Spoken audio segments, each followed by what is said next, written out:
Welcome back once again, everyone. It's WAMO time, aka Wisconsin State Dart Tournament, the 39th annual one here, residing in La Crosse, Wisconsin.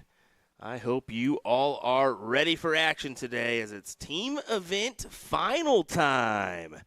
That's right, team event finals. It's going to be a good day. A good day. We're going to be crowning some champions across all our levels. Ooh, I get tongue-tied there a little bit. And it looks like we may be getting started here in just a moment's time. I know we've got board 150 and 151. We'll go ahead and take a peek at could be coming our way. Here we go. This is our board from 150. We'll kind of be starting on board 151 as we're going to have Big Mike's Auto taking on the Booyah crew of Booyah Darts. So I'm looking forward to at least sitting in and kind of watching the action. A little bit of bonus coverage for you. We were going to go live at 10 o'clock today. But we figured, we're here. It's the last day. Why not? Why not? We know there's other streams going to happen today. I think CDC is going to go live for their event number 2. So that'll be something else to view on your devices if you have them. And I say devices because it's a good time to have multiple devices or multiple TVs that you can access YouTube channels to, or Facebooks, whatever it may be.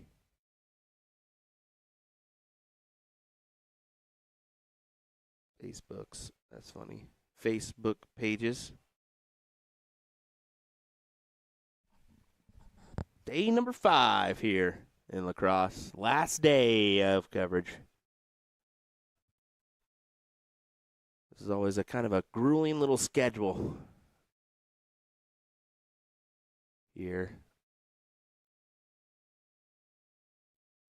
Pretty tough to keep going through all 5 days. Keep your arm where it should be, and let's be honest, some of us like to go out and have a good time afterwards, and Crosse will allow that to happen if you fancy that one, or you can just go back to the room and try to get back to it. The unique thing is that you have the AM and the PM session, so if you're a PM shooter, you can go out and, sleep in the next day, essentially. But I will say these Booyah guys, they have to be feeling a little tired.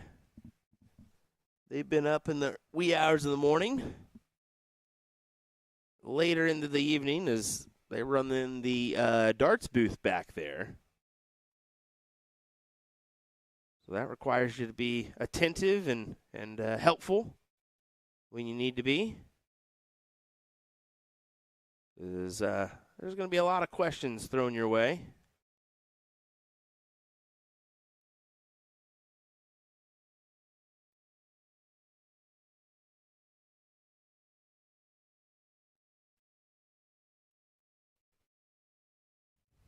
Well, we should be taking our last warm-ups here.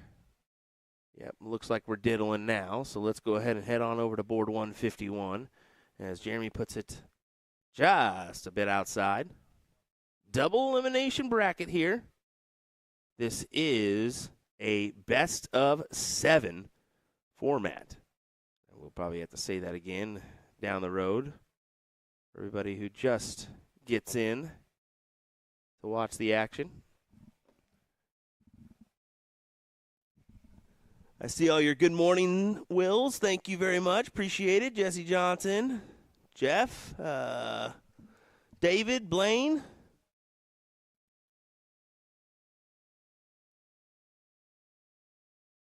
Dylan, hope you're doing well. Paul, thank you. Ryan, hey, buddy. Wayne, appreciate you as well. Thanks for joining us, folks. We appreciate it for sure. Get this liked and shared around if you feel so inclined. Let us know where you're tuning in from. Our viewership has been absolutely amazing this week. Last night's stream, we had 60K before we even ended, which is really impressive. And then we posted the Whiz Kid 9, which is taking off. Was it 50,000 already on that one?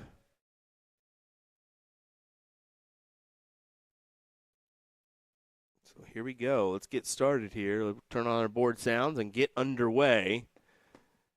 Big Mike's Auto taking on Booyah in the first round of the Division number 1 team event here.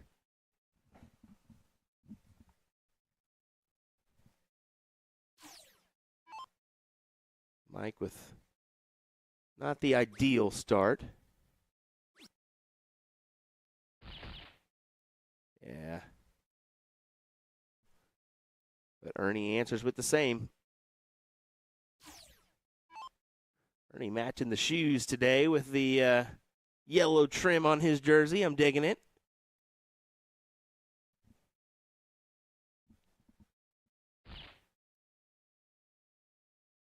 Matt say they ever play cricket, or they ever gonna play cricket. They play cricket Wednesday night. That's the only cricket event they have here. Yeah, WAMO's a little bit unique. No denying that. They're trying to convert it into a little better.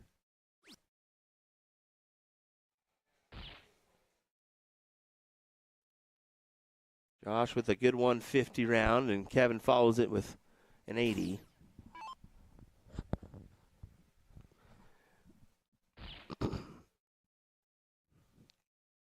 While we are underway, I do want to go ahead and wish my beautiful wife a happy anniversary. Love you, Hannah. Thanks for allowing me to go do this job and travel the country and whatnot. Definitely have to, unfortunately, miss some events that you don't want to be there for, but I think this is our third year in a row that we've missed our anniversary being together.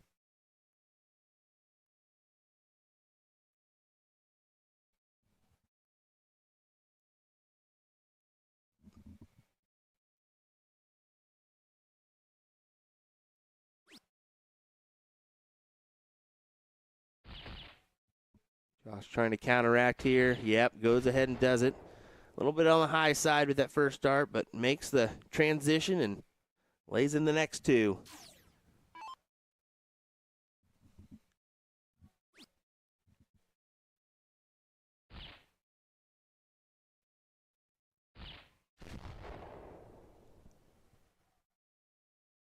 Appreciate that in the chat, guys. Thank you. Year number 6 for us. Seems like yesterday.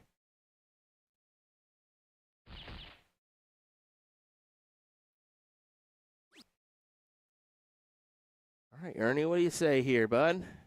Good opportunity has arisen for you. If you can lay in a low ton, you'll be out in front of that player number 1 by just a small margin. A hat trick would be just a bit better. A little slow start. It's going to happen from time to time.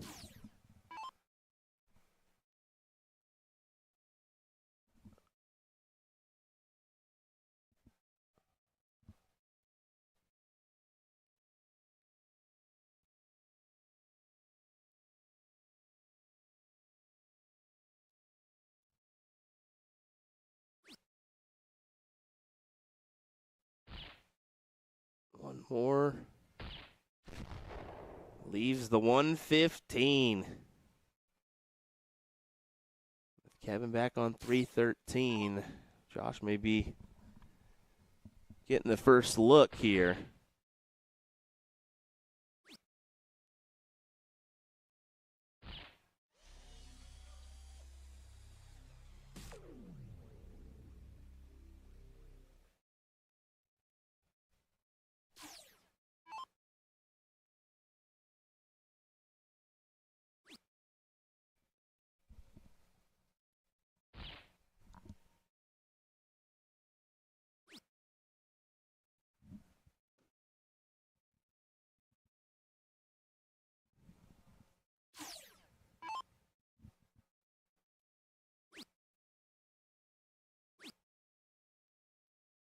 Yeah, just Gettable start for Ernie. To be honest, he's not far off, but he's just not producing what he's normally capable of, and that's apparent. So Josh for the 115 to take the first leg for a 1-0 score line. Can't go now. In this true double out format, you cannot go and take a shot at the double or, the bullseye per se. You do, and automatically count as a bust. If I'm not mistaken.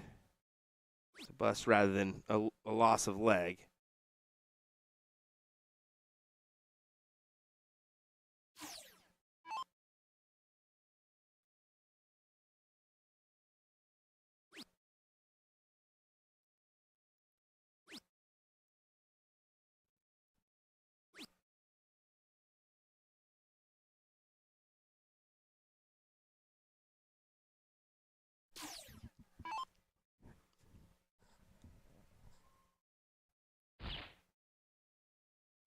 There's the normal Ernie. At least lays in the low ton.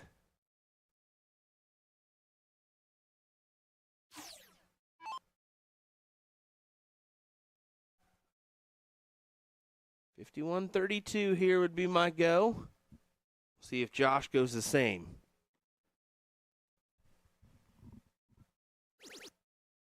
He tried. Now bull for 24. No. See a little bit of frustration set in there.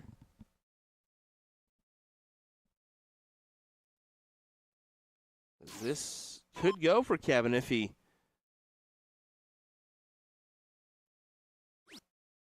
gets the opportunity after his first two and will not.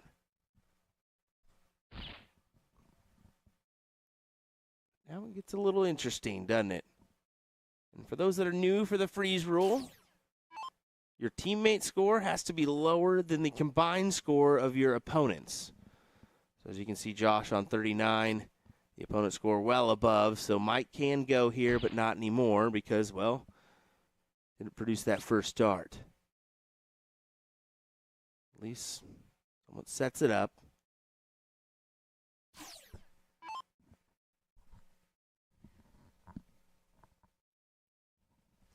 You can start bull here. You can start bull, then trip 20 to leave 36.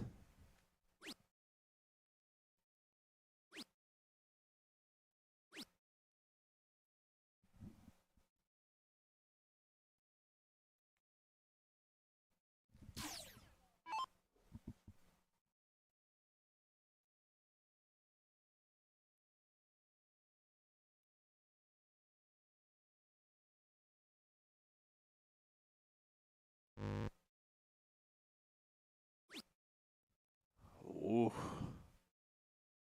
Well, he hammered his way down the board, but when it comes to making a checkout, he's kind of a little bit scrambled here.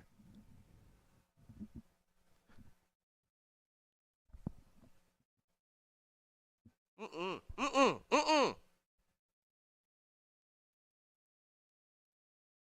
don't know about that move. Maybe I'm missing something here. I think they're frozen. So that's why they did. Yeah, they're frozen. So he didn't want to take the shot at busting the score line, I believe, there. Because Kevin can't go out here. So maybe I see the play there, but knowing me, I'd be like, no, I can hit the single. I can hit the single, but you're avoiding the bust.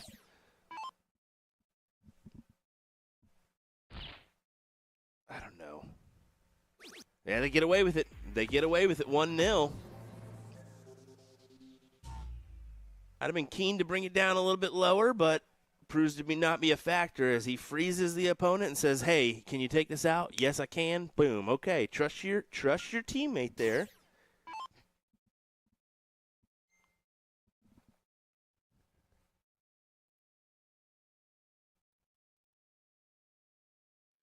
Vince in saying, question, do you only show Division I gameplay? The only reason I ask is because I have friends that are playing in lower divisions.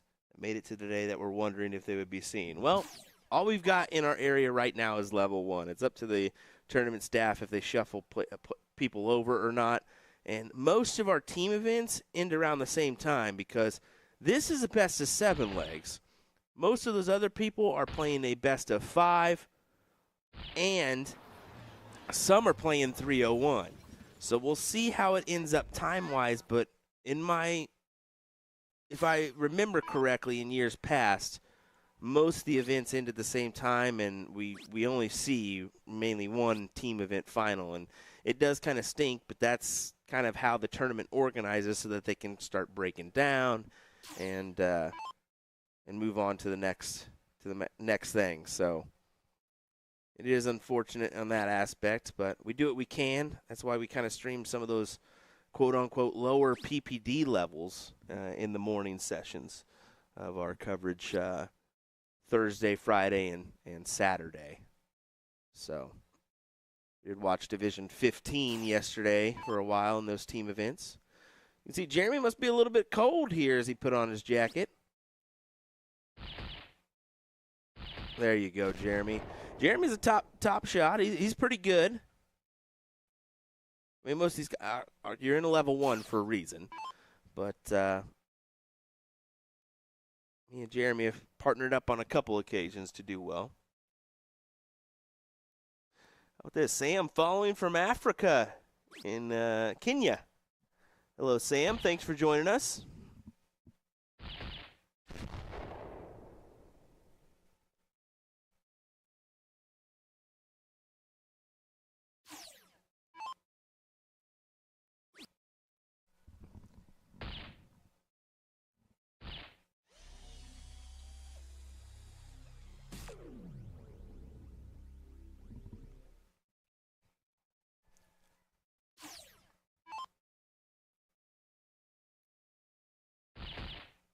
Mike needs to find it here.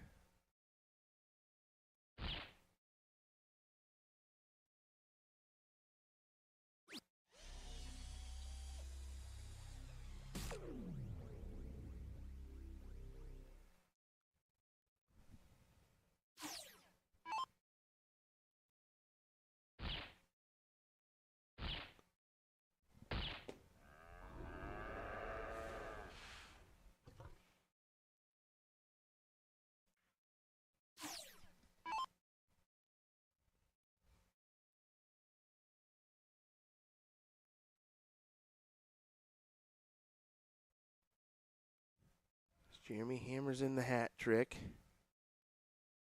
Again, Josh will step in. Doing the same he did the last leg, where he really kind of hammered down on the scoring.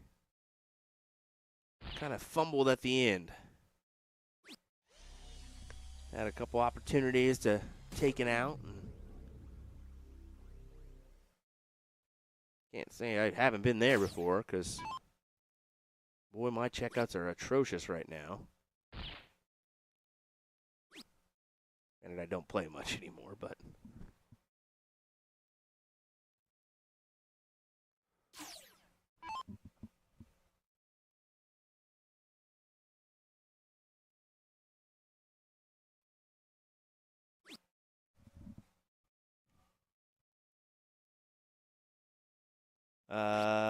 asking if Augie's bullshooters is on the board next to this one. No, they're on 149. So we've got 150 and 151.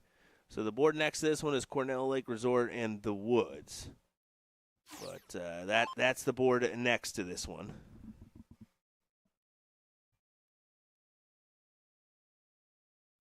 But just turning it on for some bonus coverage here, and we should be going. Well, it kind of depends, time permitting, and you know how quickly they get to boards and the actual format takes. But usually about 2 o'clock is how late we'll be here till. As Jeremy says, la-ti-da-ti-da, just hanging around the board and not hit anything that you want to. Because I know that's his mindset there. Like, come on, Jeremy.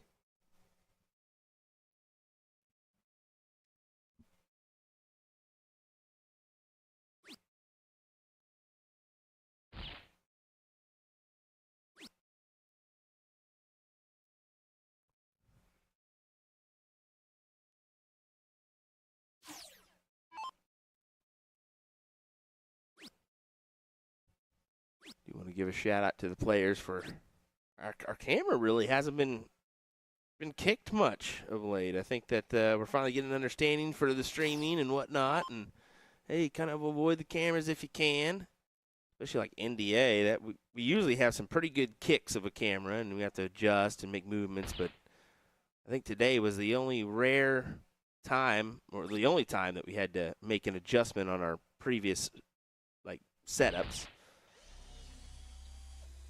They did.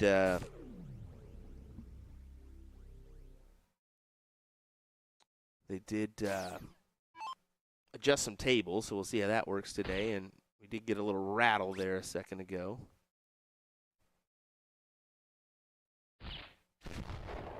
Wanted 51 to leave 36 there. Wasn't able to convert. So we'll see if Josh can take out the 54. Going 14 for tops.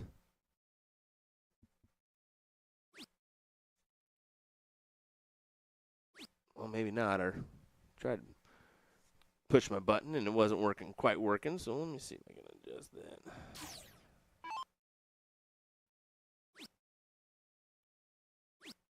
Of course, the one button that's not working the whole time.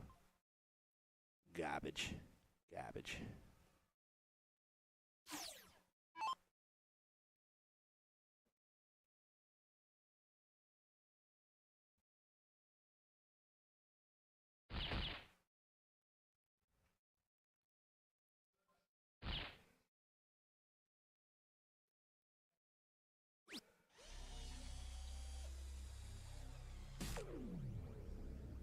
That combined score down to 128. Cannot go for Jeremy. As Ernie's back at 218.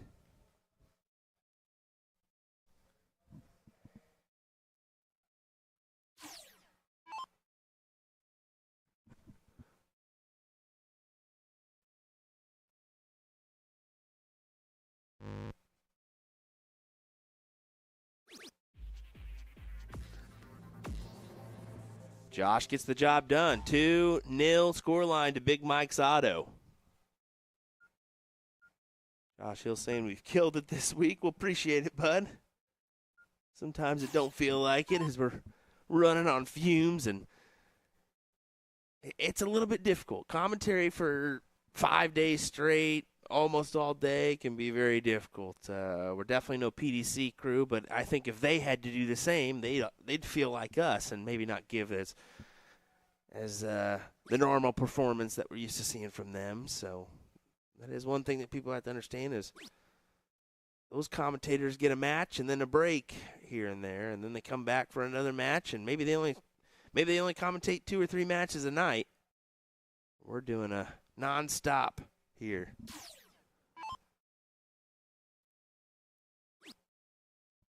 Vince says, is Wiz Smith, I hope that's still his name, still playing today, or was his team knocked out last night? His team did not have a great performance yesterday at all, and they'll be the first ones to frankly tell you that. Matter of fact, they started off 1-15, I believe, so that's a difficult one. They lost their first 2 openers, and that makes it difficult to come back in a round-robin format.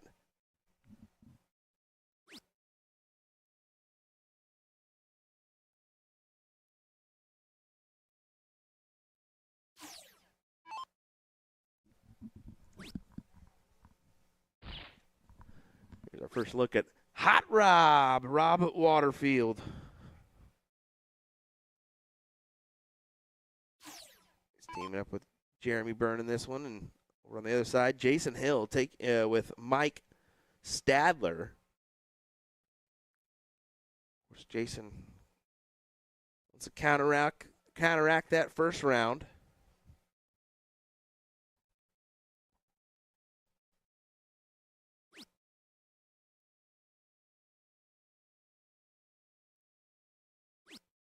Oh. Does find it with the last, but really not up to par. if you ask me. And Jeremy's really struggling as well.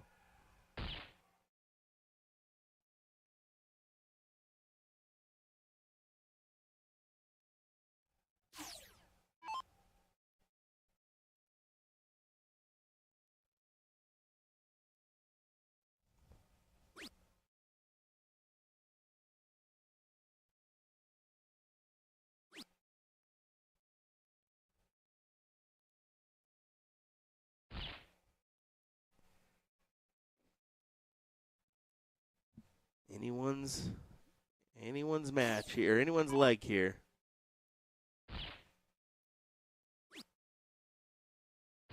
We were saying yesterday a low ton feels like the minimum, or feels like a good shot, I should say. Not a minimum, but it feels like a good shot. 150 is always going to be the best one here. If you can come up and hit a low ton every time, chances are you're gonna fawn pretty well. And this is the thing about team play is it's hard. We mentioned it yesterday. It's hard to establish a rhythm. It really is. I mean, you're sitting a few times. Then you got the team side of things with the last leg. If it goes to a decider, where all 4 players on your team will play. So now you're not sitting once every, once and then three players take their turn and then you go again. Now it's 7 players and then you take your turn. So really a lot of time in between. I think that's why you see some of the ghost throw prevalent as well, because kind of keeps your arm loose, keeps it going in some form of movement.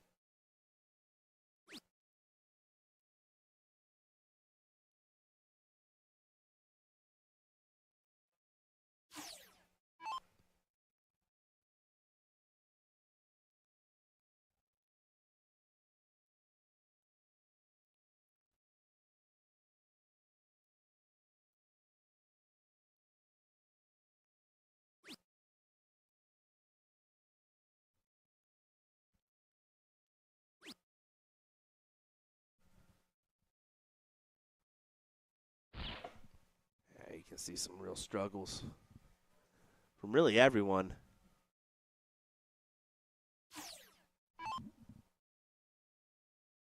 Rodney saying no freeze today. Definitely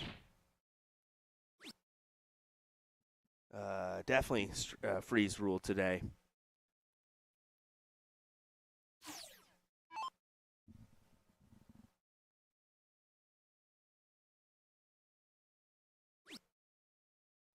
Gary Bloom, appreciate it, brother. Hope you're doing well. And thanks for joining us for most of our coverage throughout the week. I've been seeing your name frequently.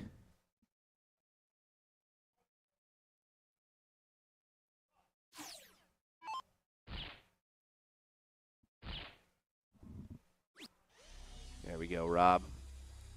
Finally converts on a low ton. At least get you down into the hundreds. He gives a big fist pump, and you can see the high five saying, all right, we finally did something.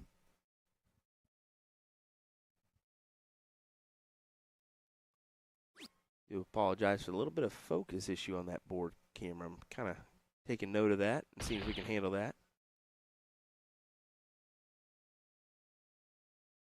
Yeah, and he follows it in as well. He's finally kind of starting to get in somewhat of a groove.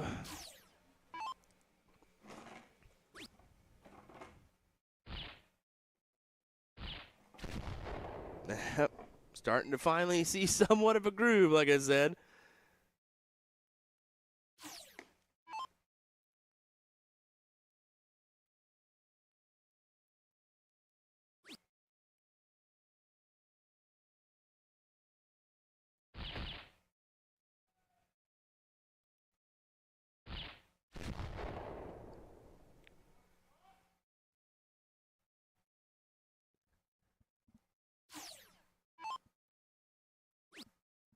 Yeah, Dom, just really a rough leg. Like I was saying, the format is difficult because these four players are not going to be the same players next leg. And so there is some sitting involved, and it's strategic sitting. So maybe you play the first leg and then you sit the next two. And then you got to come in that fourth leg and hammer down. And, that's the factor here is it can be difficult to feel like your consistency is there, your rhythm's there, with how long you're waiting. And it's not like you can jump on the next board and just keep the rhythm going and keep chucking and keep the flow. It's a lot easier when you're playing singles and even just standard doubles.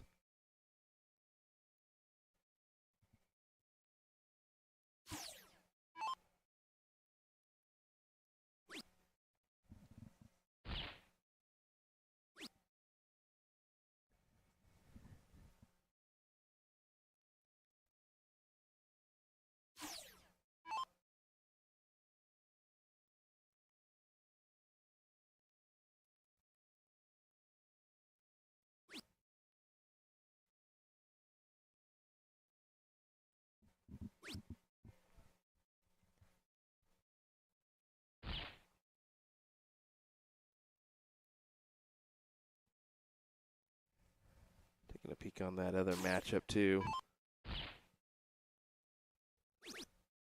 See what game they're in. They're in game number 5 over there as Cornell Lake Resort takes on the Woods. As Rob is frozen.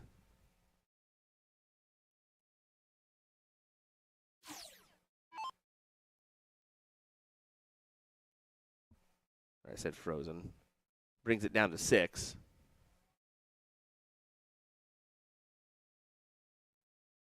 Admittedly looking at the other scoreboard there, and then just saw him get the 6. So I was like, oh, yeah, frozen. No, I don't know. I'm not sure on that one, honestly. That may have just been his last start.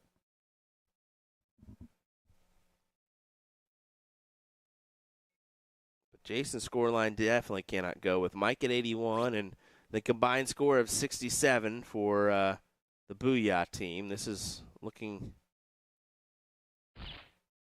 potentially good for their leg. If Jeremy can capitalize here and make this 2-1.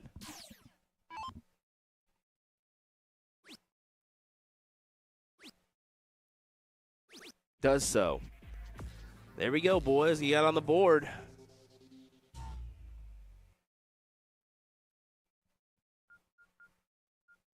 As we go to 2-1. Kevin will get the start for Big Mike's Auto. Or sorry, Kevin will get the start for Booyah. Goodness gracious, Sunday morning. Come on, Will. Be getting me a energy drink here. Have my cup of coffee, but maybe I need a little bit more life than that. And as the advantage goes to Booyah, that could be good for them as to try to make this 2-2. I guess that's one way to do it, Jeremy.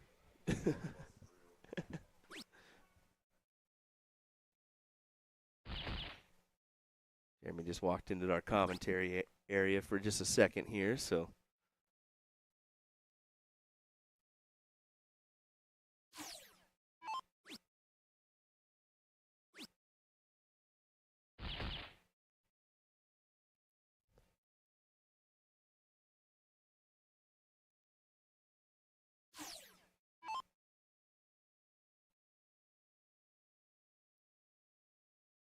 Going to try to get a score line on that other match, but I know it's game 5, and I should be able to see if this goes out where it is in the match.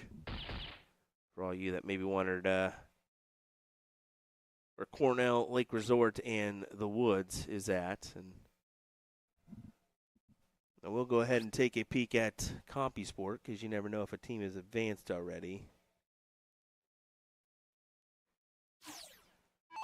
Especially with it being 9:40 now. Like very well could be the case if somebody did the number early and does not look to be so. Milwaukee Monsters taking on Precision Builders on board 148. And board 149, Augie's Bull Shooters taking on Black Saddle. And that's a potential one that you want to keep an eye on.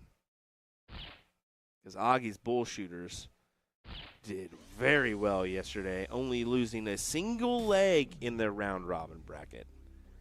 How often does that happen? Never. It's a 4-1 scoreline for Cornell Lake Resorts as they beat the Woods and advance onto the winner's side, where they will take on either Augie's Bull Shooters or Black Saddle in the next round. The Woods will go to that loser side, and they'll play the loser of that match. Yeah. Jeremy let me know as well, so I appreciate him jumping in there just to give me that score. Thankfully, they left it on the game screen for me so I can see it as well, and I'll kind of flash that over to you guys as you can see that one as well. There you go, Cornell Lake Resort, the Woods.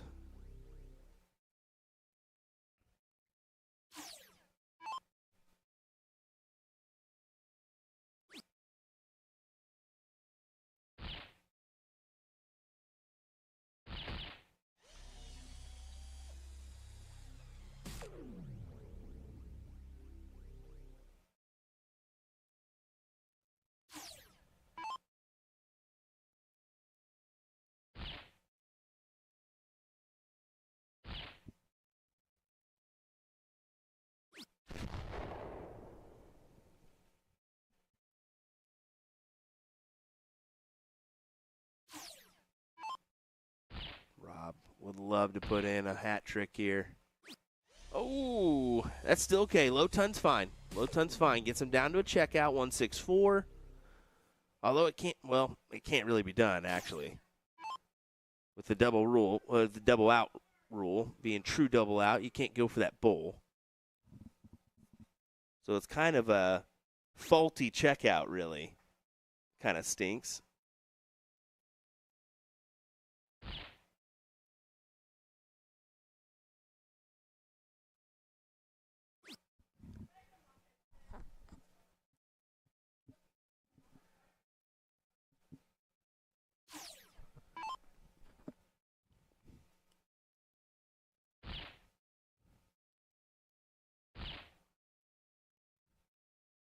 Way to go, Kev.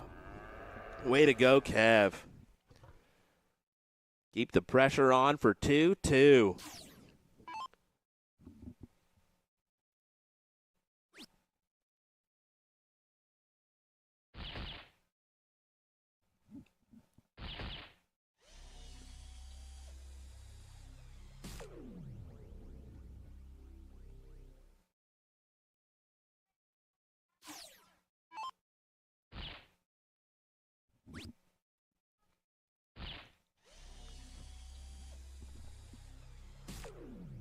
That'll successfully freeze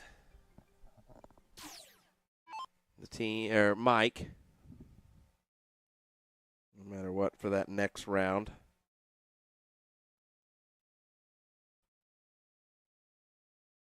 Well, I mean, unless Jason goes 174, but I don't see that happening.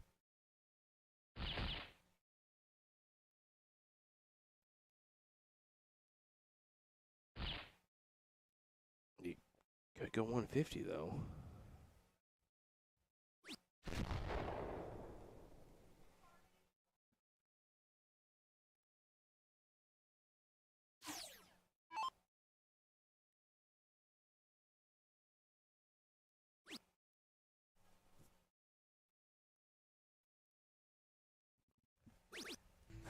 And they get it as we tie it up 2-2. I figured this was going to be a little interesting matchup. That's why we gave you the bonus coverage this morning and said, yeah, why not crank it on and enjoy it.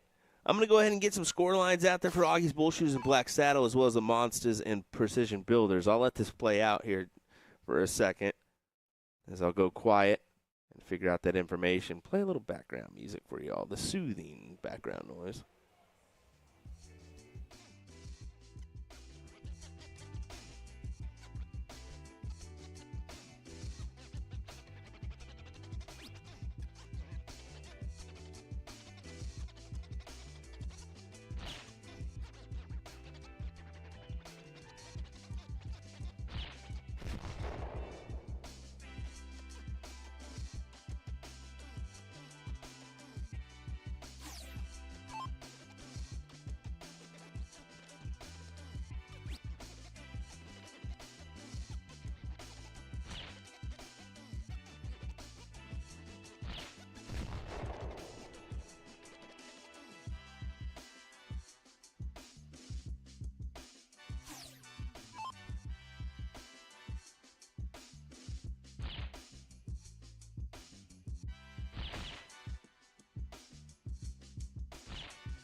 Some real interesting numbers from the floor. Milwaukee Monsters, Precision Builders, 2-2 scoreline right now for Augie's Bull Shooters and Black Saddle. That is a 3-2 scoreline for Black Saddle. So interesting stuff.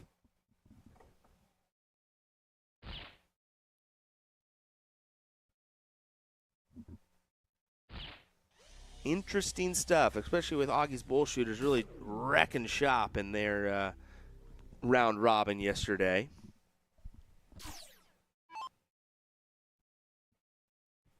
They find themselves in a little bit of a spot where the opposing team only needs one leg to get the job done. I'm going to keep an eye on the overhead camera with those two matches, as I'll give you a quick glimpse of where they're at here right after Mike throws here. Will he throw in a hat? He will. Good shots. You can see there's Matt Graff and Phil Glomsky getting underway for that one.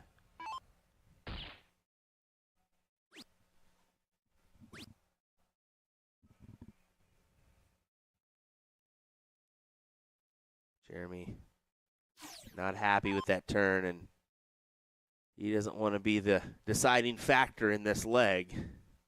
No doubt about that.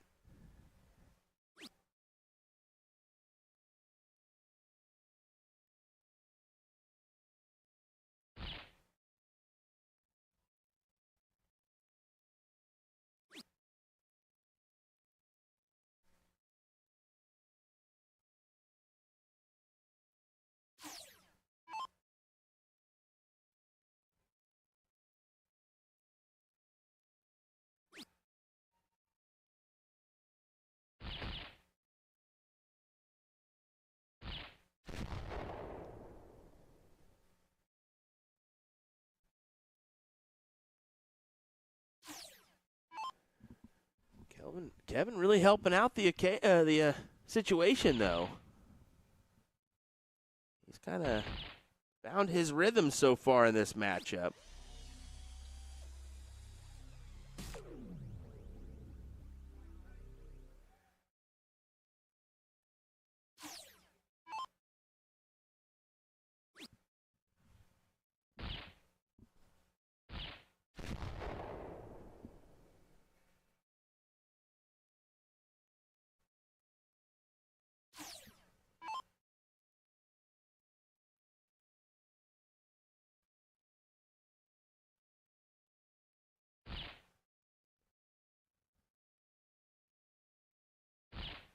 With that, Kevin cannot go out. He is frozen.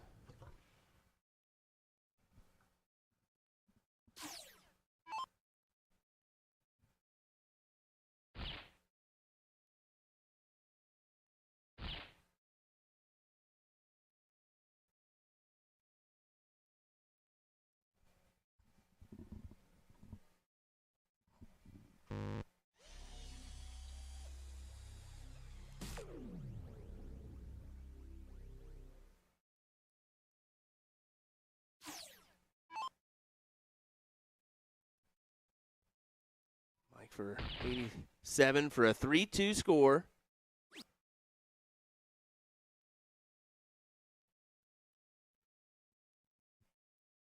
He wanted the 5 there. 5 would have left 32.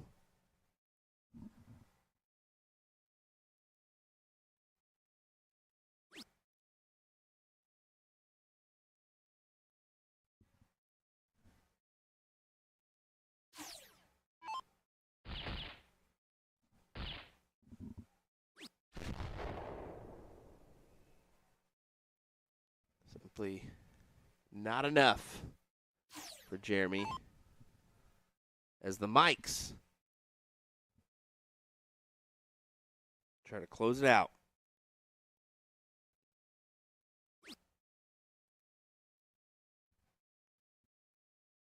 10-6 wire. 10-6 wire.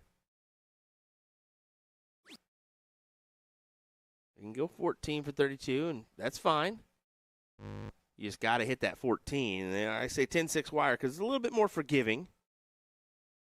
Hit the 6 for top, so you can hit the 10 for 36.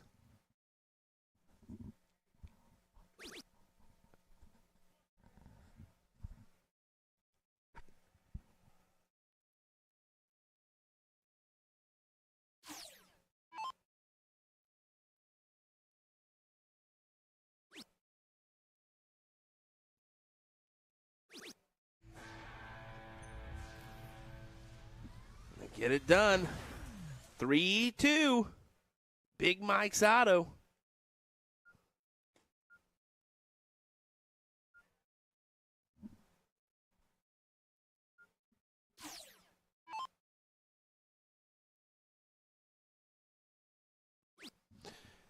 Aaron saying my grandboard settings are 25-50 double out, and I find it more enjoyable than bowl game. I don't know, different strokes for different folks. Well, bud, I can assure you that almost every one of the players in Division One would like a split bowl game.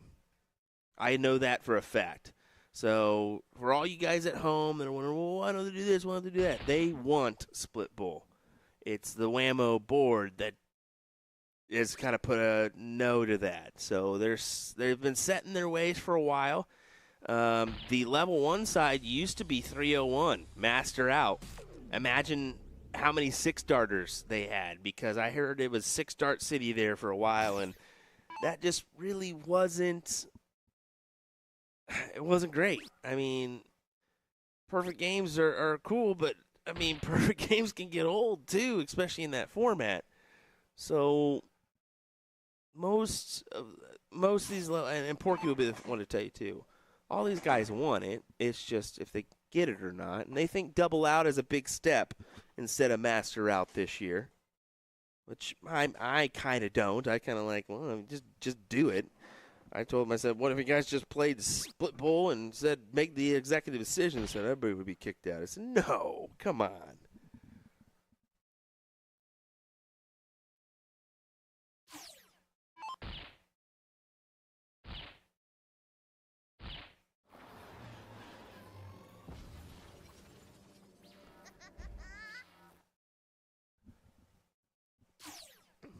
And also something to mention. Yesterday's action, I mean, in the team event, in total, we had 4,122 players competing. Now, today's a little bit different because you only take the 2 teams, or top teams, and then they're left. Yeah, over 4,122 players playing the team event. So most of those being, we have what, 24 divisions. So yeah, those games can last a little bit longer if everybody was split bowl. That's why they kind of make most of the divisions 301. That upper top half 501.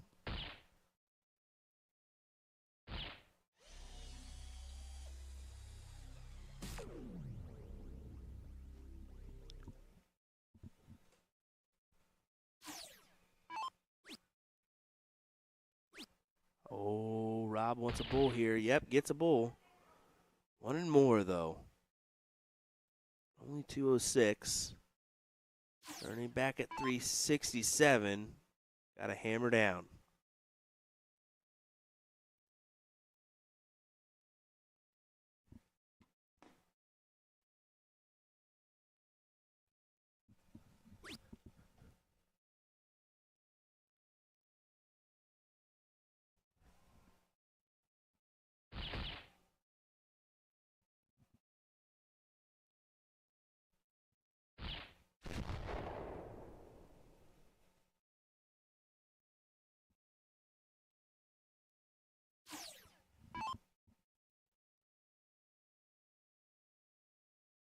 And he knows he's got to convert here. And he does not. Oh, my. kind of a detrimental turn there for Booyah as Big Mike's auto.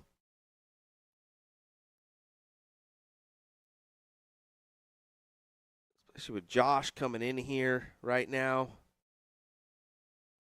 The way he scores, or has been scoring. You can't speak too early.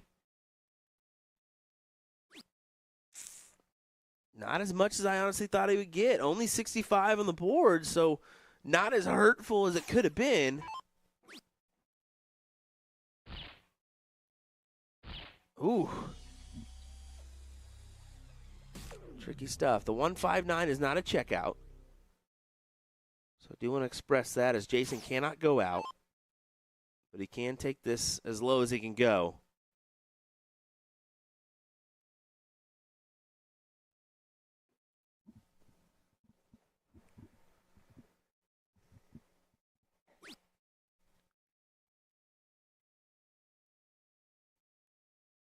Wow, Precision Builders. I'm finding out this now.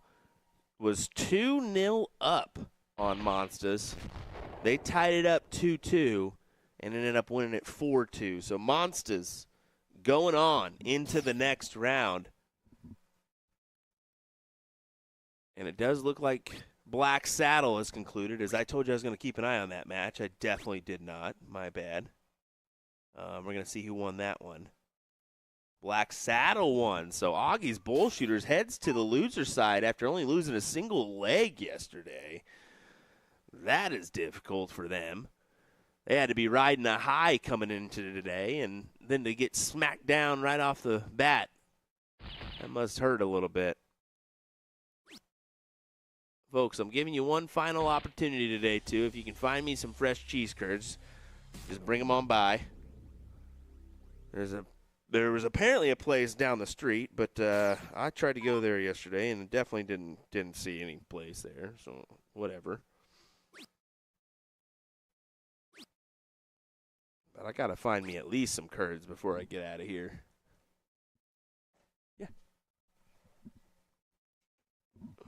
Hold on one second.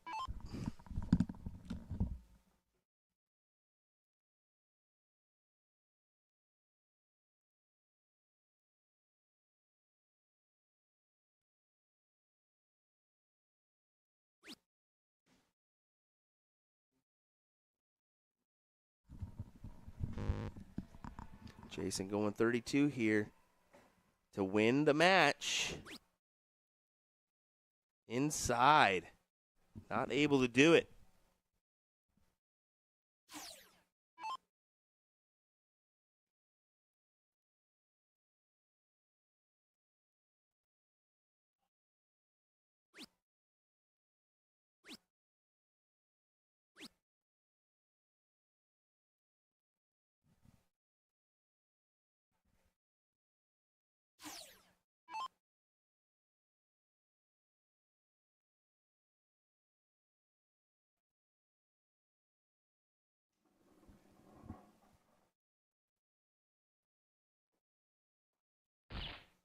Yeah. Yeah. Get it going too. Josh leaving the double 15. As Steve Hilger steps into the mix. What's going on, Steve? Not much. Looking at these clowns coming in. Yeah. Oh, that's my team. Never mind. Oh, yeah, yeah. Hey, at least you guys matched today, as someone didn't match yesterday. I don't know who that was. Yeah, but they didn't text me. Yeah. Yeah. That's how they are. It's just like volleyball. Team captain gets to wear something else, huh? Exactly. Wow. How's what is it called? The libero? Yep, that's it. Good job there after running out with Zyla and learning some stuff here. Yep, exactly. Double 4. Oh. Jason, fellow Marine brother right there. Is he? Yeah, this is actually my old team that I used to shoot with about 20 years ago. Jason, Big Stadler, Big Mike. He's also a former Marine. Just say your age there, 20 years ago. Wow. Yeah, I know, right? Dang. Good group of guys. Mike Stadler has been saying hey, man, this is my last year. He started saying that about 6 years ago. Yet here he is. Still going.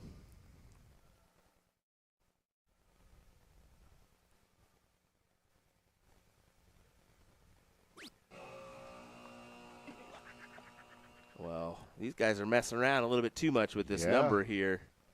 It's going to give Rob at least the opportunity to even it out. Yep.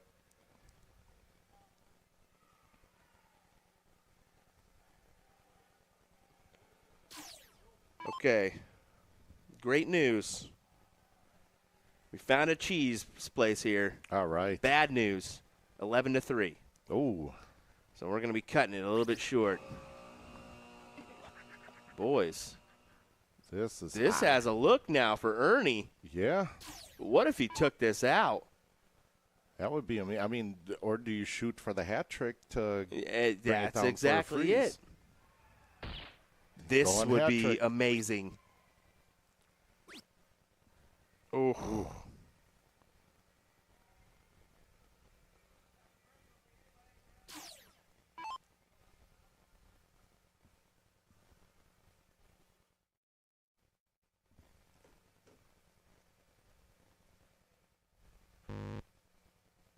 Wants to convert. Wants to convert. Can't convert. What are we seeing here, Porky? I haven't seen anything like this since that Master Singles at NDA.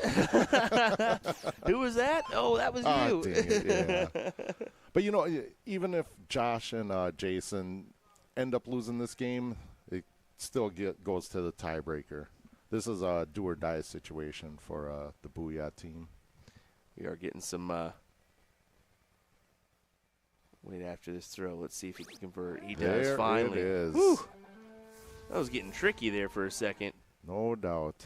But they get the job done. Booyah will head to the loser side. Big Mike Zada will play, well, Milwaukee Monsters next. Oh, we play that. Yep. Yeah, look at that. Here we go. Here we go. Those are my boys. We'll let you get ready. We got a couple questions in the chat. Fresh or deep fried? Both. Fresh. I'm talking fresh cheese You curds. like fresh? Is what I was talking about. Absolutely. All right, I can get fried cheese curds in my neck of the woods. Actually, they're not bad. Yeah. What do you have down there? Well, Freddy's, of course. They actually use a Wisconsin. Yeah, Freddy's is good. They use a Wisconsin cheese there too. I'm jealous. I'm pretty jealous. good. Freddy's is good. I got the seasoning at home. Yep. I had to pick up a bottle of that. Yep. Good stuff indeed.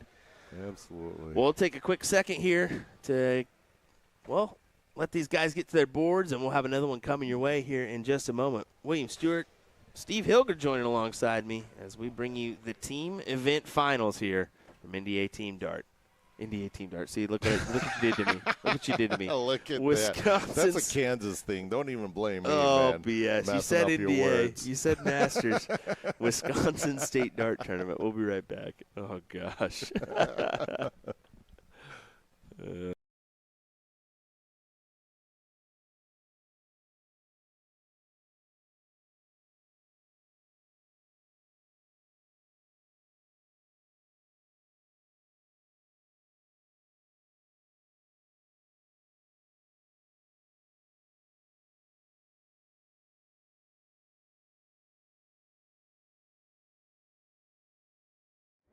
Luke Humphries is the greatest darting force on the planet. Bullseye. Oh, we got one. The fish has been landed. We know he's too good. The world #1, world champion. Incredible stuff.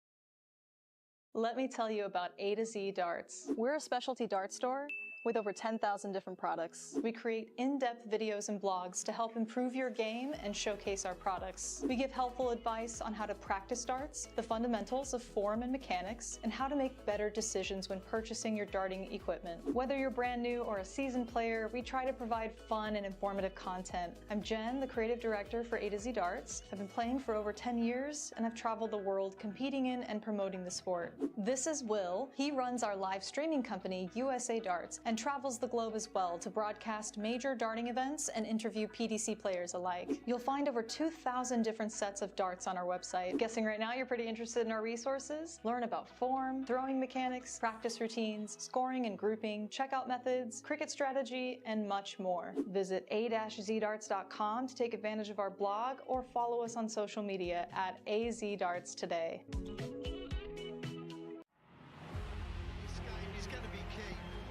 Tell by the way they're scoring, there may be nothing in it. One man misses, does the other man get? Yes! Double 12! That is the most amazing leg dance you will ever see in your life! I can't stay!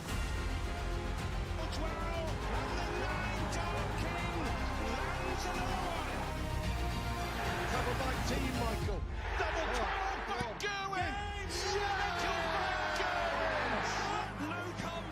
the ascension is complete. Incredible stuff.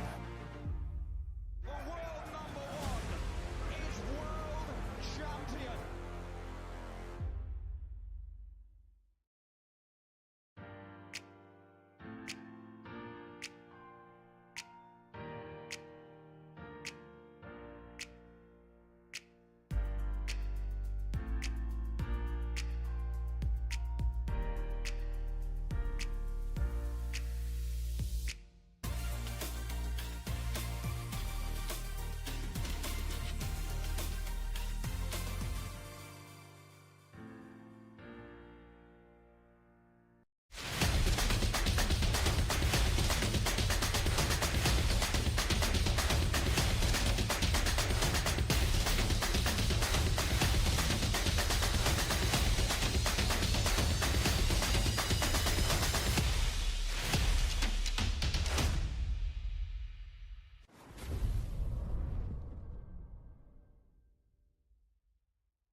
Breaking soft tip news, WAMO has announced a string of American player signings, including PDC superstar Jules Van Dongen. You've known about Leonard Gates, of course. However, we also saw Mike Maloney, Rick Hensey, and Garrett Rakowski, who are prominent soft tip players. Not to say they've never won anything on the steel tip side, but they are renowned for their soft tip accomplishments and dominance in the US. And for you folks overseas unfamiliar with these guys, just go on over to our YouTube page at USA Darts, type in their names in the search bar. We have dozens of great matches featuring all 5 of the new WinMouse sponsored players. You will not be disappointed. It is astonishing to see 3 sponsorships that are soft tip leaning by a major darts brand with over 50 years of experience in the industry, not to mention the Blade 6 being the board sponsor for the PDC. So if that doesn't answer the question, why do people play soft tip? I don't know what else can. We totally understand how the UK folks might not get it and just don't realize how popular soft tip is globally, but trust us, we at USA Darts Production literally make half of our living streaming soft tip events and the other half streaming steel tip. You don't have to like or respect the soft tip side, but at least be aware. Soft tip is obviously beloved by enough people who truly enjoy participating. And now players are getting signed by WinMouse. I can't wait to see what's next. What's up, guys? We're sitting here with Phil Glomsky. So, well, you know, so yeah, he's a little taller than me, so I think this will be a little more comfortable. And obviously, you sucked at basketball. So, what got you in the darts? Well, pretty much just like you said, started getting older, the body was breaking down, and it was just not easy to do anymore. So some buddies of mine that played softball, they all did darts in the winter, and they just... Miniature golf at all, or? Nothing's miniature with me. So I just decided that it would make sense to try to give darts a shot, since, they did it. It's like, the line's not that far from the board. How hard can it be? Yeah. And then I found out it's a lot more difficult than it looks. Oh, so today you got the 4-person team event going on? Yes, I do. Okay, so now being the tallest person on the team, but like the weakest link, like you would have been off the show already, if it was that show. How do you feel about that, like having these three people carry you? I'm really fortunate that we took first last year, because if it wasn't for that, I know that I was on the chopping block and I really would have had to beg for my spot. So I'm really glad that you guys carried me far enough that I was able to stick around, and hopefully, it gives me one more chance. So if they dump you after when, hold on one second. Okay. Hello.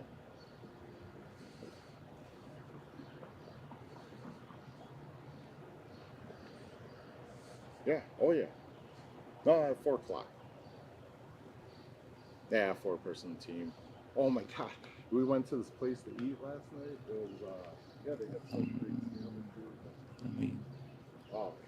What are we doing? Are we cutting? Now you'll be 1 hour later. All right, man. All right. Have a good one. All right. Bye. Sorry. Had to take that. Oh, all right. You good now? Yeah.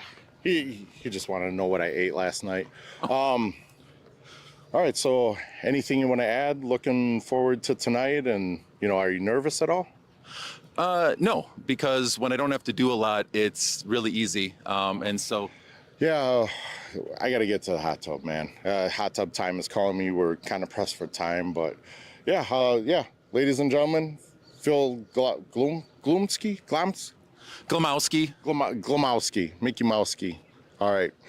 Have a good day, guys.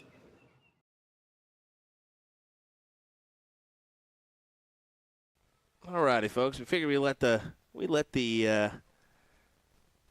funny interview play out real quick, as these guys just started off on our board here. This is going to be Black Saddle taking on Cornell Lake Resort. William Stewart in the background. I've got my man here, Ryan Mooneyham. How's it going, Ryan? Oh, it's Sunday morning. Coffee's been brewed, and beautiful morning. Beautiful morning indeed. I know that one. Especially there in Springfield. What's the weather like down there? It's like 80, isn't it? 79. So 80. It's like 80, isn't it?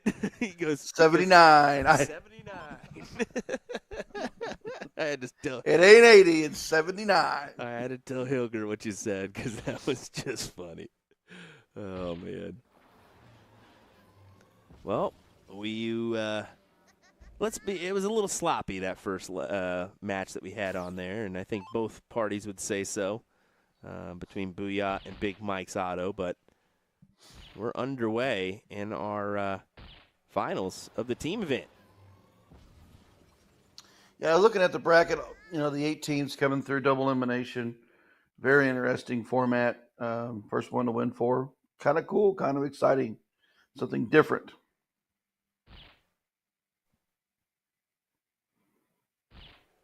Black Saddle did a number on, well, not a number, but they beat Augie's Bullshooters, which was the team that only lost 1 leg yesterday, Ryan, in the round robin format. 1 leg. That's all they lost. It's incredible. Anytime. Especially in this format where you're playing straight doubles and you're going by leg counts. Typically you'll drop 2 or 3 legs, just even though you're still going to be settled for the finals. Exactly. You're going to drop some legs here and there, but what a performance yesterday so far. I mean, that bracket was awfully tough. We watched most of yesterday. Yeah, just going through today's highlights. Looks like there's 20 divisions? Yeah, I would 16 say 16 teams in each division, except for it looks like the top 4's only got 8. But I think the top 4 divisions are running that longer format, where the other divisions are running a lot shorter format.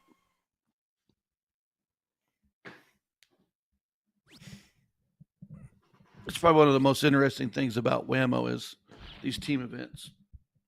definitely.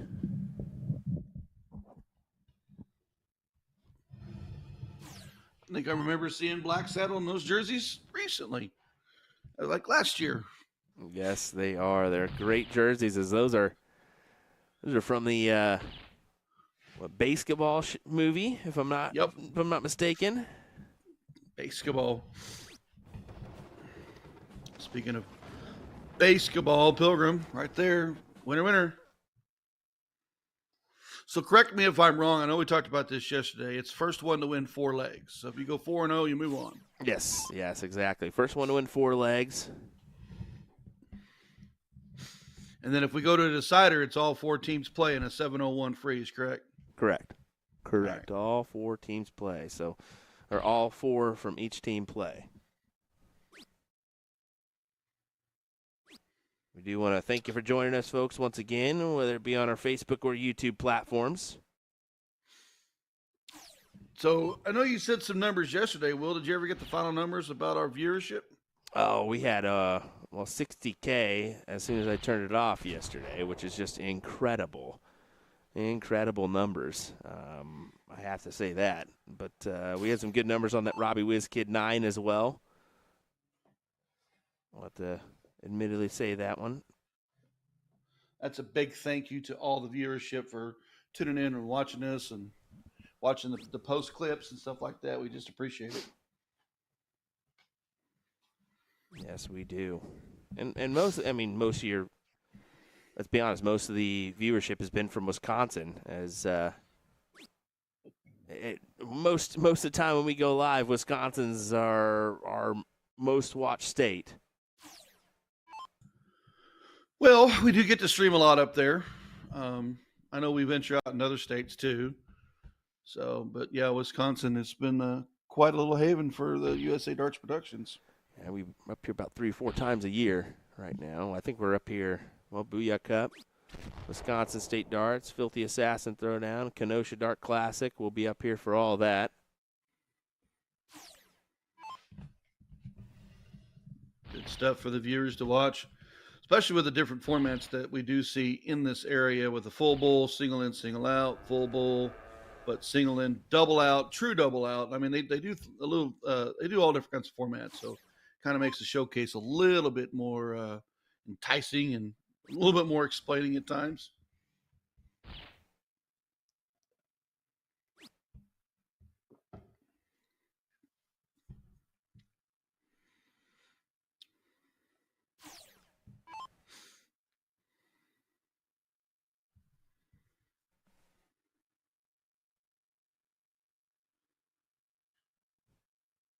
Mitch was one half of that doubles title in level 1 on Wednesday. So I was sitting there thinking, how many Division I state titles were up for grabs? We had a doubles cricket, we had a singles title, a doubles 501, and a team title. Is that it for titles to be handed out for your division? That's it. That's why it's so coveted. That's why they talk about it and how they want one of them, because it's not like we're walking up to 30 events and 30 titles handing out. Only 4 out of 4,100 players broke out into divisions. That's incredible. Not a whole lot of champions will be crowned.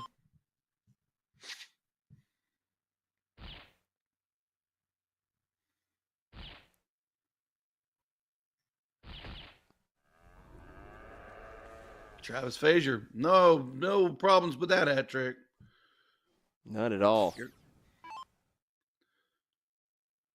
How about the Black Saddle Boys, too? They decided this to rock the USA Dart patches once again. I think they like you will. That's pretty incredible. Appreciate it, boys.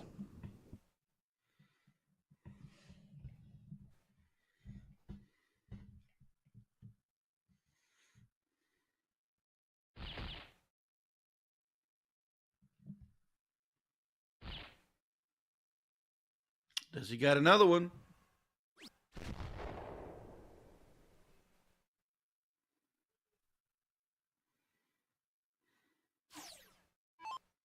Mr. Bob Anderson, always known for the Milwaukee Brewers hat. Yeah, he is. I wonder if he just keeps it fresh every year or what. It's that, or it's the one hat he's always worn and he's kept it good and clean. There's no way that hat's that blue still. Oh, did I ever tell you what I do to him when I go to the Cardinals game? You snap a picture and send it to him every time? One time I was at the Cardinals Brewers game in St. Louis and snapped the picture, and after the Cardinals had won, and he was just like, haha, thanks. So he did it back to me when the Cardinals got beat by the Brewers in Milwaukee. Love it. Gotta have a little fun every now and then.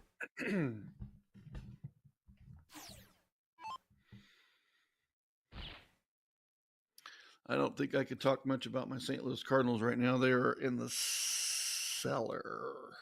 Bad. Well, I tell you what, the Royals are somewhat playing hot. I don't know how that happened, but they are. Yeah, we've been bad for a little bit.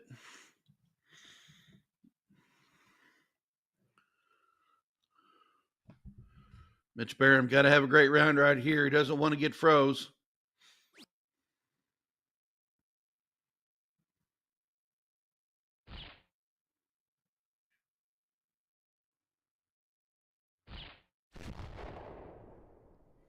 Does manage a low ton. He's at 122.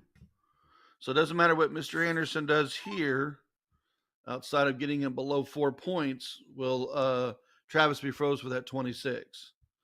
So thinking of, can I freeze? Can I freeze? And he'd have to shoot the 170.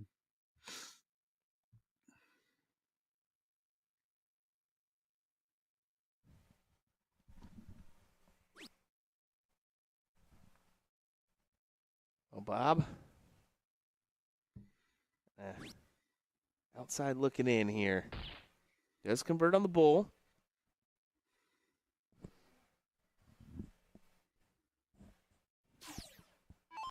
Travis for 26. For 1-1.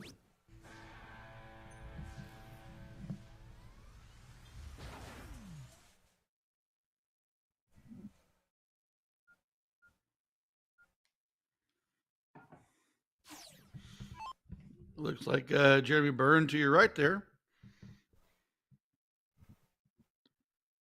Who? Jeremy? No. I think Nick Teixeira was trying to one-up him on mustaches. That he was. That's an impossible task, though. Let's be honest. Mario. That's a quality stash there for Byrne.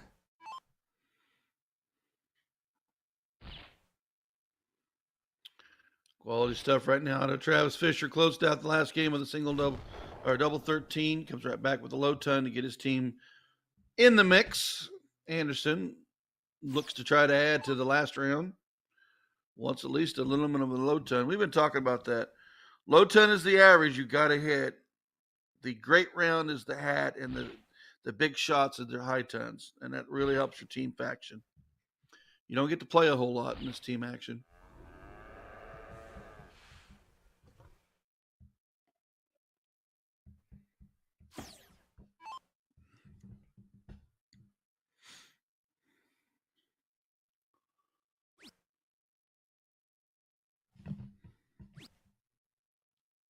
Jeremy, a little bit of a struggle from start. Not having a bull.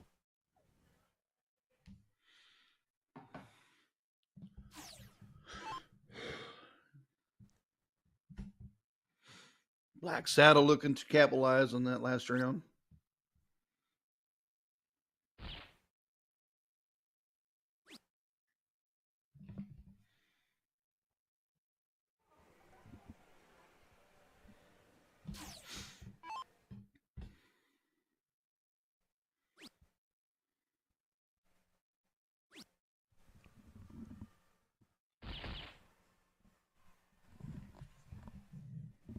We were mentioning yesterday, and I mentioned already today, but just to kind of say it again, the low ton is going to be a good score here.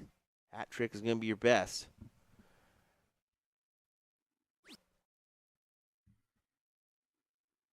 We have seen that prevalent as this match per things is everyone's missing on dart 1 and trying to cover with dart 2 and dart 3.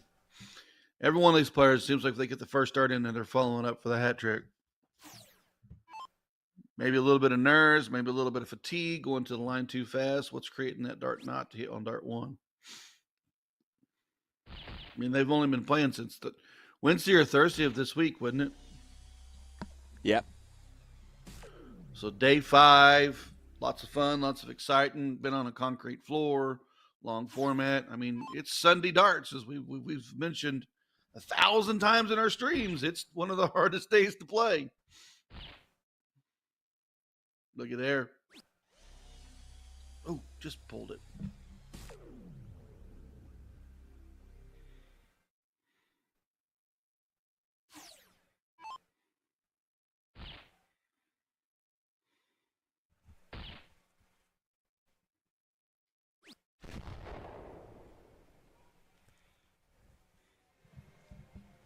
Well, Bob, what you got for us? Hat trick or low ton? That's a great marker. Excellent dart. Just kind of felt that one coming. Mr. Anderson, hat trick open, low ton to follow. Third round, another hat trick. 96 for his next turn. He will get a look at it.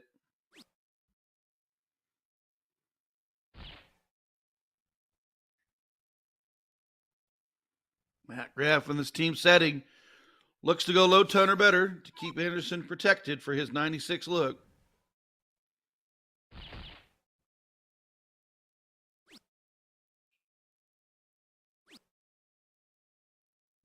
Yeah, I'm hitting the back of the dart on that one.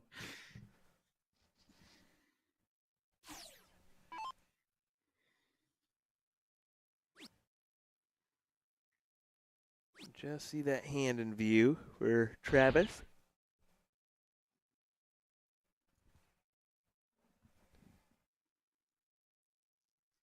'96, we've seen this out of him. Trip 20, but he could use the bull.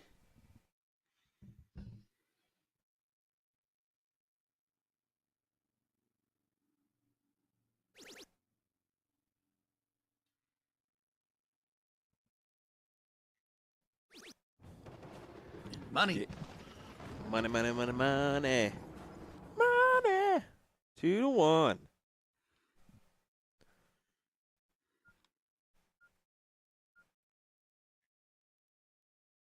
To Black Saddle here.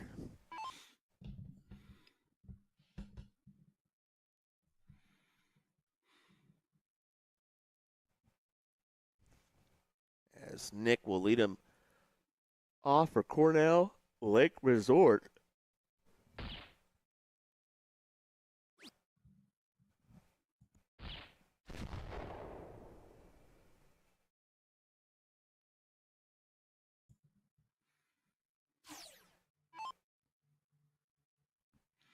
Low ton to start. Pilgrim looks to go low ton or better to match him.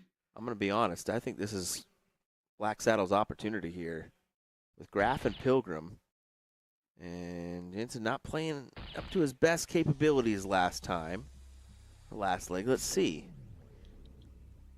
Well, also, we have seen player 2 in this setting try for something for the high ton or the big ton 80 to open because of the situations. Black Saddle, because Jeremy has not been stellar, could stay just on the bull and be comfortable. Going second in these 0-1 matches, you got to get out in front. Yes, that's it. Stay out in front. You got to gain the 3 darts throughout the match quickly. This is excellent. Yeah, as I was saying, I think that this could be a leg for Black Saddle, especially with the team of Graff and Pilgrim. Those two seem to just really know each other, what each other are thinking, and can really just do a number. We'll see. Nick is the one that could really keep that from happening. But in this game, in the freeze rule in effect, you got to have a little bit of support here and there.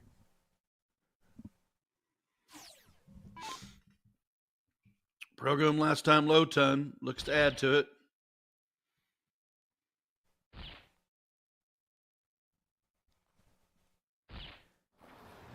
And that he does. I think he gained a dart in that round. Depending on what Jensen does here, will dictate what Graf will do.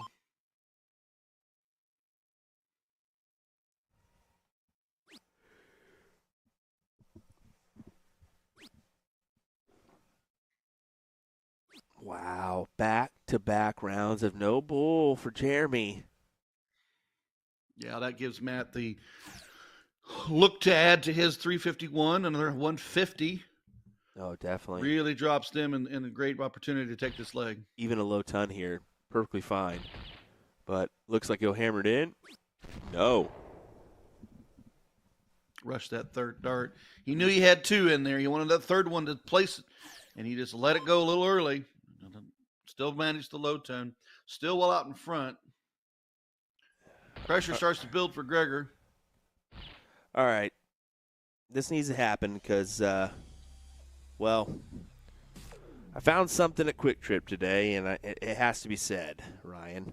Oh, no. These Wisconsinites, I mean, I know you guys are a little bit weird, but, man, this was a You weird said one. it, I didn't. This was a weird one. At Quick Trip today, I walk in, and I had to double take at what I saw. There's a blue-purple bag of potato chips. I look at them, and it says blueberry glazed donut potato chips. What? And you bought him. I'm thinking about going back and giving them a run. You should have bought him. I'm thinking about going back and giving them a run just because I think that's a unique item. But, boy, I know you guys are different, but dang, I've never heard of a blueberry frosted donut potato chips.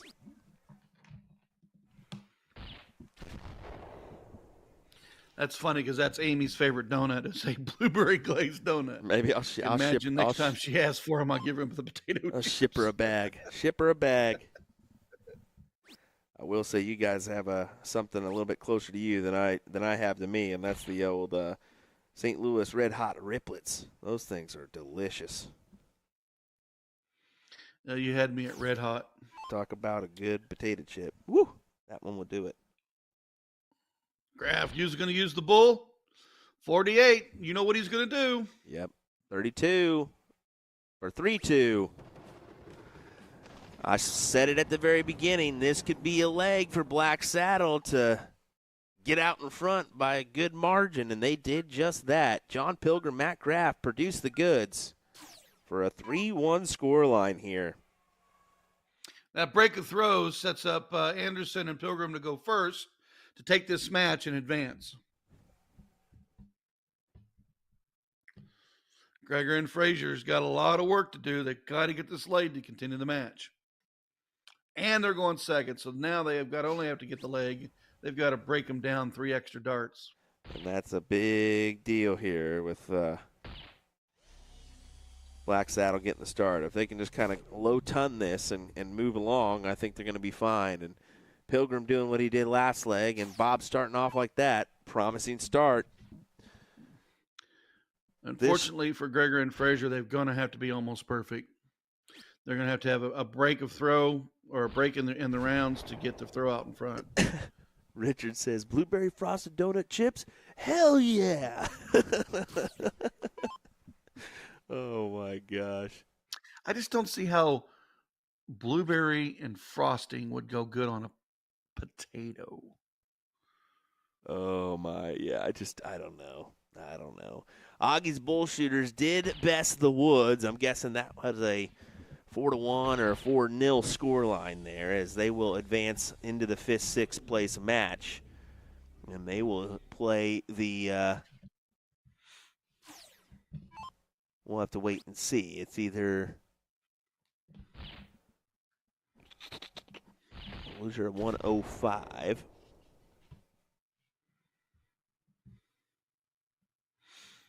So Black Saddle 3, Cornell's Lakes Resorts 1, Anderson and Pilgrim in the driver's seat. I'm going to check some other score lines too, bud. Go for it. Anderson looking for another one. That is a monster round out of Bob Anderson to keep Black Saddle looking for this leg to take this match 4-1. Gregor on his heels. Frazier's on his heels. Got to produce.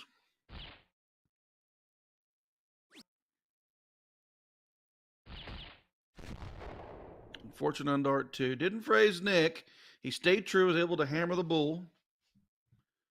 Pilgrim last leg was stellar.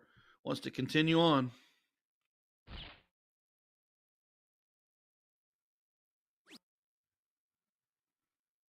Not happy with dart 2. Oh, not happy with dart 3. I thought he was going to stay true and hammer that bull for that third dart. Still in good shape. Anderson 235. Frazier back at 381.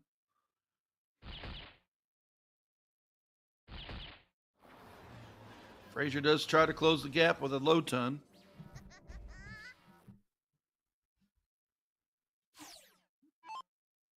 Anderson's been the hammer. Will he continue?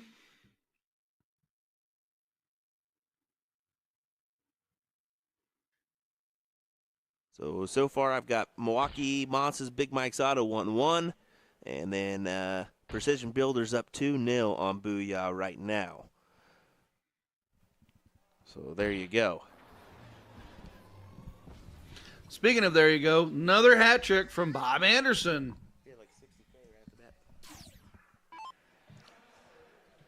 Gregor and Frazier, well back. Yep. Gregor's got to produce right here. Low ton or better. Not happy with dart 1.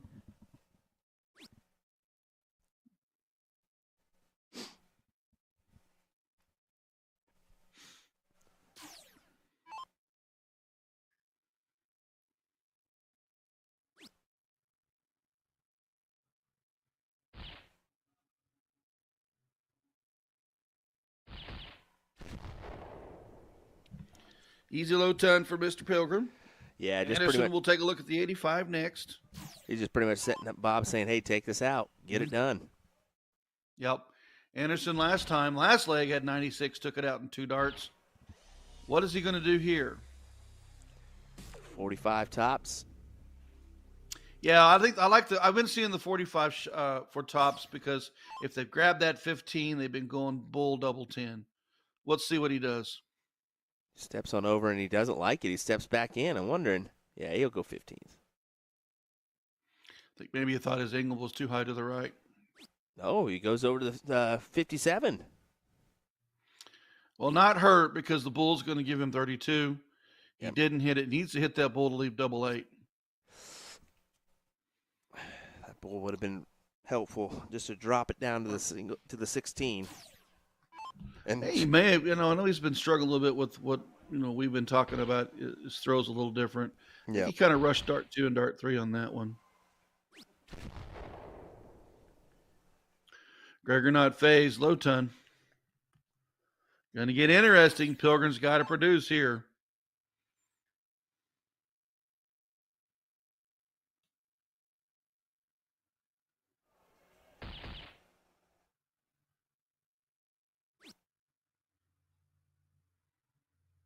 Needs that bull. There's no freeze action.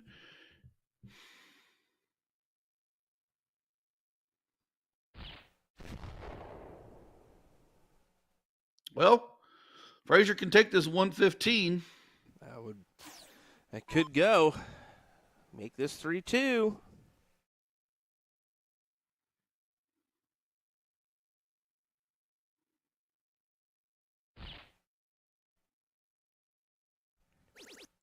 Oh boy, double 10. Oh. Oh! And just like that, hit the asphalt.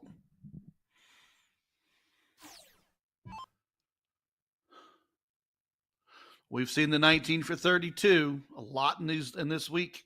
We should see it again here. 19 for 32. 4-1 score line as Black Saddle gets it done. Wow. Congrats to those guys. Moving on.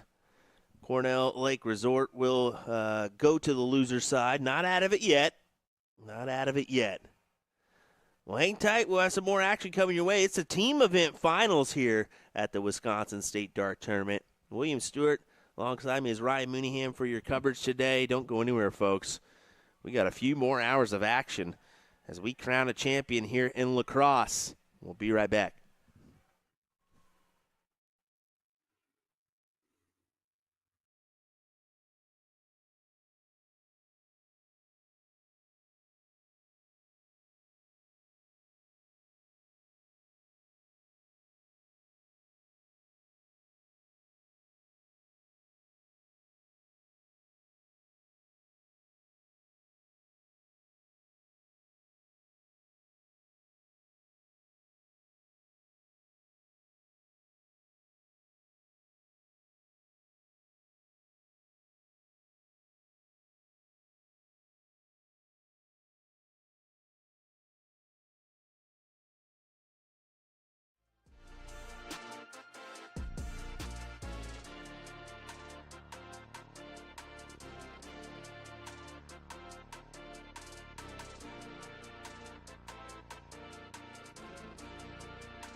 just to let you all know, while we're waiting on our stream to match, we figure we'd give you the other two boards at least an overhead view. We know it's not the ideal shot, but it definitely works to give you what's going on over there. So Milwaukee Monsters taking on Big Mike's Auto Precision.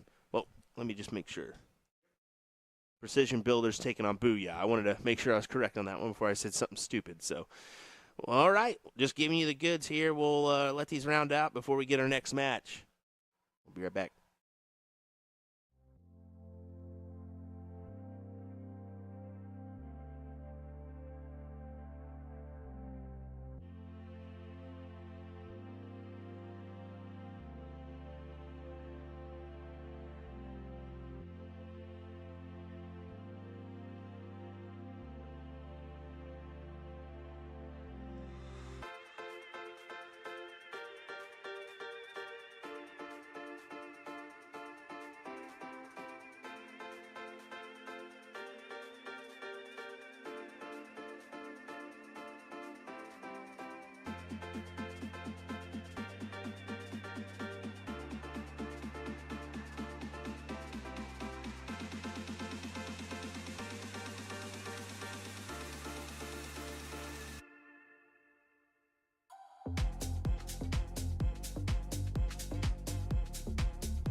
I believe that's a 2-2 score line there on board 148, the Monsters and Big Mike's Auto. So I want to go ahead and at least give you that information.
Precision Builders gets the job done on board 149.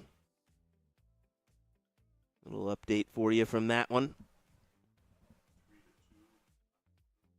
So we'll go ahead and go over to the 148 as it's 3-2 scoreline for the Milwaukee Monsters right now.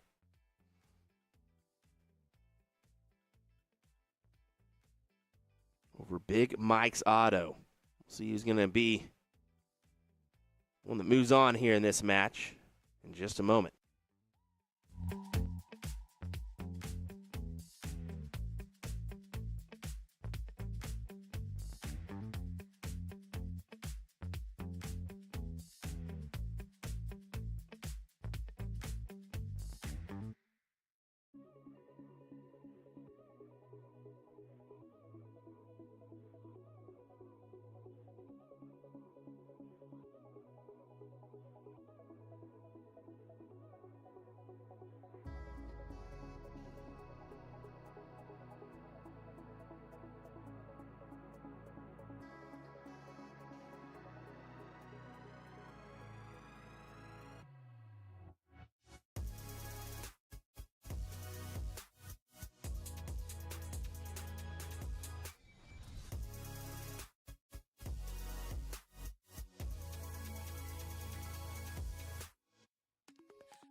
That does it. Milwaukee Monsters advances on the winner's side. As we should get some more action here in a moment. We'll look over the thread and see what we got going for you. We'll let these guys get their warm-ups in, and we'll have another matchup coming your way in just a moment. Don't go anywhere. William Stewart, Ryan Mooneyham in the background, and we kicking off another matchup in just a moment. We hope you appreciate that we were able to at least give you some side view coverage of that one matchup, or both those matchups, I guess. So we'll be right back, folks. Don't go anywhere.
Righty, everybody. Looks like we're getting underway here in our next round matchups. This is going to be 5th, 6 matchups that we're going to be taking a look at here.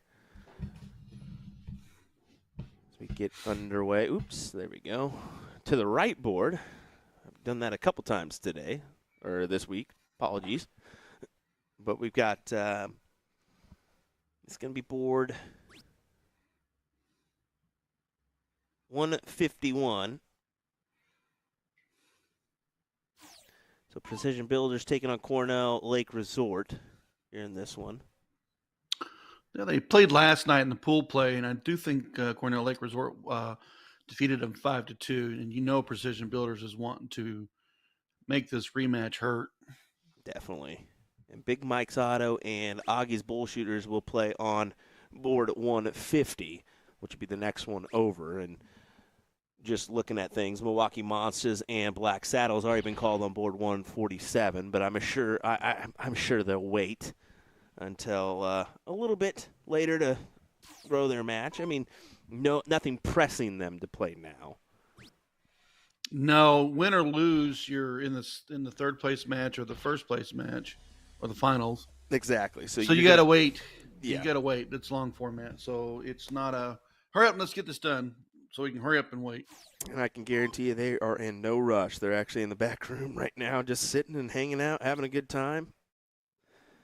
I think they know each other pretty well too. Well, it's all four Milwaukee Monster members, and then it's got Matt Graff stuffed in the middle. You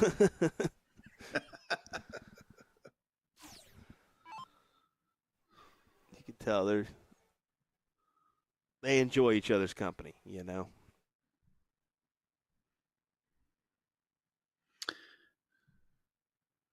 Mitch Barron out of the gate slow, wants to make his next 3 darts count. Yeah, Mitch having a little bit of struggle in these team events, I think.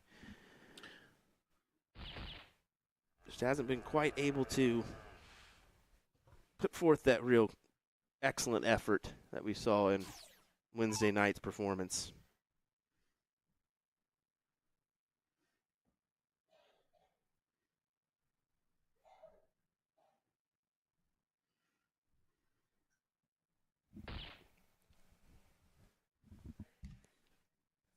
Just looking at the bracket.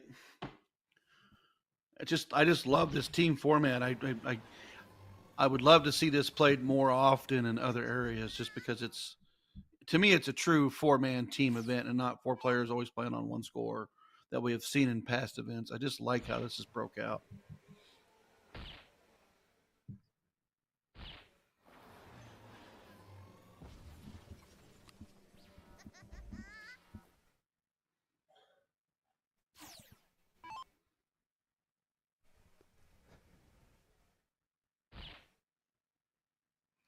Jake continuing on the punishment. Continued to hit just outside on the third one. But that low ton, we've talked about the rounds you got to have as a low ton. The great rounds are your hat trick, and your stellar shots are your high tons and ton 80s. And those are all timing shots sometimes in those high tons. Stay true to the low ton, follow up with a hat trick. Your team will be advancing.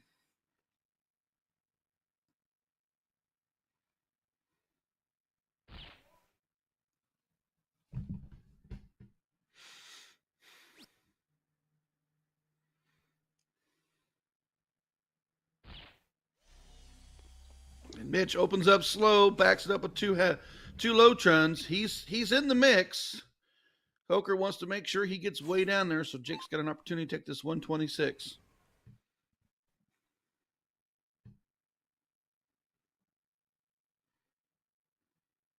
Taking that signature ghost throw, and I tell you what, we see it a lot from these Wisconsinites, that ghost throw. I didn't really think it was as prevalent as it was, but man, a lot of them do it. Well, it all falls back from your legends and mentors, and the legend, of course, of Scotty K. Scott Kirshner really, with that ghost throw, the Kung Fu Panda.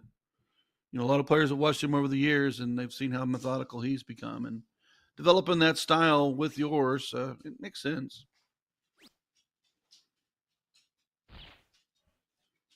Did you ever develop or follow someone yourself?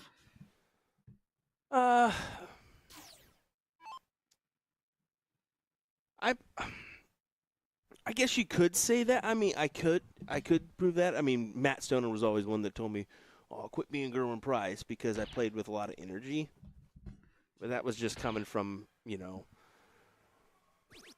aggressive sports. Football, I played rugby for a couple years, and that was an aggressive sport that you really had to be on top of it. So I think that's where that came from. But you could say Gerwin, yeah. I watched a lot of PDC players, and like I've told you, when I feel like I'm throwing the chicken wing, I actually start thinking about how Baggish just throws, how he likes to tuck that elbow in. Of course, Jen on one of her commercials, go in and watch about where she talks about tucking that elbow, because that is a prevalent problem that I like that will develop in my game, is the chicken wing, and so you kind of can lean on other players' styles and stuff like that. I mean, some players stand straight up, some players lean forward, but I don't think there is a true throw. You have to develop your own, but you can use, you know, things from other players to maybe help yours a little bit along. Like Jeffrey Johnson is a classic example. Used to throw really, really fast in the past, but he's got a methodical way he goes to the line to remind himself to stay slow and true to the game. So, I mean, it's just development over time. That ghost throw, like you've seen right there, picked up as other players watch their favorites and the legends play.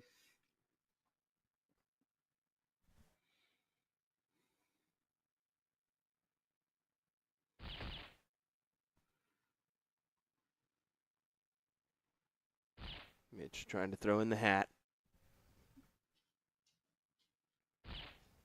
Does so.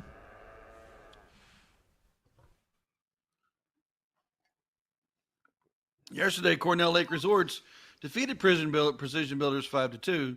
Precision Builders looking to advance, taking out their nemesis.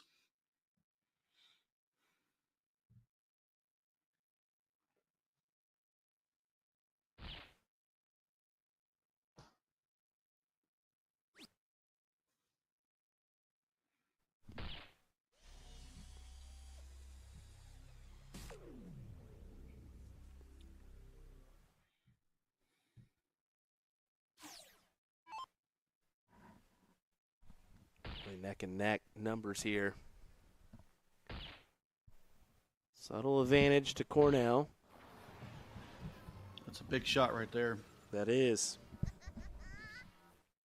And I also know that we've talked about it and reread our comments. The hat trick can be easily thrown with the full bowl atmosphere.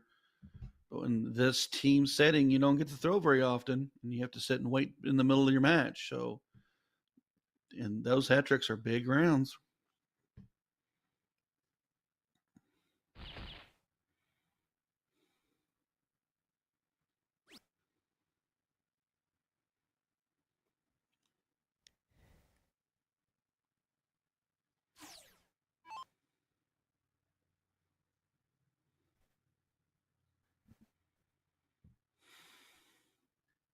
Mitch to try to keep perfect here. It's perfect as you can be, I guess.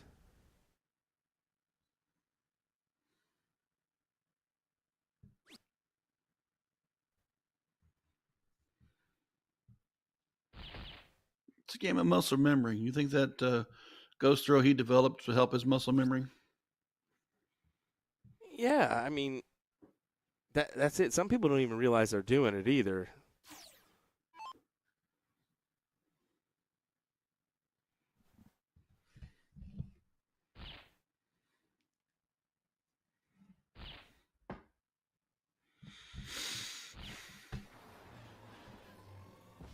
Another 150 on the turn. That's when you're going second, you've got to decrease your game by a complete round. Your opponents are 3 darts in front of you. You got to get up there, and that 150 is a big turn.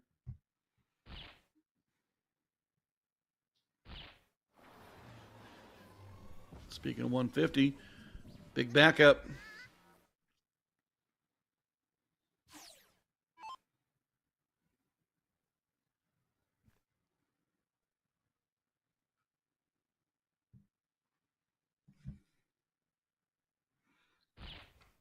That's a good dart to work off of. Just kind of place it right on top. Ooh, that's a great second one. Should fill. Yep, should fill. Excellent round. If he wouldn't have filled that, I think he would have been a little upset with the placement of those darts.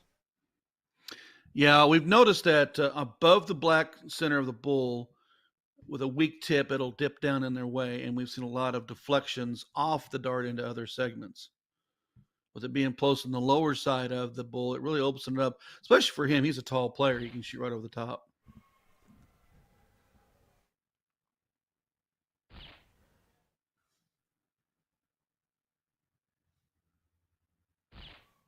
Beautiful. 3 in a row. Hat trick, hat trick, hat trick. Lindbergh, don't leave us short.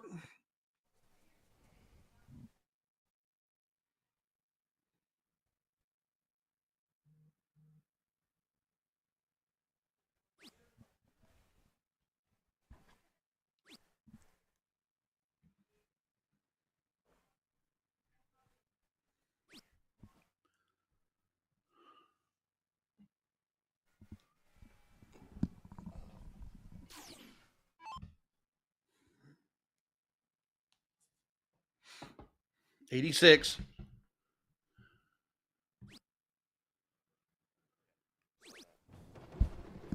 And that's the route. That's the route. We're still tip outs versus soft tip outs using the full bull. They go to the 50 first before they go to their double. Cornell gets one on the board, 1-1. I was just conversing with Garrett here, making sure they're going to wait it out. So they put that match for the king seat on 147 because both of these matches are filling up the streaming board. So if they're going to go ahead and do that, we'll make sure to move it on over so we can get the king seat and potentially the rest of our bracket on fourth and so on. So I'm going to probably after this it goes. If you look at the bracket, folks, it goes single match at a time after these next three matches. I'm going to go ahead and just step up to the tournament director area and confirm that one for them so that we can situate the boards correctly. So I'll do that one real quick. I'll be right back. Dan out slow. John trying to help him out. Does manage a single bull. Frazier 150 out. Will Jeremy Jensen back him?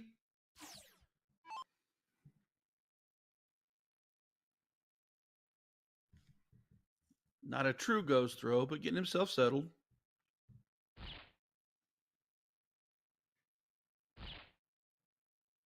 Good lay on 2 darts. Tried to go over the top, unable to convert. Still manages the low ton.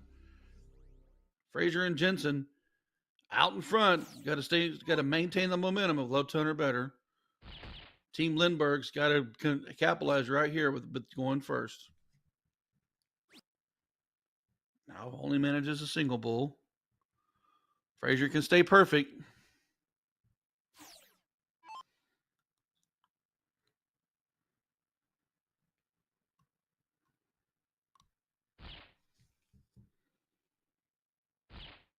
Looky there. There's 2. With that third, Frazier, 6 darts, 6 fulls. 300 scored. Leaves him 201 for his next turn. Team Lindbergh, well back. Going to have to convert.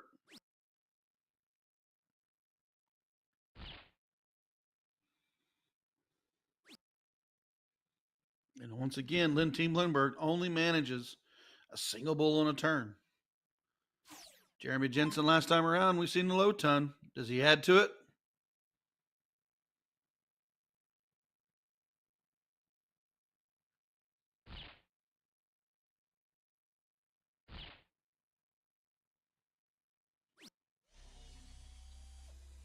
Does get the low ton. Well out in front, Frazier and Jensen.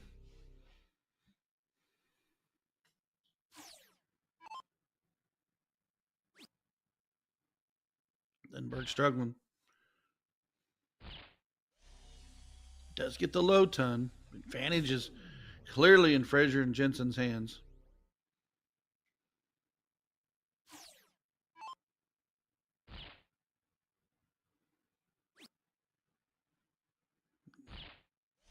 Not phased by dart 2. Does get the low ton.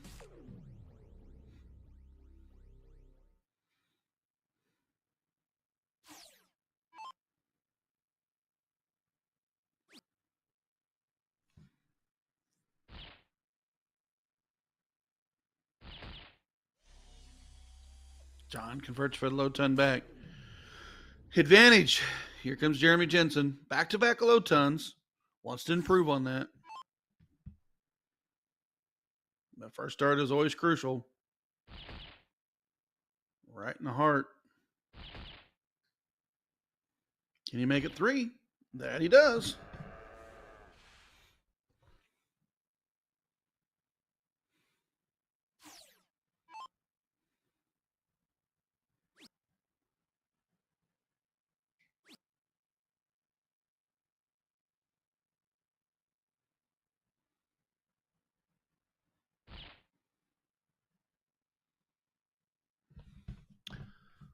$87. Mr. Frazier, you can go 51. You can go bull and set it up. What are you going to do? Still alive with the bull. Just received some information. Well, Cornell Game gets that shot. leg. Frazier and Jensen capitalize, take a 2-1 lead. 2 on the trot Go ahead, there. Mr. Will. So I got some information. The Spanish team has been announced for the World Cup of Darts, and 2 familiar names for us: Jesus Justica and Jose Justica and Jesus Noguera, who we saw at NDA Team Dart. So just wanted to go ahead and mention that one. That a couple familiar faces will join the ranks on the PDC World Cup team. Pretty cool. That's an interesting and neat event at the same time. That is. That is. Group play and then try to make a knockout round for your doubles. True doubles fashion. Cornell Lake Resorts 2, Precision Builders 1. Cornell's not letting off. They've got the foot on the gas. Oh, okay. Okay. Appreciate it. Happy anniversary, Will. Now bring me up to speed. Well, my wife's anniversary today. Me and my wife, 6 years. Oh, wow. Together, so, yeah. Congratulations. Yeah, pretty. This is our 3rd year in a row we've missed our anniversary being together, but it's okay. We kind of accepted that we're going to miss some dates, and we'd rather miss that one than the kiddo's birthday and whatnot. So, yeah, the kiddo's lives are what dictates a lot when it goes to sporting events, school events, things like that. Our anniversaries and birthdays kind of take a second step to them. Yes, they do. Game 2 over there on the Augie's board at 150. I'll have to see who's out in front and kind of keep an eye on it, but I do know they're in game number 2 over there, so we should potentially have time to jump over and check that one out pending, that one doesn't go 4-0 or whatever, but if that happens, we'll at least hop in and try to catch a dart or 2.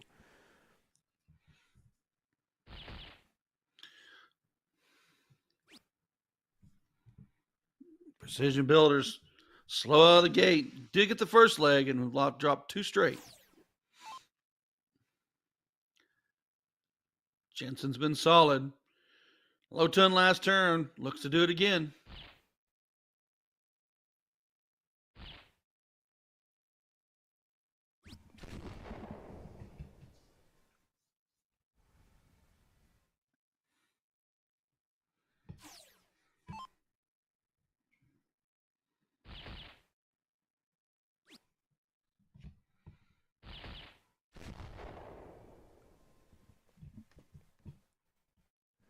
Well, Nick being one a little bit behind here, he can really counteract that. Finds a hat. Even a low ton's okay, but can't convert there. Still got the going first advantage. Jensen's been playing well. Jensen can get himself for the out, and Nick can do his magic to keep from the freeze.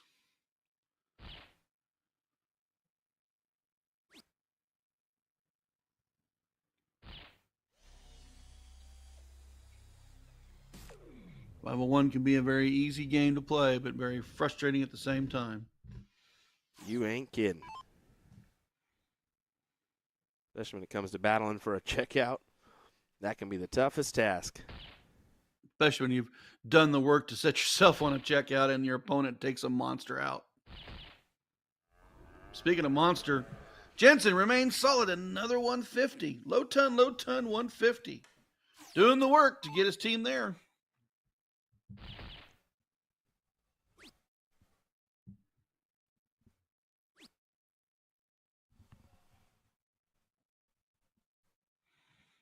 Big rounding here for Nick. Low ton or better. 150 would leave him 90.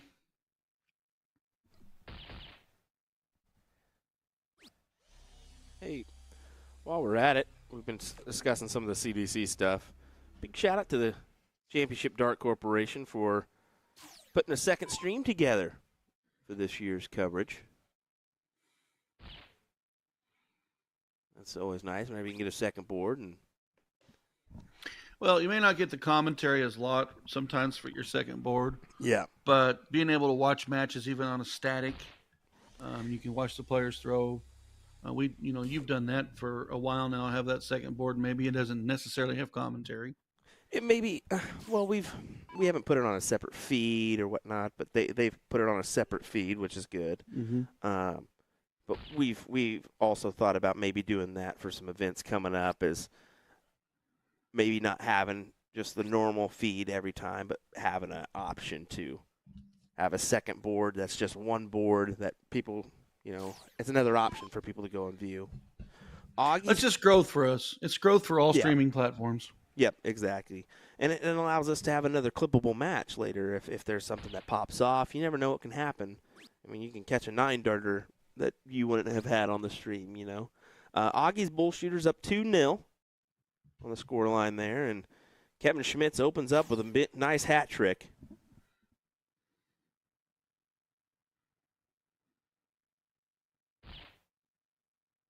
$83 left. Inside on the 13 is not bad because, folks, that's a freeze. Jake cannot take out a 70. You got to remember this is a team event, and that freeze is very prevalent. If you don't hit the out and you go inside, you set the freeze. He'll want to go bull and then single one to leave 2.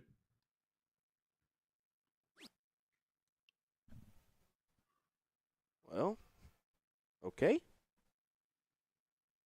36. Yeah, that we've noticed they've been leaving 4 a lot too. Yes. For their freeze action. Just a little bit of a reassurance, to maybe have 2 shots instead of the 1.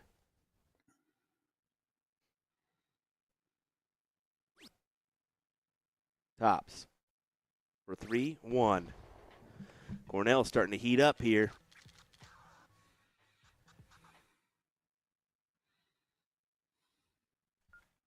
One good thing about this event is I was reading the bracket. Every team that entered today that made the final 8 does have a payday. So if you have a great bracket play yesterday and then you're in today's double elimination tournament and this didn't go your way, you still get paid. See there, a good low ton from Kevin as he tries to set up a win here. So we'll head back onto board 151. Once again, that is a 2-0 score line on that other board.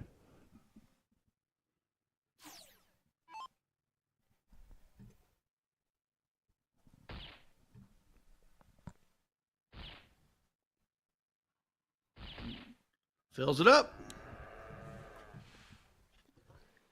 That's helpful. That is helpful. We did talk to the tournament crew. It looks like we've queued in our matches for the rest of play, essentially.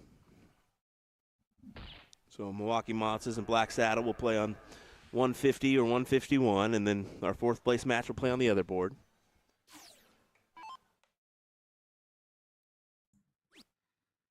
Travis Frazier's been great this whole match. Not a happy round there. Still no troubles.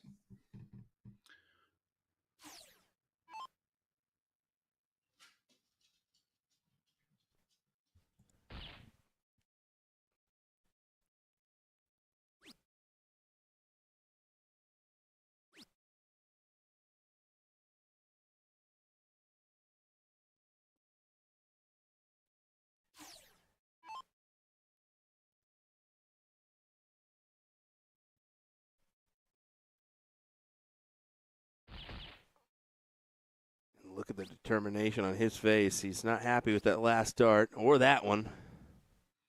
We got the first dart in the heart, but he springboarded dart 2. Yeah, and then when he came to overshoot dart 3, it was high. Thought he was due there.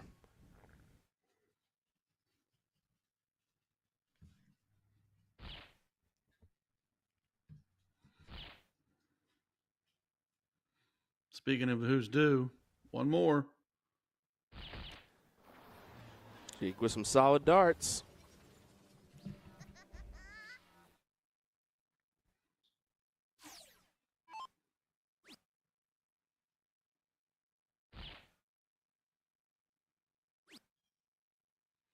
And this one, because you're not playing that, not guaranteed to play the 7th leg, you don't want that leg. That one tends to be every player's least favorite and most difficult to play. So as a team concept, go up there, win your leg. Your partners win their leg. Keep that 701 out of the mix. Cornell looking to do that today. Precision Builders says, nope, let's go to the final leg.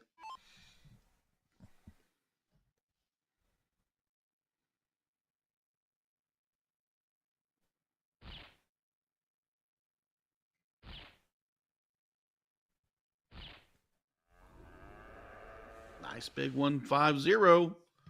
3 bulls up on the screen.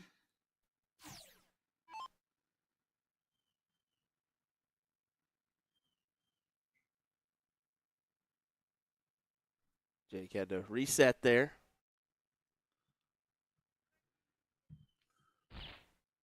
Where's he going to go? Where is he going to go? Dart 3.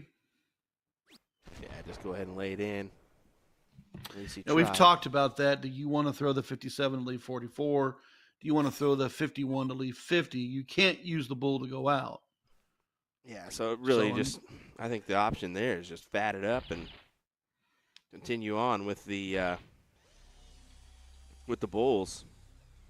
Well, Porky and I had that conversation. He says throw the trip 19 early to change the outcome. I don't know. I mean, and I think 3 hats in a row is fine because I can go 19 for 32.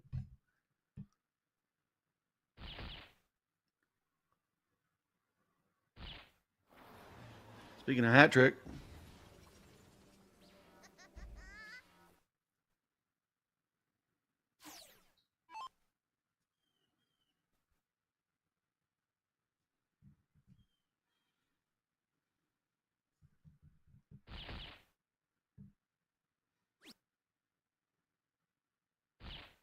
Yep, throw the bull, set the freeze in action.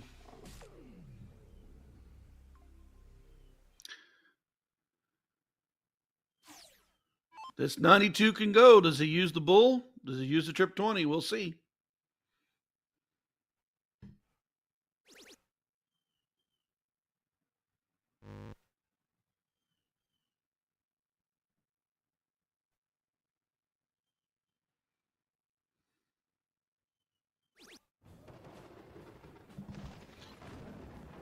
There you go. 3-1. Or sorry, 3-2. That 3-1 scoreline becomes that. Wasn't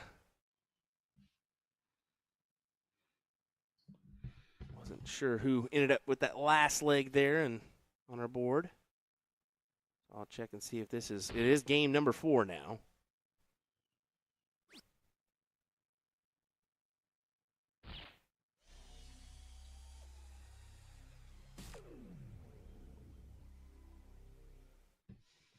Jeremy Jensen's been solid. Stay solid with the low ton.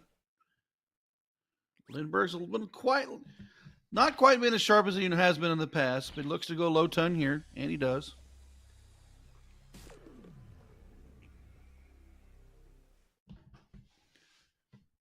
Jensen and Barham play well together. They look to continue on right here to get this leg.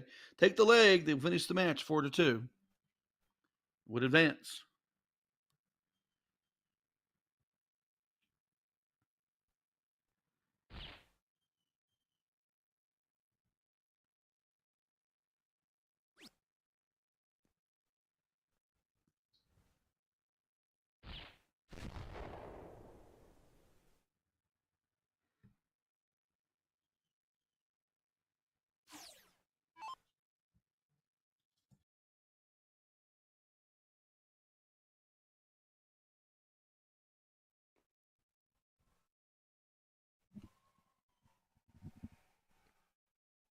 trying to start off with a good number.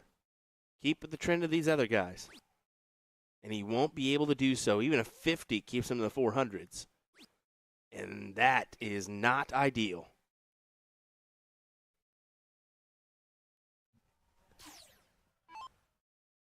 That is not ideal. As Jeremy just needs to pound in a low ton or maybe even a hat.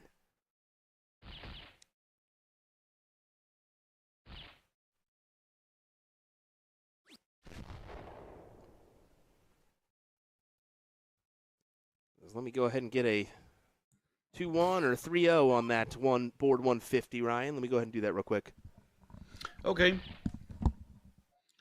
Dan Lindbergh, out first round, low ton. Backs it with another low ton. Cornell Lake Resorts 3, Precision Builders 2. If Mitch and Jeremy can take this, they'll finish off Precision Builders with a 4-2 scoreline. Coker and Lindbergh, they want to go to the game 7, which everybody plays the 701 freeze.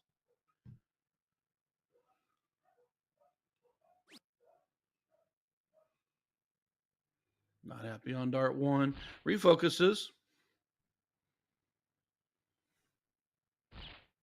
And just like that, grabs another low ton.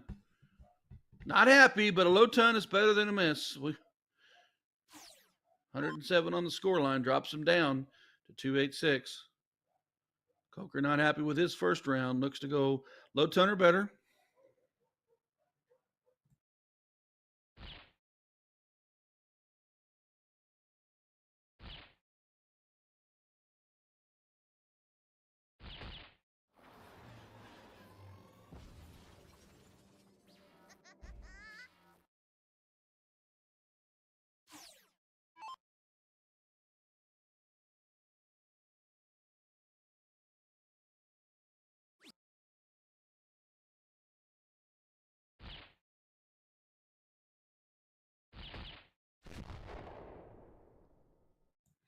And Jensen not letting that first start miss affect him. Hammers 2 more bulls, drops him down to 181.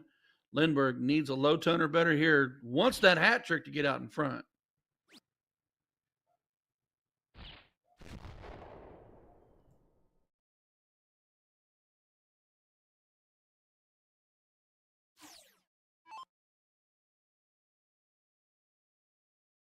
Three nil scoreline there, but they think it's about to be 3-1, and I'll be able to guarantee that here or show you here in a second. So that is board 150. And apologies, I did set up my cheese run if you didn't see back there. I set up a cheese curd run just in case I can't make it to the cheese factory. Who'd you get to do that? Jeremy's wife. Oh my gosh, Will. Like if I the famous Will Sturd on the mic and cheese curd. Send her after. I said, if I give you $100, will you just go ahead and grab as much cheese as you can? You know she's going to come back with a truckload of cheese. Oh, geez. I would not mind at all. Coker slow on getting level round 1. Did low ton let round 2. Wants to go better here in round 3.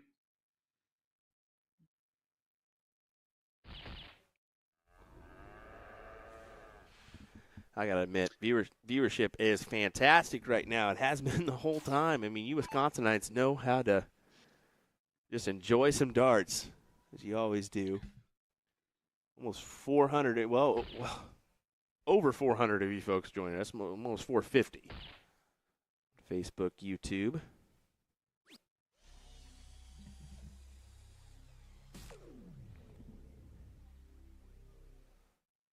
Ligbird does not have an out at 166, but at 150 will leave him 16. Looks to take that route.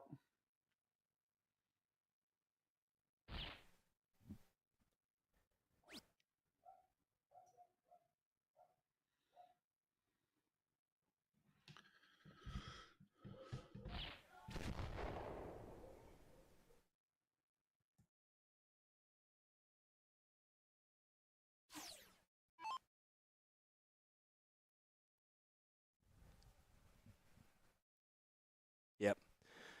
3-1 score line there on board 150.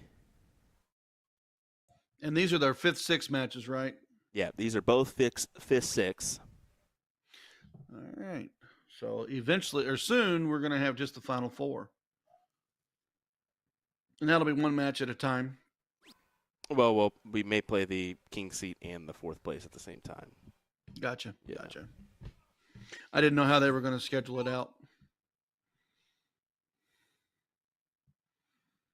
Precision Builders down by a leg. Got to have this one. Cornell Lake Resorts in the driver's seat with a 3-2 scoreline and going first. Well, it's a big ask right here. Oh, we needed that one.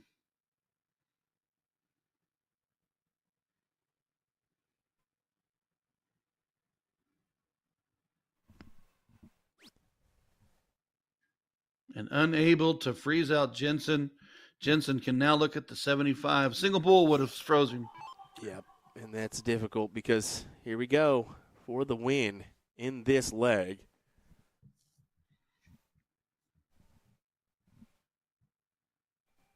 A lot of different ways to go. Oh, he's going Yeah, the trip to double route on the 15s. Oh, we pulled it. I mean, you could have went 57 there or 51, but the 45 because it 15 leaves 60, keeps you out alive.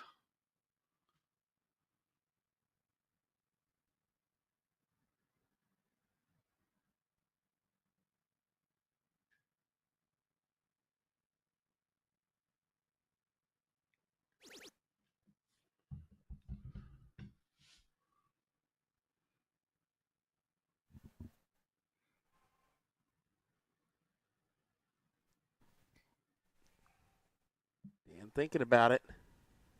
So he's not froze. I was surprised with the 42, but 3 for double 4.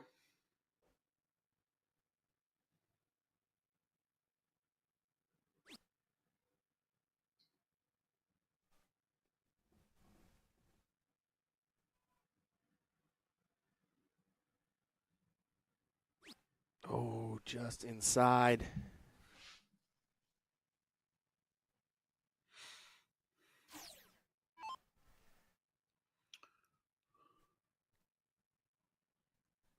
As Mitch can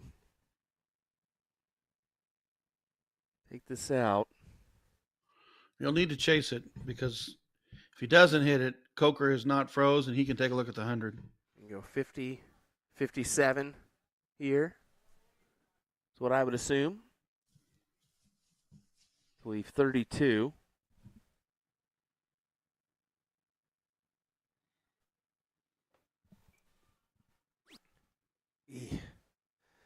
You got to hit the big number in order to get a look.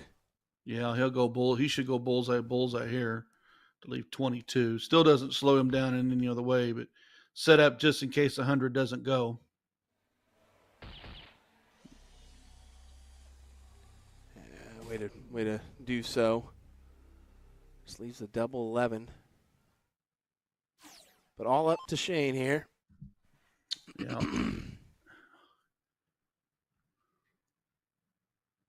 Possibility of a freeze, too. Yeah, it depends. Like, he's going to have to take a look at the 100, but he doesn't want to leave the freeze for Lindbergh. Yeah, and he started off right.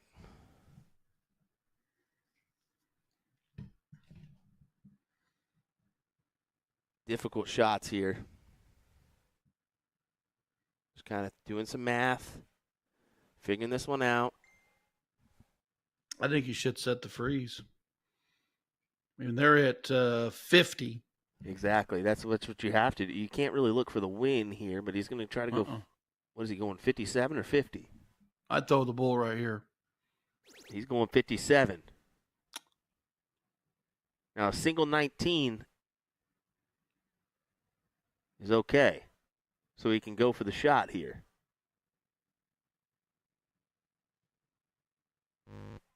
But that is not. You've got to go inside wire there.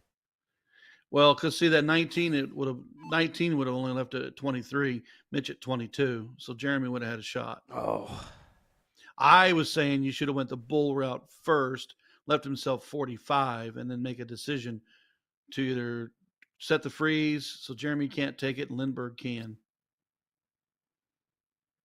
Double 7. Wow. Well, And just like that, I'm gonna head on over here because Sean's actually got a look at the win, and that just did it for Aggies bull shooters too. As you can see, winner, winner, chicken dinner. That's the match on both of these, and I thought we'd maybe get a glimpse there right after that one. Well, they ended at the same time, so we're right in track with each other. As next, we'll get our 4th place match and the king seat. As Black Saddle will take on Milwaukee Monsters, and Cornell Lake Resort will take on the team of Augie's Bull Shooters. There's your top 4, your remaining competitors here in this field.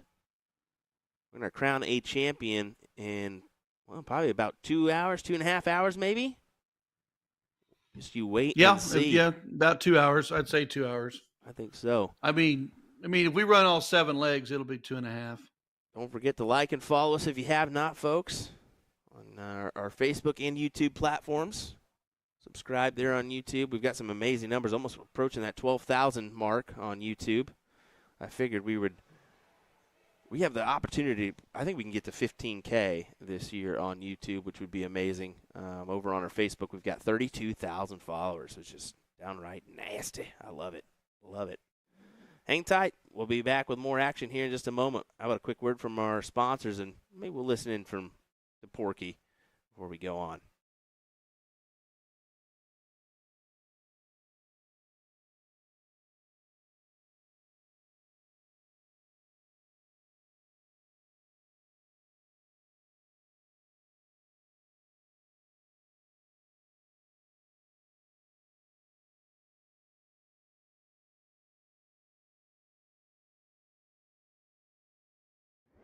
Luke Humphries is the greatest darting force on the planet. Bullseye. Oh, we got one. The fish has been landed. We know he's too good. The world #1, world champion. Incredible stuff.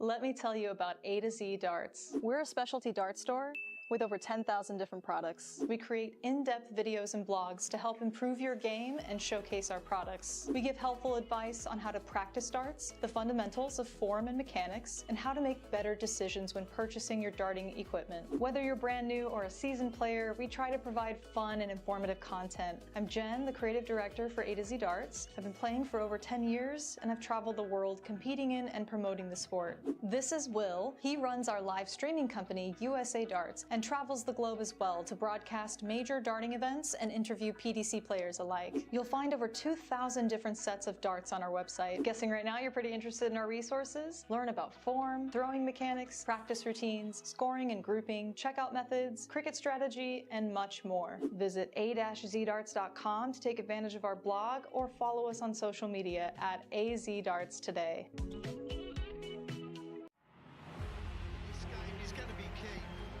Tell by the way they're scoring, there may be nothing in it. One man misses, does the other man get? Yes! Double 12! That is the most amazing ladder dance you will ever see in your life! I can't stop! 12, and the 9 Dark King lands another one! Covered by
Breaking soft tip news, WAMO has announced a string of American player signings, including PDC superstar Jules Van Dongen. You've known about Leonard Gates, of course. However, we also saw Mike Maloney, Rick Hensey, and Garrett Rakowski, who are prominent soft tip players. Not to say they've never won anything on the steel tip side, but they are renowned for their soft tip accomplishments and dominance in the US. And for you folks overseas unfamiliar with these guys, just go on over to our YouTube page at USA Darts, type in their names in the search bar. We have dozens of great matches featuring all 5 of the new WinMouse sponsored players. You will not be disappointed. It is astonishing to see 3 sponsorships that are soft tip leaning by a major darts brand with over 50 years of experience in the industry, not to mention the Blade 6 being the board sponsor for the PDC. So if that doesn't answer the question, why do people play soft tip? I don't know what else can. We totally understand how the UK folks might not get it and just don't realize how popular soft tip is globally, but trust us, we at USA Darts Production literally make half of our living streaming soft tip events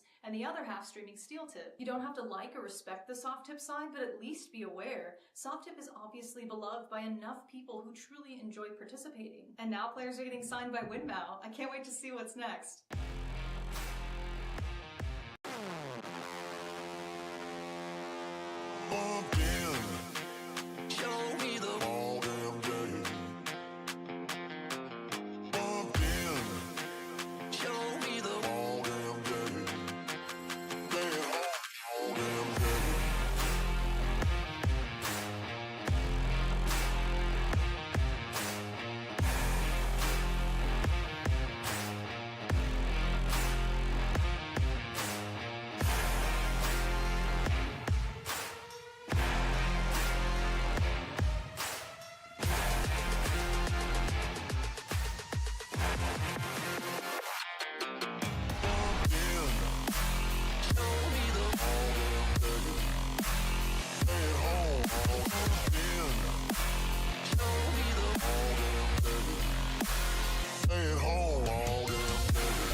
What's up, guys? We're sitting here with Phil Glomsky.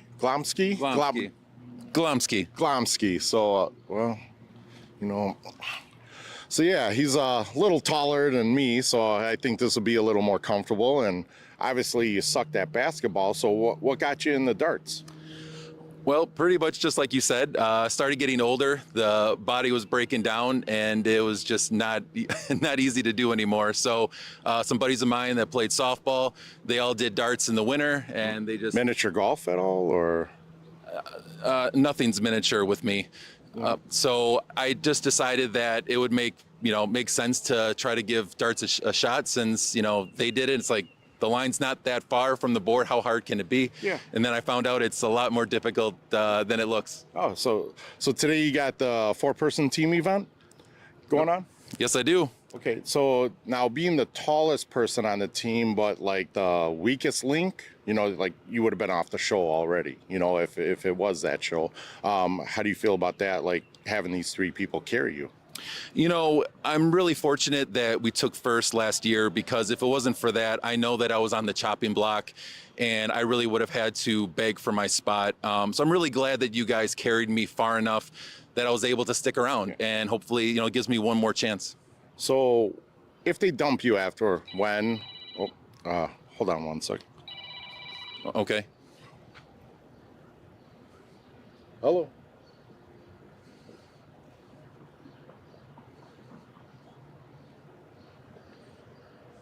Yeah. Oh, yeah. No, at 4 o'clock. Yeah, 4-person team. Oh my God.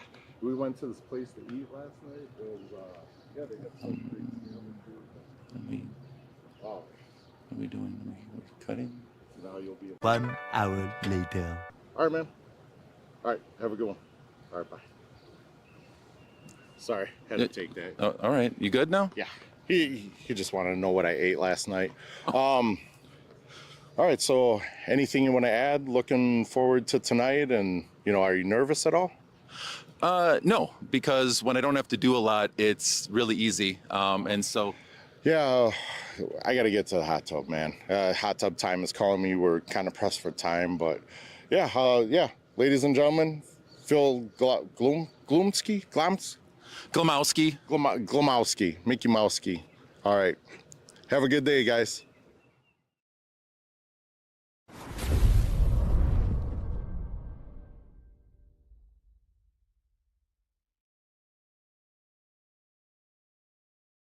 All right, here with probably the most famous guy in Wisconsin. Let's be honest here. Dude, let's be honest. So I was at the hotel, and I met some guys, right? And in the elevator, I was telling them about USA Darts, the Booyah booth, and all this. And I asked them if they ever watched the stream. They're like, "Oh yeah, we watched like Leonard Gates and Garrett Rakowski and all this stuff." I was like, "Oh, cool." And then he didn't even recognize me. I wonder if it was because I had my hat on. So he's like, "Oh, I'm so-and-so, by the way." I forgot his name. And I was like, "Oh, I'm Porky," and didn't even bat an eye. So obviously he didn't know who the hell I was. So let's go with the second famous person in Wisconsin, because I think Garrett takes it right now, It's because of your stupid, 4 10-dart outs in a row thing, So, but that's all right. I'm cool with it.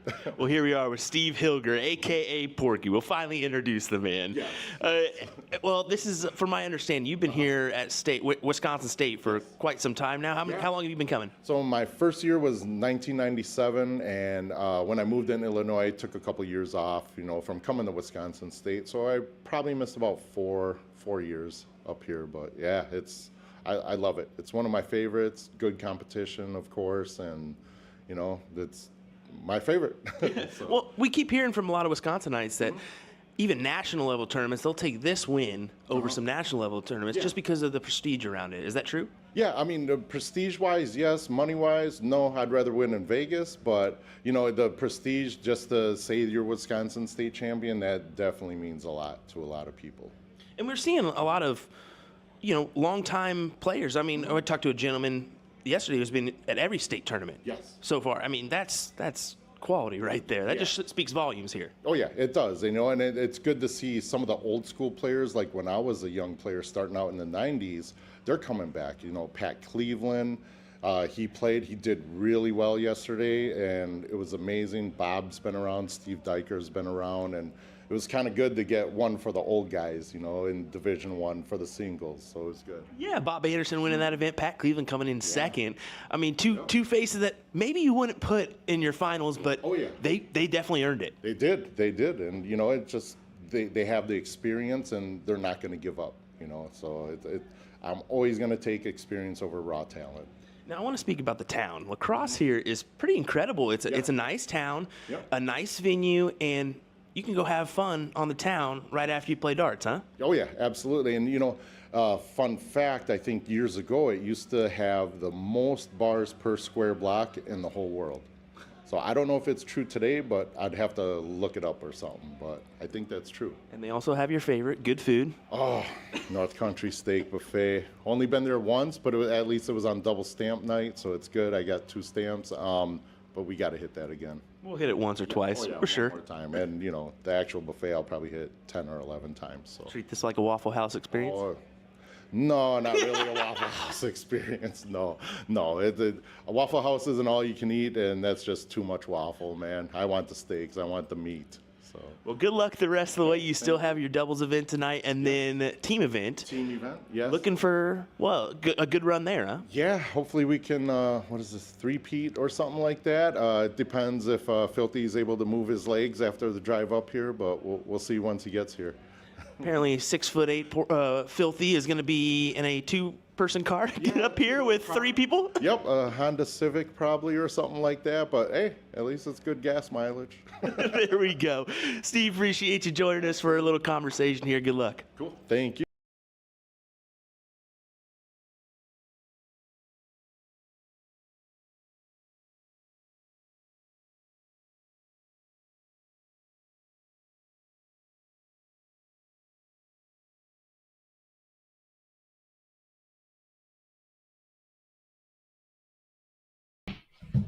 Well, everybody, it's time for your King Seat matchup. Milwaukee Monsters take on Black Saddle here on board 151. And the one next to this one, it'll be Augie's Bull Shooters taking on the team of Cornell Lake Resort. And we'll be dabbling in that one off and on if we can. So we'll start off with our King Seat matchup. William Stewart alongside me is Mr. Ryan Mooneyham.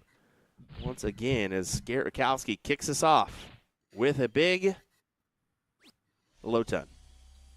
You were ready for that to say the big hat trick. Womp, womp, womp. I'm glad to be sitting here calling this King Seat match with a bunch of nobodies that nobody knows. Yeah, sure. Get out of here. Scuba Steve did not get a hat trick either. On to Jeffrey Johnson.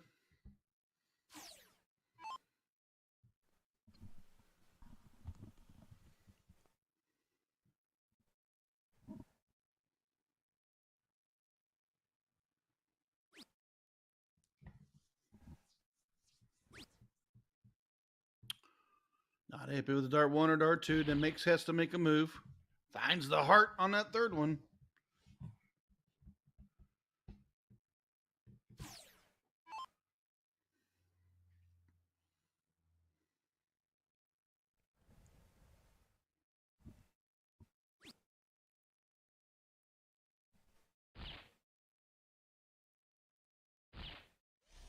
I think his throw looks a lot better today than it did in previous days.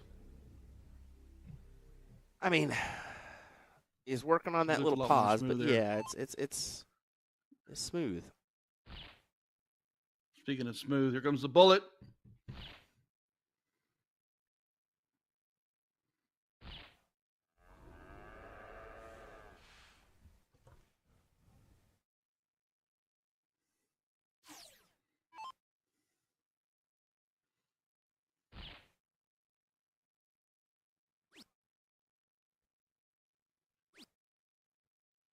Ooh, Scuba Steve not happy with that turn. Managed to get the first bull to fall, but didn't back it. Jeffrey Johnson only managed a single bull last round. Wants to go low ton or better here.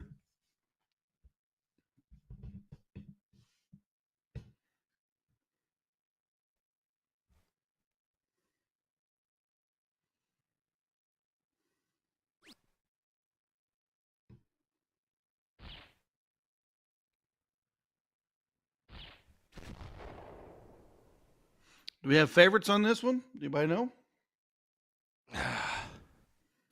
This is a tough battle either way. I mean, this one could definitely go either. Don't both these teams in the last 2 years each won a title? Yeah, I believe Black Saddle. The Black Saddle won in lacrosse. I thought it was Wisconsin. No. Milwaukee Monsters is two-time champions. Oh, they are. They did defeat them at the Dells. They're looking for the three-peat, I believe.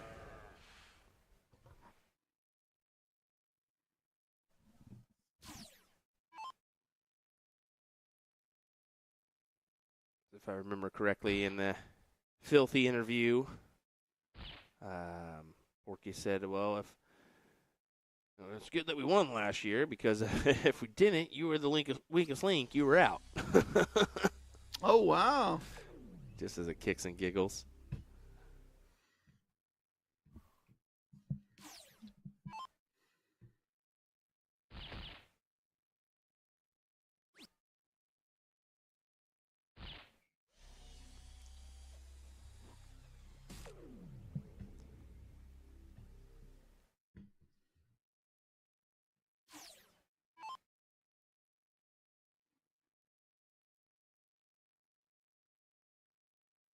Jeffrey Johnson back on 319.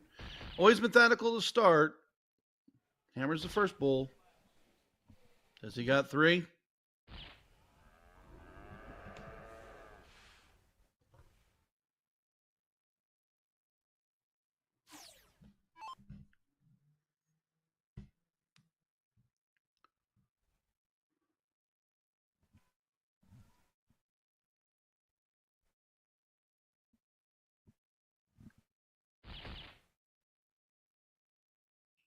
Bob looking for the hat.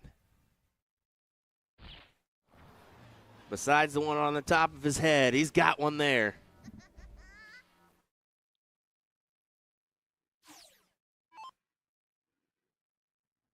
Kowski back on 134.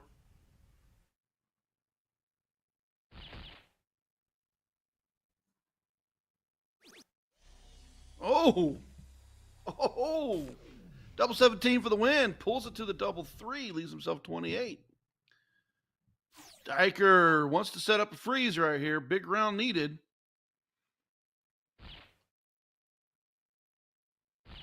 Oh. No.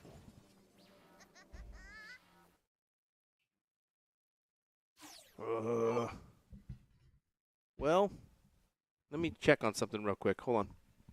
Okay. Jeffrey Johnson back to the line.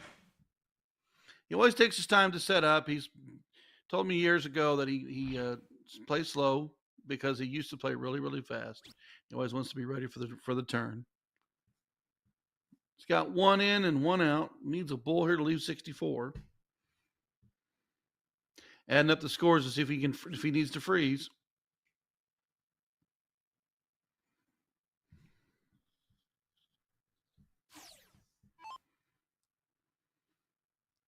$92 for Anderson. We've seen him go trip 20.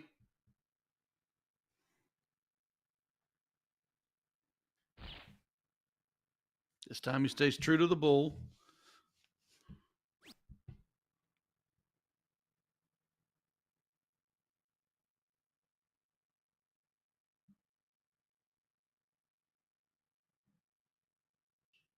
$103 is what hit their score line. He needs to throw something for the freeze.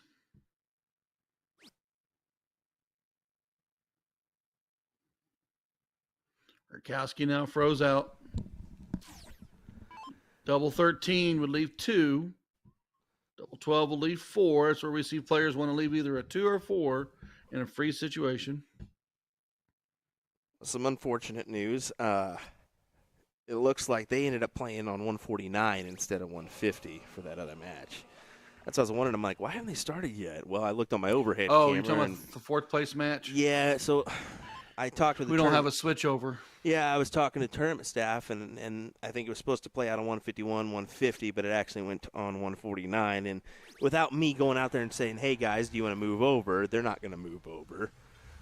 So it is unfortunate, but we can still get a shot with the overhead camera. So we will do that when we can, but a little bit more difficult for us to keep track of what's going on out there unless I go out there and physically do it myself. So I'll try to do that from time to time, at least give you guys a score line. Once again, we apologize, but some things are already, pre-scheduled out, and I thought we had that set up, but it may just auto-trigger to another board, so.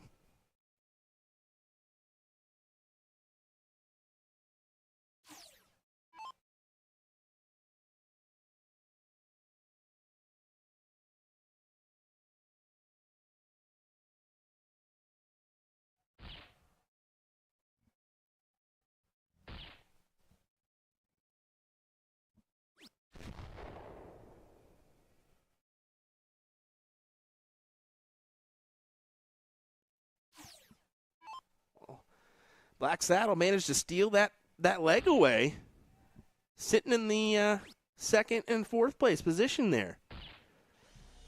Yeah, that miss on Rakowski for the double 17, Drab that 6, and then unfortunately Jeffrey Johnson had a short round, and then the freeze was set. And Anderson played for the freeze.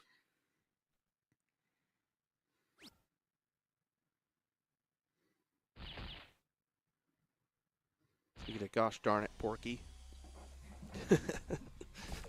Not quite that, but it was a close one.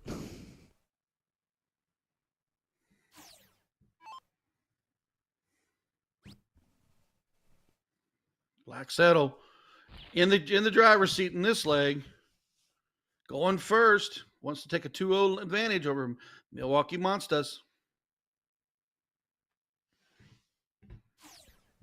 Monsters is coming in as the back-to-back champions. They want the three-peat.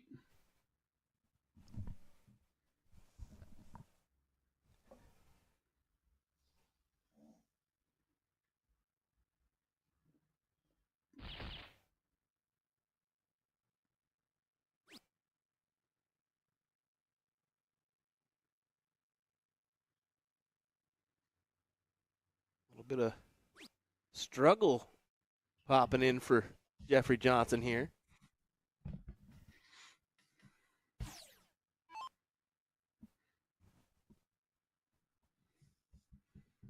Scuba Steve, low ton last round. Needs one more.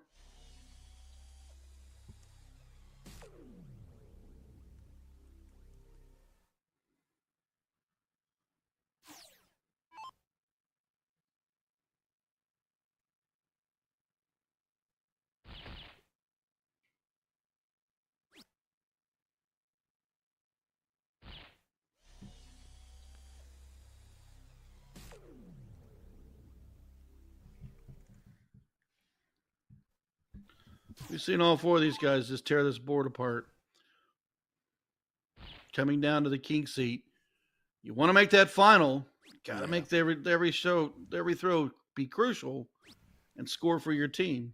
You would really like to lock in the finals berth here, guaranteed. You don't want to go to that third place match because anything can happen there. With us being being four people on your team, all playing different spots, different times. It's quite a unique format.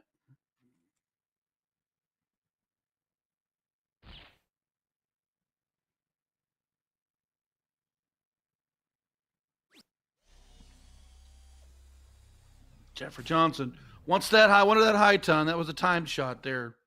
Going second. He wanted to really push down on him.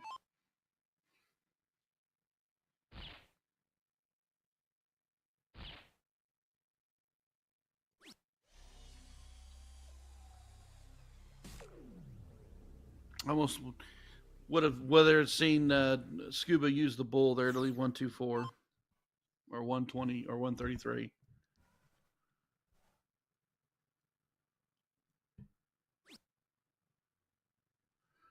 Porky not happy with that one.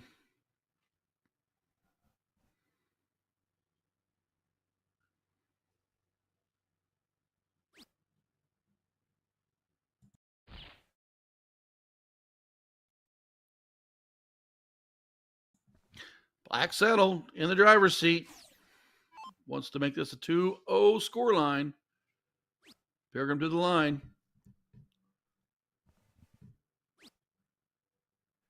Oh, a little bit of irritation setting in for John there.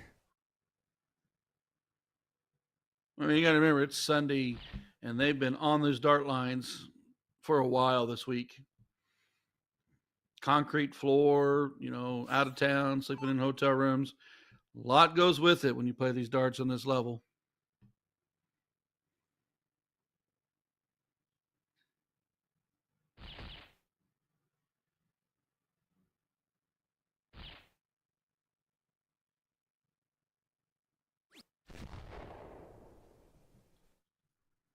Nice low ton. Wanted the hat. Hat would have been great, but still not bad. I do see Scuba going straight hat here.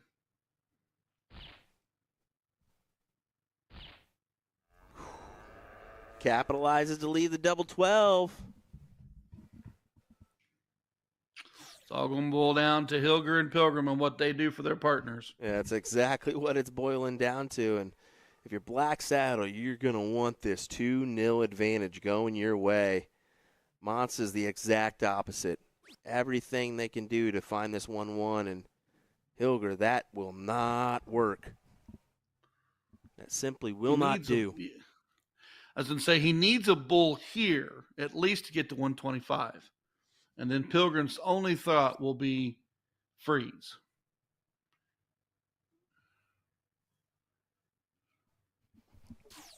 A nice big Hattie will leave Pilgrim at 27 and will set up the freeze where Jeffrey cannot take out the 103.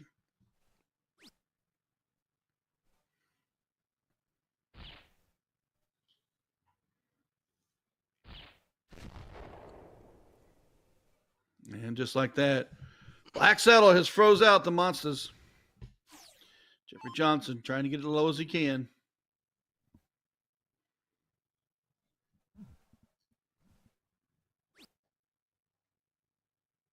I got to say this is kind of getting a little irritating to me. I can only imagine what these players think.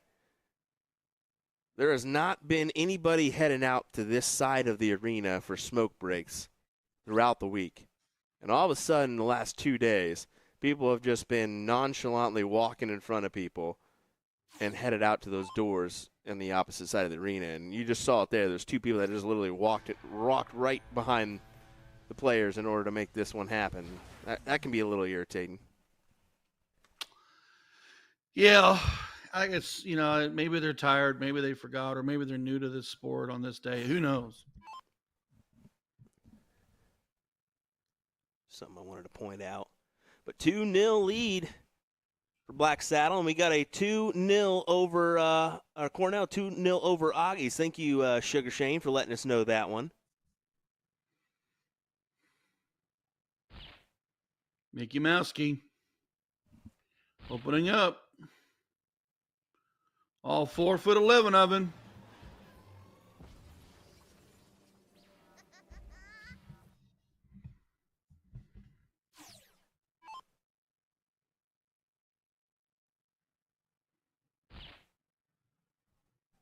I'm going to do something real quick. Here comes Pilgrim. Hammering the bull, 150 to back.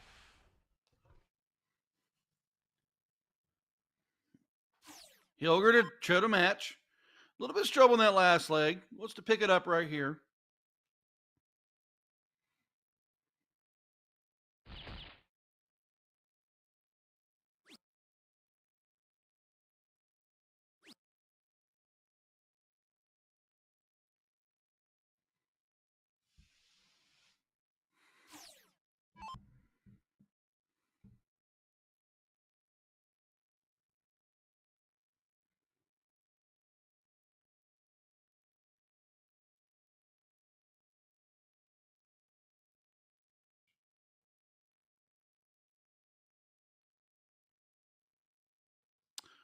Like fixing the situation with people walking in the way.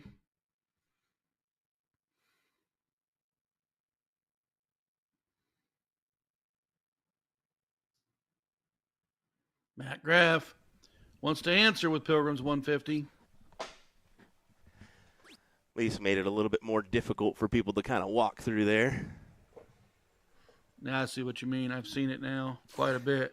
Yeah, and I mean, there was a few that walked really right behind those guys. And it's like, come on, guys, just make the little extra 10-foot walk around. And I don't care if you're going through the tables and through the background back there, but not directly behind a player's throne and in front of the other guys.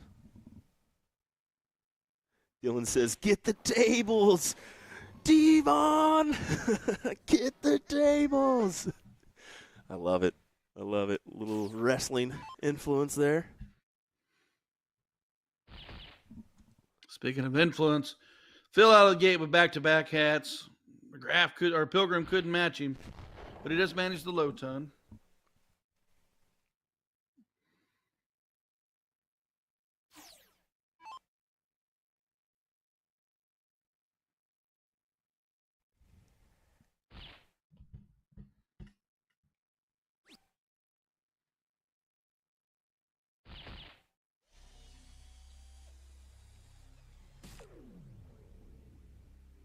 do you got for us, Graf? You got to find something of value. Even a 150 only pulls him 1 point ahead of Hilger.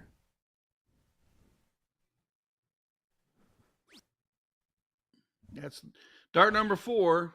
There, we finally hit a bull. And that could be because he hasn't been up on the board yet. I mean, you got to get. There's no way to warm up. It's your turn. You go up and throw, and he hasn't been in the last 2 legs. First round was 3 darts outside of the bull. Then he manages to get back on the board with a low ton. Kind of got to get your feel for this. It's a different format. Speaking of someone doing well, Mr. Mickey Mouski. See, I like that lead because then I can go 19 for 32. 9 darts in, I'm sitting at 51. Andy Douglas saying, is this the winner's side? What place in the bracket? This is your king seat matchup here, as a reminder for you all. 4th place match is happening just a little bit on down the way on 149. We do apologize that we're not able to kind of hop in there and check it out, as I didn't see that they were starting on 149 before they already got underway.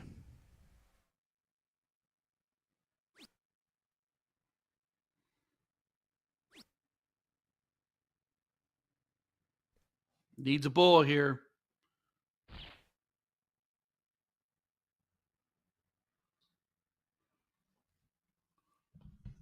Matt Graff. Low ton last round.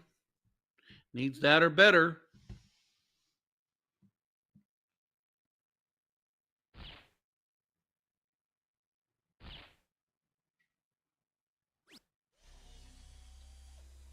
Get the back of the dart, kicked it out.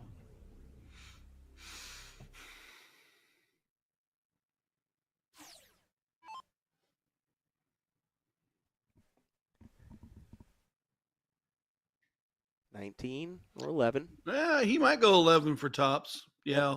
Remember, he's tall. Yeah, he's got that advantage. Let's say 19 or 11. Either way, whenever he gets the job done to get a leg on the board, they needed it. They needed it.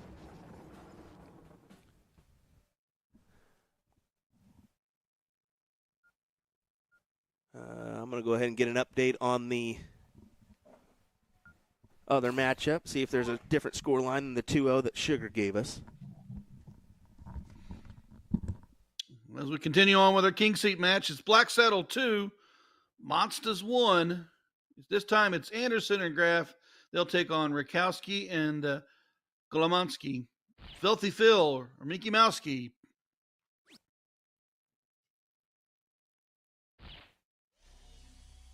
Low ton to start.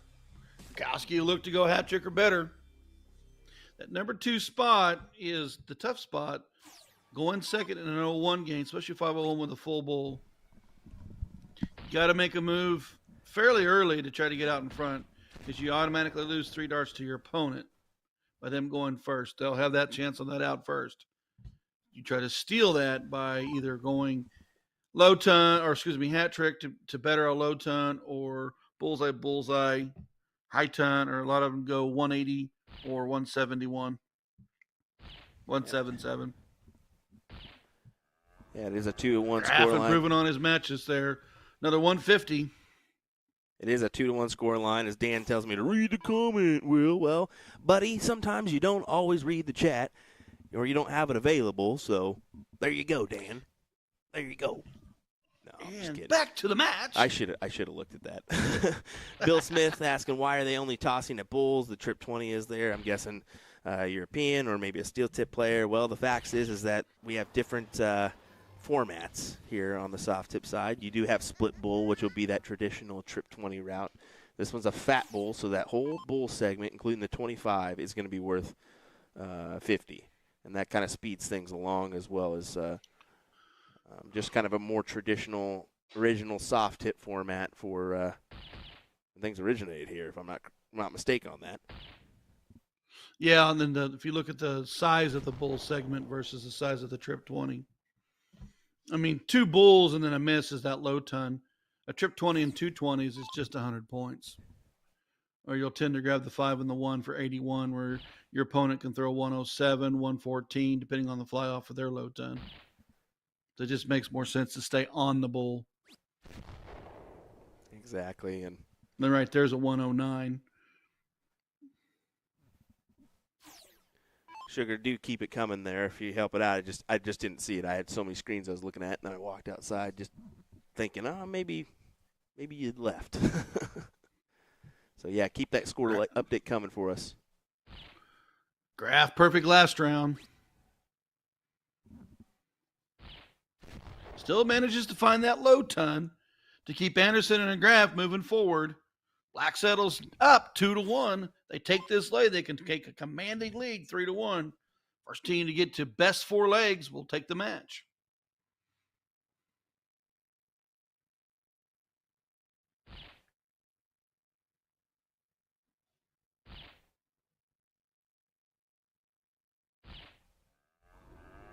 Filthy continues on. Another hat trick.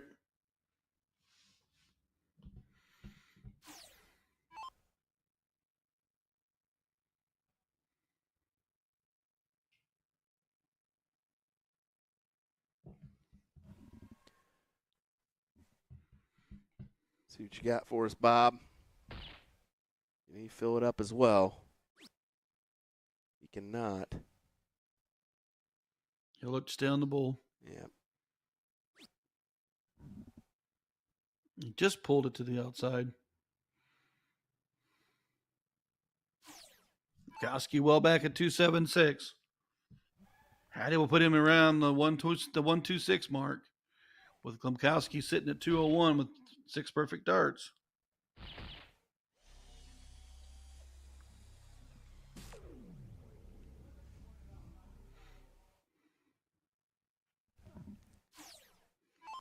Barb Harris joined us in the chat. Barb, are you still here? I swear I haven't seen you all week. I know I'm tucked away, but come on now. I got some bottles for you as well, if you're in the area. Nice 150 from Graf. Sitting on 87. Hopes to get a look.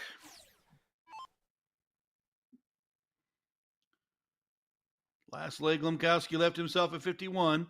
Let's see if he does it again. Say that one more time, Ryan. Last leg, he left himself at 51. Let's look to do it again. No, I was talking about the Glomkowski that you definitely just said. Oh, Klimkowski.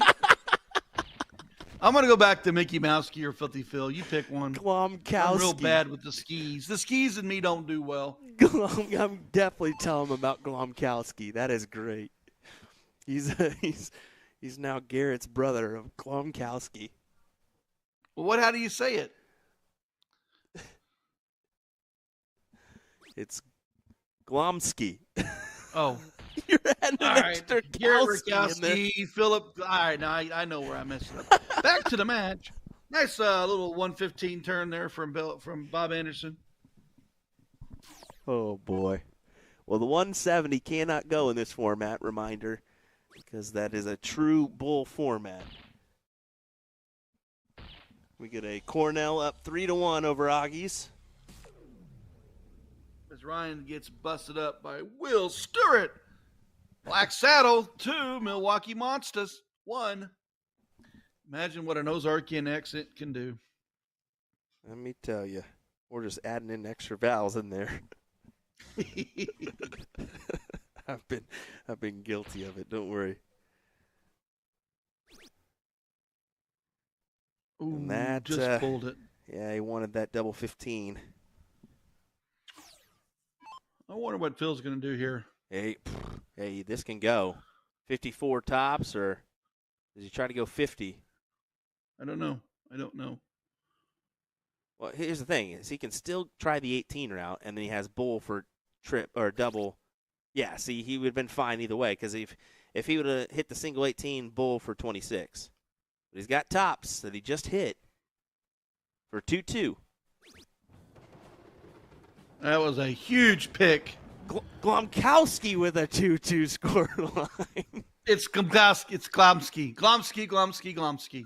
Filthy Phil, back to the match.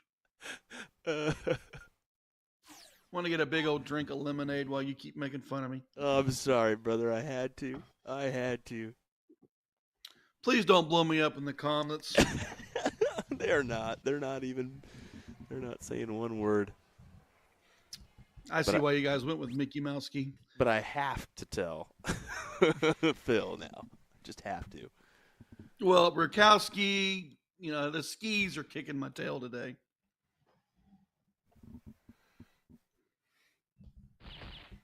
Porky tried for the trip 20 there. Yeah, Porky's not had a very good day. He's had several turns with just a single bull on it. It's just that darts is up and down for every player, and people don't realize it until you're in that situation that you didn't have your best, or maybe you just didn't feel so great. Here comes Phil. Phil, put on the mic. Put on the mic right now. I got to fill you in about a situation here. All right, fill me in. You'll never guess. Phil, you're doing a great job. Keep shooting well. Man, thank you, buddy. Ryan called you Glomkowski. I think I'll take that over Mickey Mousky. Well, it was the Rakowski, Glomsky. I just put the little extra vowel in Just a there. bunch of skis. That's why I kept telling us I've been messing up my skis today.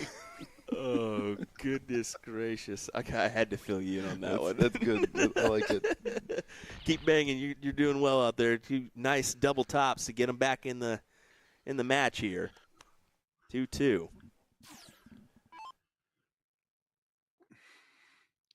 Way to bust me up.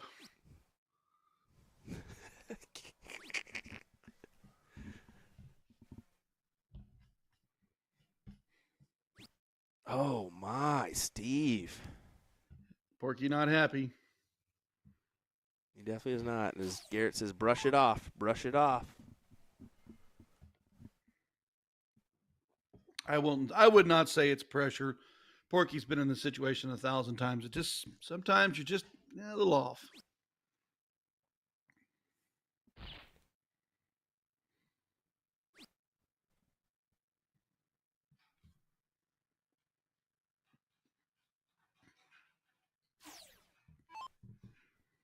Milwaukee Monstars 2.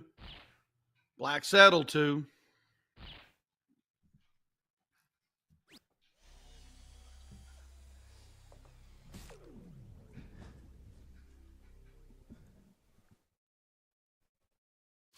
Well, Pilgrim, find something here of value and fill it up.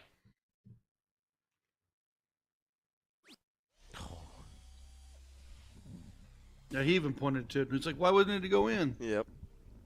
Do you ever find yourself talking to your darts when you miss? Every so often, more to myself than my darts. I'll just say will, most of the time. But I always do the miss on the wire for the double, go to your home, like Happy Gilmore. right. Go to your home. Go to your home. Nothing's more irritating to be right on that wire, especially when all three darts hit right on the wire. Exactly. And none of them are in.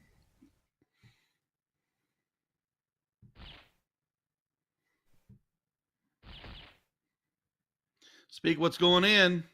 There's a hat trick. Bob it is. Anderson, Black Saddle, trying to take this leg for a 3-2 scoreline. Winner goes to the finals. Loser will be in the third place match.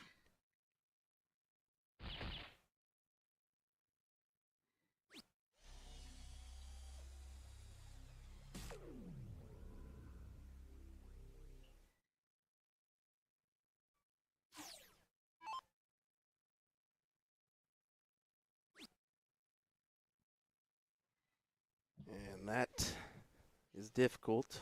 He's not going to move over. He's going to stay right there. Well, maybe he steps back off.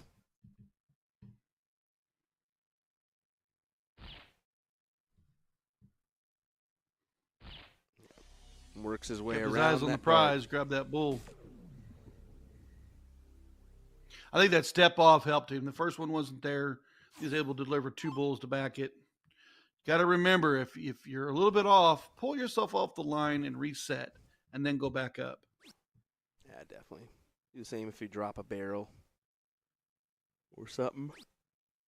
Yeah, there's rhythm and flow. There's mental. There's a lot that goes with this game.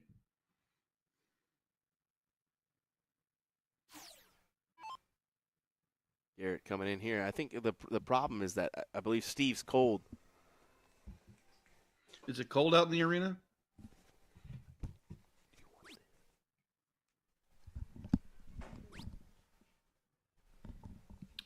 Black Saddle 2, Monsters 2. Anderson needs a bull to get set up for the out. Yeah, I will say that there's been quite a few people that have expressed that it's a little bit chillier today out in that hall. And I think it's because you don't have the packed crowd that you have had most of the week.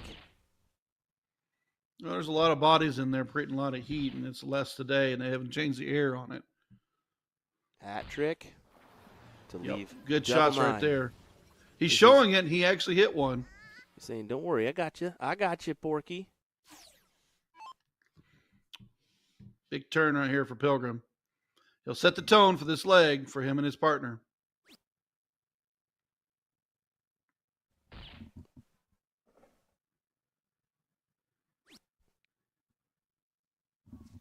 Ooh, not happy there.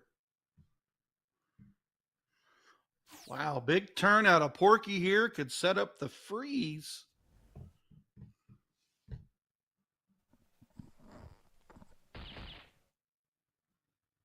Fill it up. There he is. The net, my friend, sets the freeze. 131 plays 151. Bob Anderson cannot take out 140.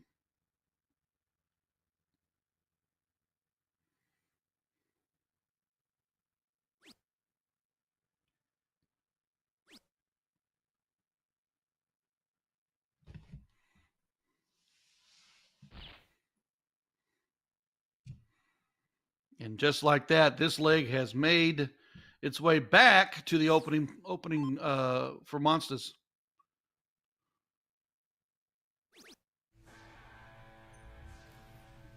Kind of a twist of events there. Well, that's 3 on the spin there for Monsters. To grab the advantage, and are we going to see another one of those classic last leg deciders between these two teams? It always seems to happen. I think we went back-to-back years where this has went to a deciding set. So I was thinking the same thing. The king seat holder loses the final, quote-unquote, first leg of the final, first set of the final, and then they go to a deciding set.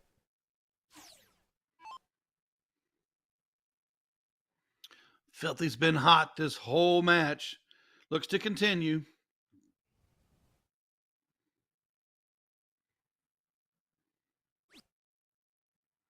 Well, that was a big round for Monsters because they guaranteed themselves at least the last leg decider. Pressure is now on Graff and Diker going first to hold throw to send it at that 7:01 4-man freeze.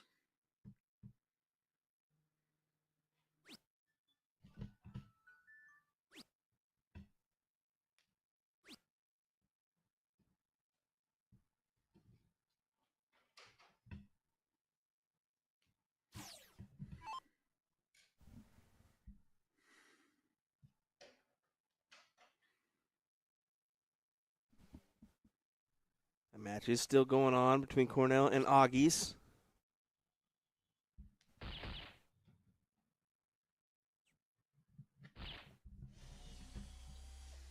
Low 10 out of Johnson.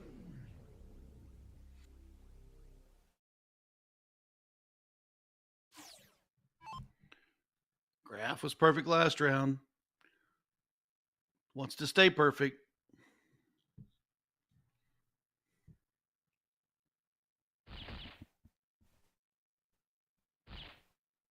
Be a good time to put in another hat, and he does so.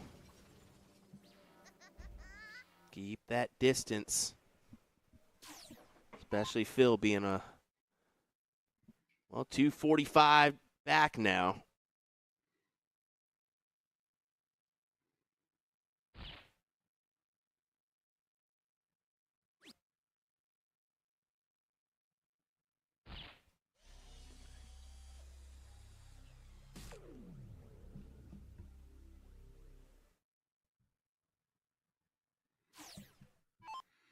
Diker not happy with his first turn. Wants to go low ton or better here.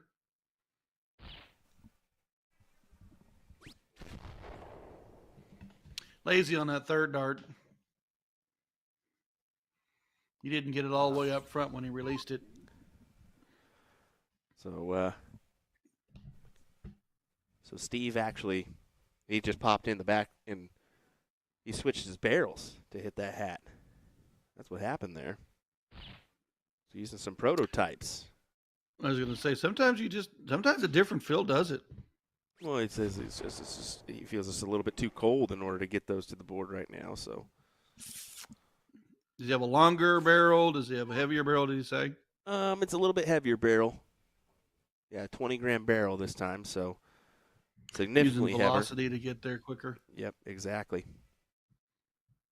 It's a good thought. Sometimes players, if you didn't know that, a heavier dart gets to the board easier, per se. wind resistant and velocity. Some players throwing high will lengthen the shaft to drop it a little bit. Some people shooting low will shorten the shaft to fly it high. There's a lot of different variances. Of course, the back of the dart with the pear, the shape, the rocket, it all depends on your flight patterns. Is there a true pattern that works for anybody?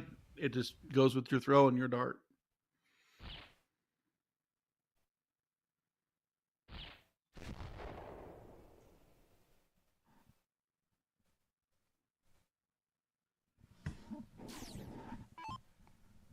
Diker well back at 369, ready for a turn here.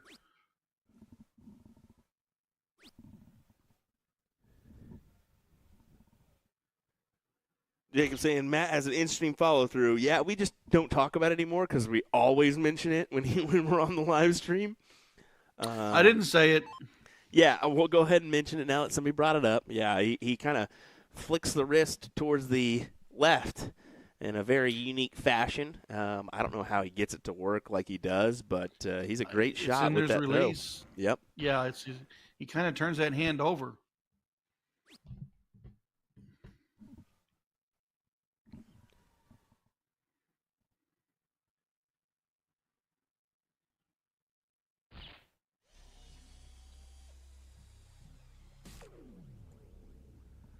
Checking. We haven't got an update from Sugar on the scoreline for Cornell versus Augies. Last time I heard it was 3-1 Cornell, and they're still playing. Maybe a 3-2 scoreline there, or 3-3.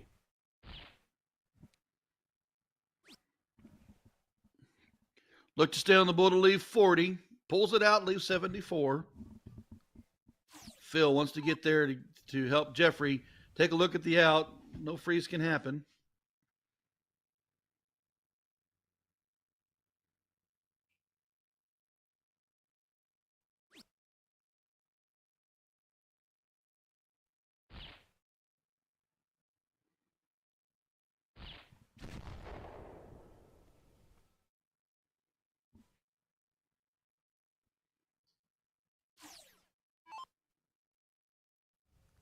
Steve, well back. Yeah, his first 6 darts were not Scuba Steve-esque. But those were.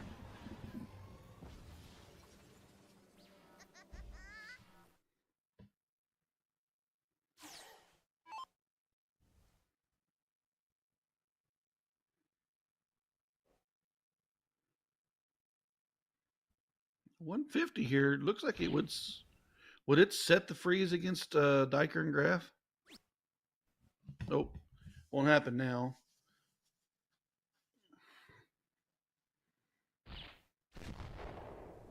$168 plays $146. Graf can look at the 74 to tie this up to 3-3. Traditionally, we have seen this weekend a 50 for the double.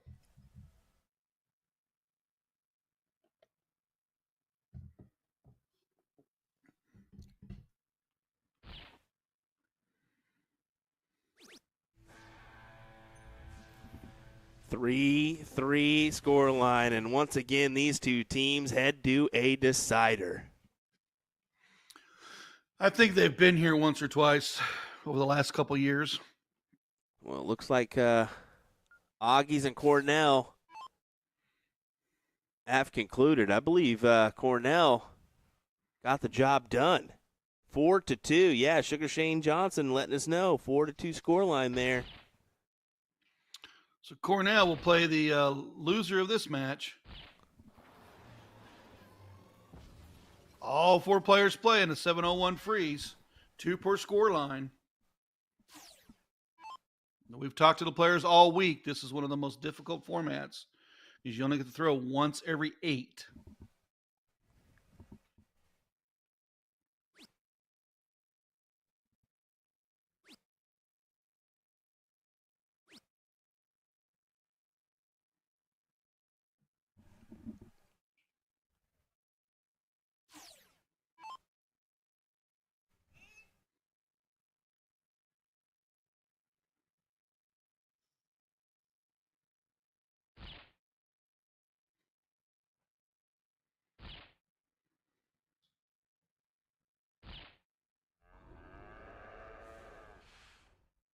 Phil adding to what Rakowski did with a 150.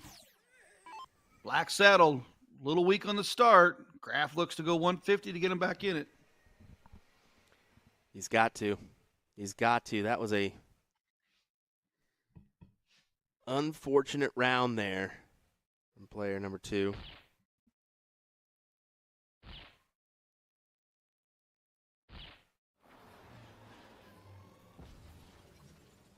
There's the 150 needed.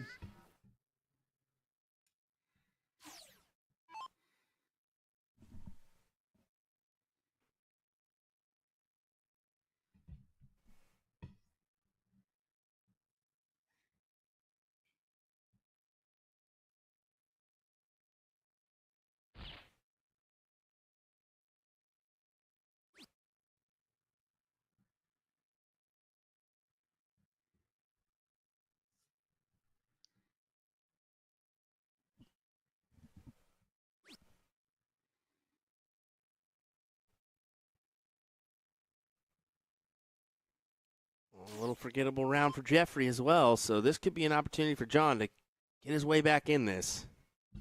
150 would leave 527, which stays with him.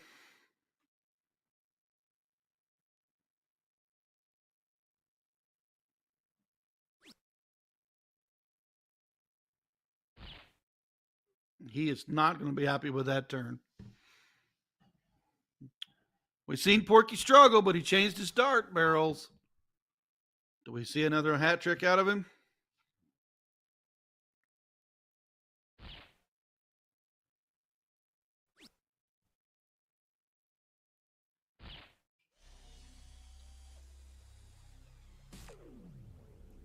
I think he'll be okay with the low ton considering what had happened previous.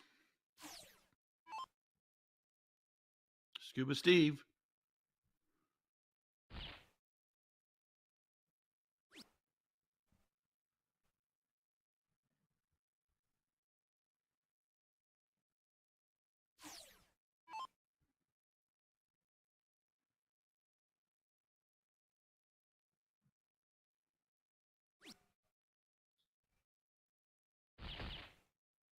Followed him with another. He does. Hammer time times 2. Low And ton. They're extending out this advantage from that player 2. That's almost a detrimental spot for Black Saddle. Got to get your team back in it. You Black got to Saddle's find gonna have something. to convert. Yep.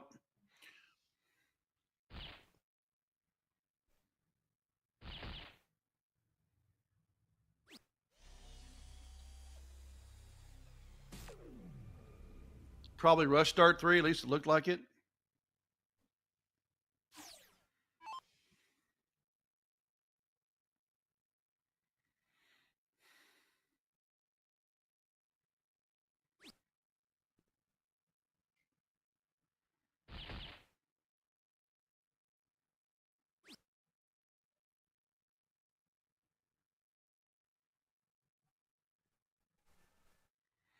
380 plays 504. 374 plays 478. Matt Graff right here. Big round to get his team back within striking distance.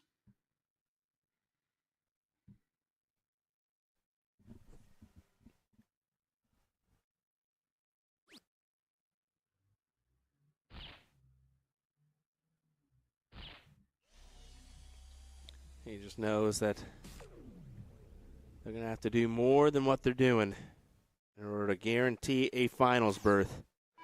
Not, they're headed to the loser's side to take on Cornell Lake Resort in the third place matchup.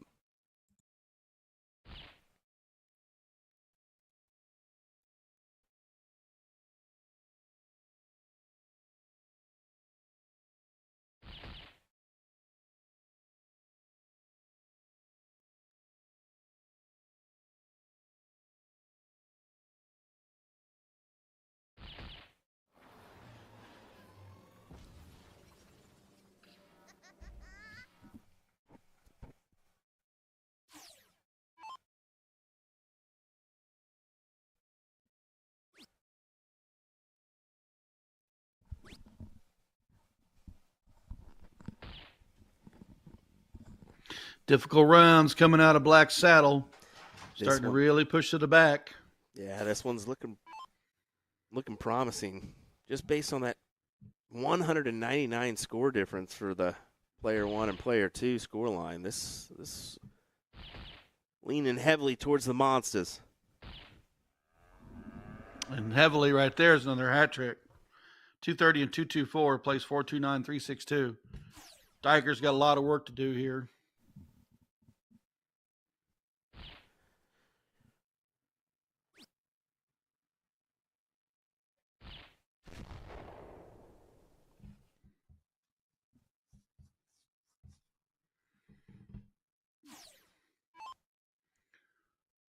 Rakowski, simple 150, sets him up for the out. I say it's simple.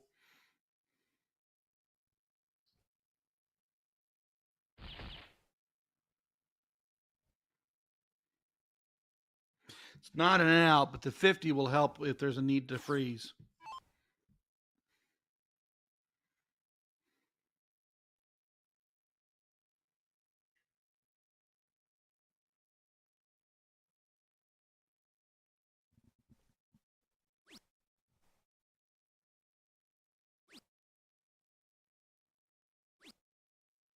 Black Saddle, not getting it done in this leg. Phil, 150 here, sets up a nice out for his partner.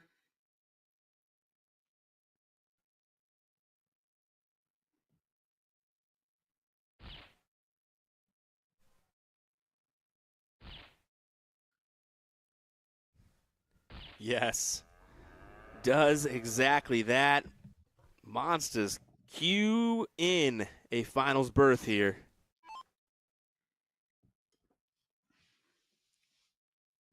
You just have to finish the job.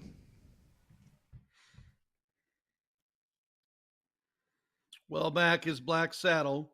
Graff just trying to get him in position just in case.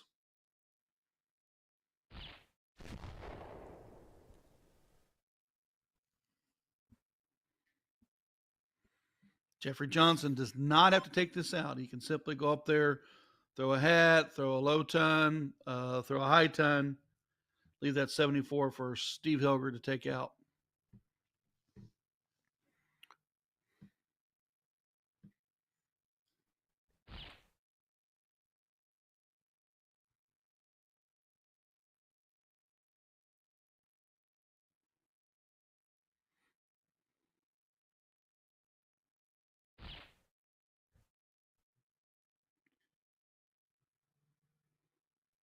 $19 for tops.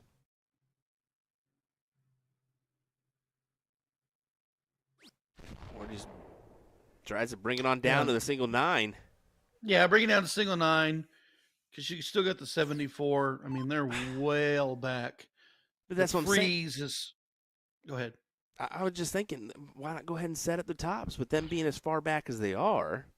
I mean, I get every little bit counts, but If you hit 57, you leave double one. That brings it down. 19 leaves top. So if Hilger doesn't take out this 50 for 24, then your next potion can take it out.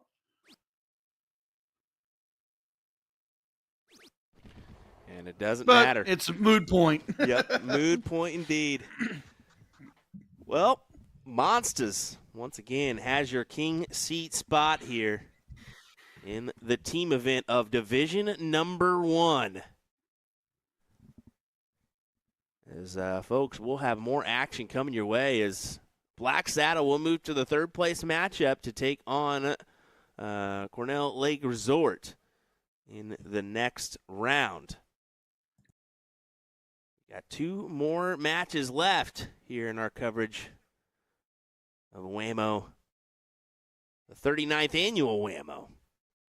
So we'll be right back with more action in just a moment's time. William Stewart, Ryan Mooneyham, thanks for joining us, everyone.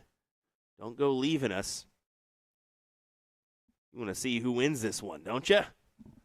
We'll find out next.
Third place match time here in La Crosse, Wisconsin. Black Saddle will take on Cornell Lake Resort here in this one. William Stewart alongside me, still alongside me, the one, the only Ryan Mooneyham. Third place match. Pretty exciting to call these guys again. The winner's going to have to go take on the M&M group of Milwaukee Monsters. This is best of 7. First one to win 4. A unique format where everybody gets to play. Yeah. There are doubles, and then if your final leg is, it's a 4-man 7-on-1 we just went through. So interesting thing. They must have turned on some air or something in the hall is what I'm thinking. They must have bumped up the volume. I mean, everybody is cold, but they feel like there's something blowing down on 151. Feel like there may be a gust of wind in there. Like an air conditioning vent or something from the arena? Could be. I mean, especially where they're located. They're not in the center of things. They are kind of on the outskirts, so you could get a gust of wind. And to be frank, it could be some of those smokers going out there to that hall that maybe pushing some wind through open the door through the arena. Yeah, I mean, who knows? I'm just gonna assume there. Well, those are always the factors that a lot of people may not realize when it comes to tournament play. Big hotels, big arenas, big air conditioning units, fans, doors opening and shutting, pressure changes. It does change the aspect of the game when you're throwing something that's going to fly through the air. Especially if you light a dart, and that may explain Porky's situation where he just wasn't able to kind of lift it, went to a heavier dart, and found some success. It did change. He did change. He got success out of it. Low ton, high, hat trick.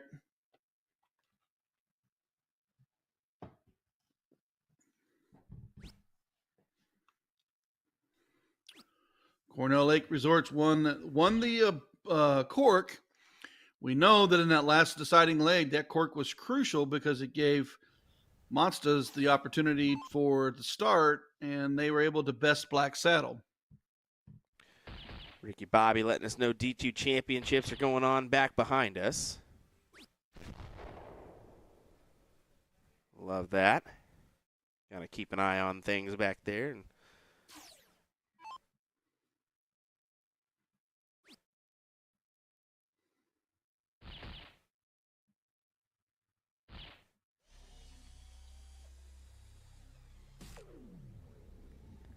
Scuba Steve low ton. Mitch Burnham opened up with a hat trick. Looks to back with another hat trick.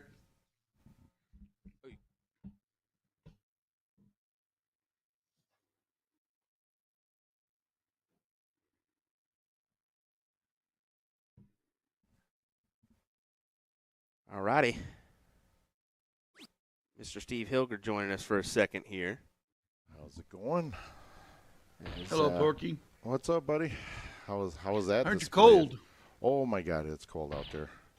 It's yeah. When you have a little bit of a draft from the AC coming down, and you shoot with 12.5 gram darts. It's definitely makes a difference. So yeah, you're feeling that as well. Then I mean, yeah. Bob and John said it to me when I was out there, and I said, really, there's something going on. They said, yeah, we don't want to play on 151. We want to play on 150 if possible. I said, dude, that's fine with me. I mean, yep, absolutely good choice. Because, man, I'll talk Bob's hand when we shook hands after that match, his hands were freezing. Really? I was like, dude, come back here and wash your hands with this hot water or something. Yeah, get something going. Yeah. Just goes to show you that, man, I mean, that little change. Maybe they turned on some air. Maybe it's just a lack of people this going on right now. I mean, who knows? Yep. Yeah, I had to switch. I had those prototypes, so they're 18 gram barrels, but dressed out they're 20, and they just fly so much easier to the board. Made a difference. Went from a 23 average to like a 40. That'll do it. That'll do sir. It will. Yeah, you definitely were on the bottom side of the bull the entire time. Oh, when you yeah. got that heavier dart, you were actually moving up into the double bull area. Yep. You weren't high, but you were definitely moved up. Exactly. It makes a big difference, you know. Looks like the Booyah booth is broke down Yep. quickly. Packed My up goodness. and gone. Even the snacks are gone.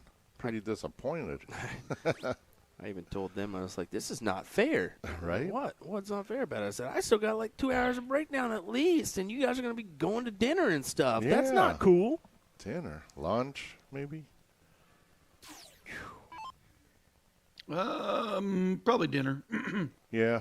I might just hit the old pizzeria again and Oh, there you get go. back here so I can tear down. Yep. Well, you know, if you need help, just let me know. I'll see if I can find someone to help you.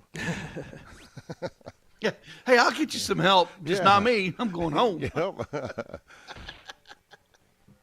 That's how I do How far is things. your drive, Steve? Mine's only about 2 hours and 40 minutes, so it's not too bad. I found it funny. There was one guy that said in the chat, yeah, some people are just tired of driving 4.5 hours to the state dart tournament. I said, dude, grow up. Yeah. Grow up. I would if 4 hours is the max I have to drive, I'm feeling happy. Right? Exactly. If it's under 6, Holy easy. cow. Yeah. 4 hours is a good drive. I mean, That is, you know, I drive what? for me to go to like Music City and shoot the moon, it's 10, 12 hours. Yep. Yeah. Oh, yeah. I mean, I drove to the Virginia Beach Classic. That was 14, 15 hours. Yeah. Drive down to the Ozarks Steel Tournament, and that's about 9 hours. Just went to West Virginia a Yeah. couple weeks ago. That was only like 8.5, 9 hours. To So. me, that's a poor excuse. Is it's 4.5 hours. That's why I don't want to go. Get real. It's a state dart tournament. It happens once a year. Yep. Get your, I'll say it. Get your ass here. Yep. Actually, Well, you know, so oh, go ahead, Ryan. the thing for like the TOC, you guys drive to the TOC too. Yep. Yeah, and that's about 8.5 hours to Kansas City. Well, you know, we stop in Springfield, Illinois to pick up that horseshoe. That thing is so good. You and your food. Yeah. You'll drive at least a solid hour out of the way to get some food. Hey, absolutely. Nope. No questions asked. Actually, I might drive to NDA next year. Yeah, I So- figured you would. Oh, yeah. You would. Swoop me up on the way. We could do that. Might as well. Because, you know what, around that time, you know, there's still a lot of snow and things like that in Colorado. So if I go straight through Colorado, I'd rather go a little south and actually go through Wichita. Yeah. So, I mean, it's an idea. You just got to sit in the trunk because I really don't want to have a conversation with you for that many hours. Like, drive for that Back trip. to the match. Yep. Will's upset. The tops needed. Ooh, Oh. one hole. Trying to help you there, Will. Hey, it's all right. It's all right. Oh, you needs a lot more help than you interrupting that conversation. Poor Will. This can still go. 57-32. Was he going 51 on that? I think so. Whatever you fancy. I mean, you got to collect in order to do that one. But yeah, you still got to hit it, right? Yep. Either way, it was a triple and a double, so had to hit one of them.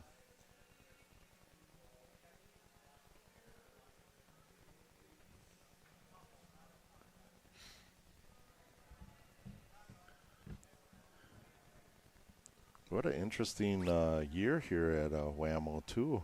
yeah, It's good to see some new faces, you know, winning doubles, winning singles. I'd just like to see some familiar faces winning team. true. Might be my biased opinion, but Just a little bit. yeah.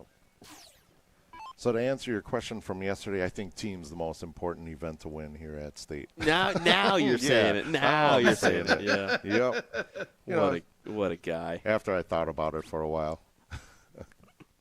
Or after the other events didn't go your way? Yeah, exactly. That too. 1-0. Speaking of go his way, Anderson, 59 out. Gets a Black point. Saddle wants to take on Monster. Get a point. They want that rematch that the last Yeah. 2 years have been Black Saddle Monster in the finals. Yeah. And it Yeah. always goes to the last set. Last set, last late decider, if I remember right.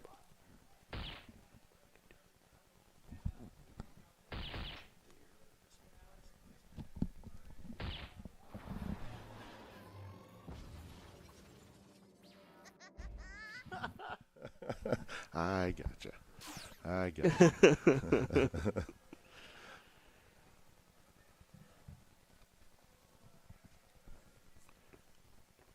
Mitch having a great weekend. I'll be honest. He's somewhat struggled here in the team on the team side, but yeah, played really well on the Wednesday cricket, winning that event with Jeremy. And for his first time back in, over 8 years or something, he said? Yeah.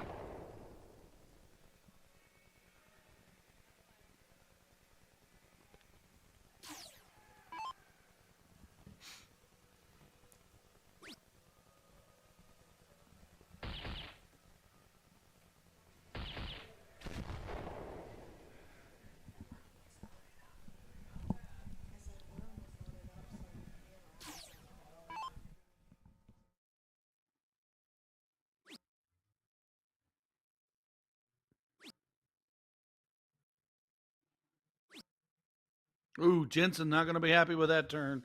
He got to have a low ton. Pilgrim 150 needed again. Really jumps Black Saddle out on the driver's seat. Yeah, Pilgrim. Ooh, drops that dart. Commentator's curse before you even said it. I actually have been, I've been cursing a lot. But I've noticed that you've had some choice words on some misses. Yeah, you guys could read lips like that on camera? I didn't read any lips, and I didn't right. say anything. I seen the movement of the mouth. Oh, yeah. I was actually naming off food items I wanted to go eat later after this event was done. That's it. Yeah. Speaking of food, I changed my mind tonight, Porky. I'm going to do I've got some chicken thighs thawed out. I'm going to smoke them later. Okay, Yes. stop it. So good. You guys stop it right now. Chicken thighs are good. Yeah, I'm just going to be easy peasy tonight. I got to mow the yard when we're done here. Oh, there you go. Well, that's what happens when you live in a warm climate like that. I'd rather shovel snow. No. It's 78 outside. My entire backyard is shaded with my smoker, and I can mow it.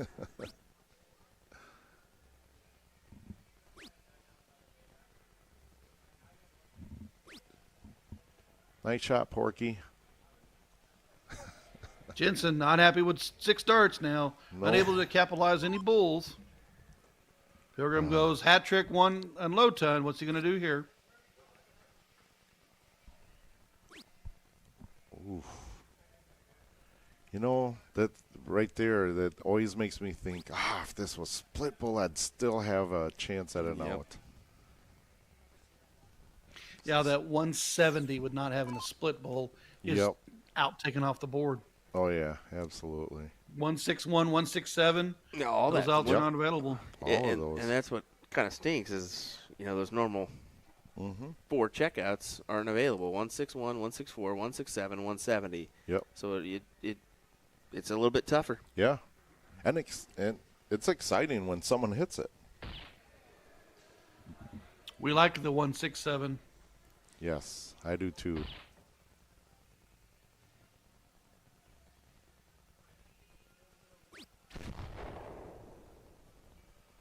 Still, first one down to win out. It's a big, big advantage.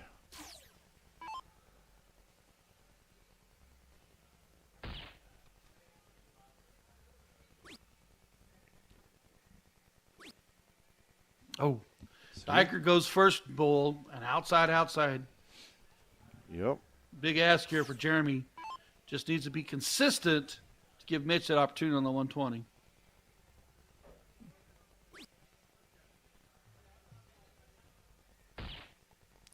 Got to get one more in there. There it is. Yeah, this freeze can still happen, but still. Yep. At least there's a chance. If he would have went out, if he would have missed the bull completely, Thorgan wouldn't have to throw maybe a dart, and then Mitch just froze out. Yep. Now there's a little bit of pressure on John to at least hit 2 bulls. Yeah, he should manage. Which he just did. 112. Ooh. 322. That was a bad miss. Yep, 322. Should have went left side at least, maybe Yeah. a 14 or 11. You got to remember that freeze because you'll go bull, double 10. Wow. It's going to show you right when you think it's going to be capitalized and frozen, just one small dart can cause a little chaos. And Mitch is going to attack. He's got a shot.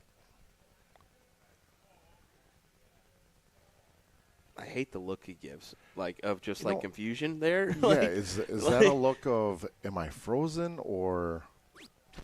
Oh, he thought he was frozen. Oh, no. Mitch, you were good to go, brother.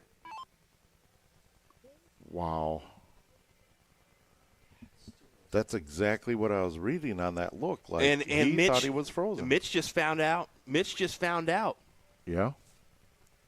You can see here, they're having a discussion. It just took off Scuba because he was like, oh, my gosh. Wow. So that was a look of confusion there. Yeah. Gosh, you got to turn and ask your teammates, what do you think? Yeah, Garrett does it all the time. Hey, I got 24. What am I going to go for? What should I shoot at? Double 12, Garrett. Double 12. He's standing right behind me, yelling at me. I would understand Rakowski can't do his math. Oh, yeah. What is it now? Glomkowski? Is that the team? No, it's Glomsky. Glomsky. Glomsky. And this is a complete turn. Look at, Oof. John and Steve can very well freeze. Yep. They should freeze, to be honest. Yep. John sets up for the out. Mitch is going to push the button. He's shaking his head there, too. You Yep. can see it. He knows.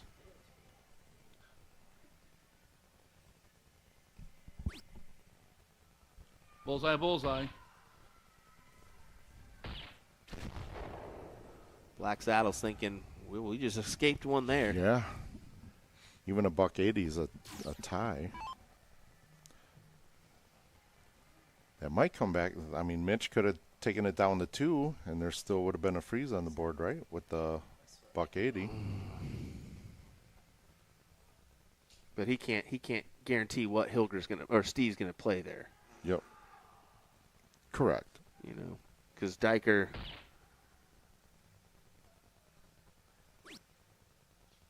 He's got to stay true to the hat trick. All righty. 32.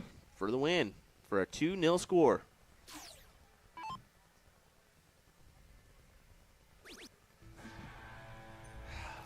First dart. Wow, what a turn of events. That was. Could have been a 1-1 score line. Now it's a 2-0. Vastly different here. Now you get to see, just how well some people recover after something like that. Yeah, exactly. And the whole team could be at a detriment here, honestly, just based off of that one move. Yep. We'll see. That's a good round. That's a good round from Travis. You can see him throw in a good round. A 117.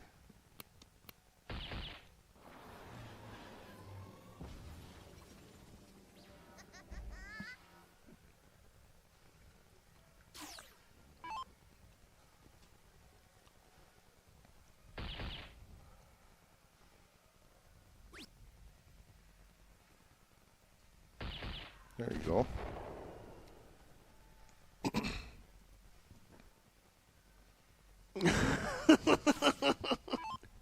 Pilgrimski. We get that in the chat.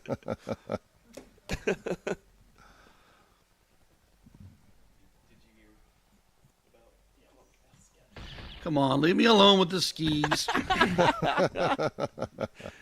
Ryan Mooninghamski. Look at that. Graf ski, with pilgrim the hat. ski, pork ski, Pork ski. cow ski, glom ski. That's too close to a pork steak. Oh, yeah. Yeah, that last night was good. I had pork steak last night. Just to stop it. Now Just both of you guys are hitting on me. Trying to Fastest win way my to heart, Porky's. huh? Hard is through his stomach. Pilgrim, Yep. Pilgrim and Graf, perfect so far. Keep the trend for 3-0 scoreline potential. Speaking of that trend, There it is. Boy, they want us bad, don't they? They want some revenge. Yes, they do. Black Saddle 2, Cornell Lake Resort 0.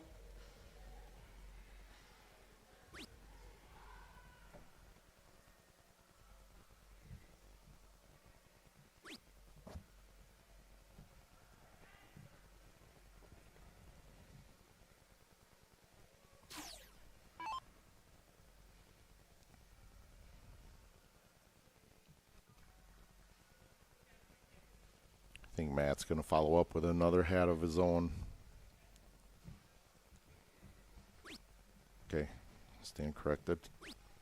Oh, commentator's curse, didn't I? Yep, I did it. It's all my fault. It's your fault. Well, we know what Porky's going to say every time they go to the line. Hey, Yeah, I'm actually, commentating. Yep, I'm going to come in here and try to sneak up on the mic and call their shots. Anything I can do to win. Go talk to maintenance. Hey, it's really warm in here. Can you bump up that AC? Their response will be, no, we've seen you shoot. You're making it cold enough for your partners. Well, he tried to go I've low noticed and ended up with 99. several of the players when they get froze, they go up and do the old shaking the camera because they know they're froze. Yep.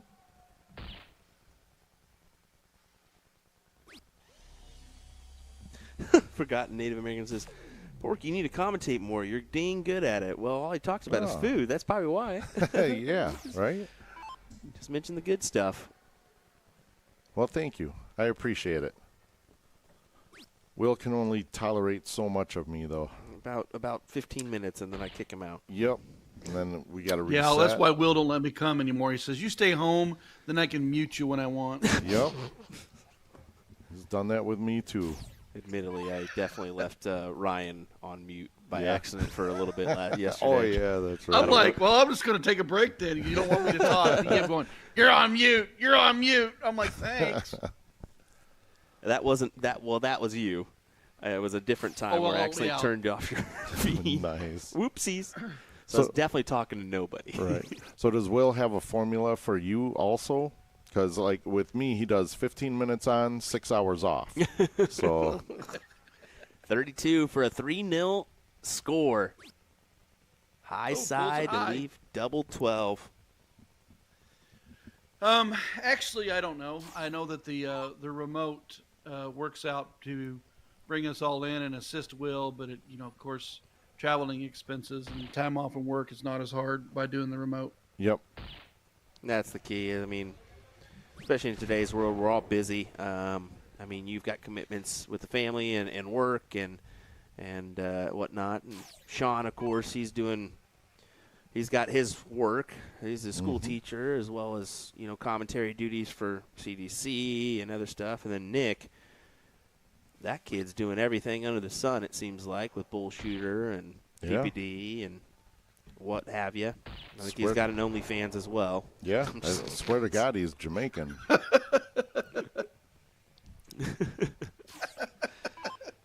But, yeah, I've said it in the past, and I'll say it again. I think we may put out a little video that if you want to try to commentate and, send it to us, we can kind of, take that and potentially run with it or invite you to commentate on a few matches and whatnot. We got to expand our team. It's just we got so many events these days. Double six.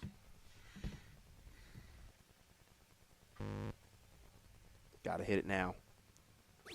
There it is, Johnny. Did not want to mess around with that. 3-0. This is a tough score line for Cornell if they want to come back in this one and try to get a finals berth. I mean, this is going to be very difficult, especially with Bob and the Black Saddle team starting them off. Yeah, that's a tough break of throw you got to do right here. Yeah, that free 701 going second, I think it can be even more difficult. We were talking about that cork, how important that cork's going to be.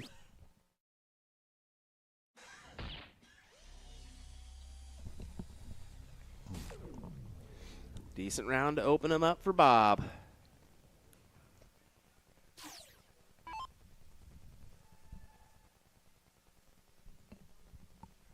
Right here is we've seen the players try to go ton 80, 177 to try to get out in front, but Nick did not do that. No, not at all. I mean, I think we were seeing that really heavy out of Robbie and Jesse Johnson in the doubles match. Absolutely, especially in the doubles. I usually go for it in the singles, not so much doubles or team, because there's always a freeze that could come into play. So, I mean, you try to go for, well, what should be the sure thing, or I should say just the better percentage of hitting a hat trick. Consistency will win, but sometimes a key shot is the momentum switch that you needed to win the leg. Yep.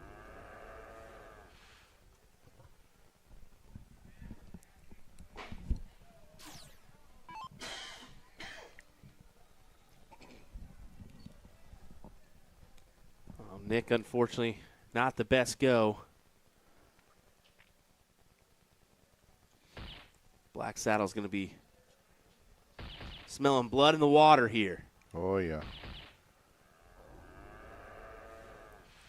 A big 150 right there out of Anderson really puts him in the driver's seat. It does. Nick short the first round. What's he going to do on leg two or round two?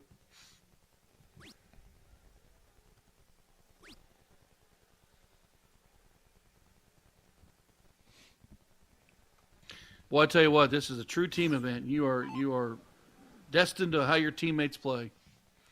That's it. Yep.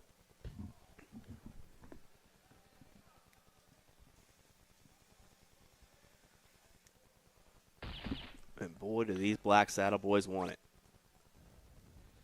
They're such a good team. You know, the chemistry is amazing between those four. Speaking of chemistry, how long's your team been together? Hang on. Had to take off my socks. 3 years. 3 years. Yeah. Actually, I just had a cough attack. Holy cow. Who was your team beforehand?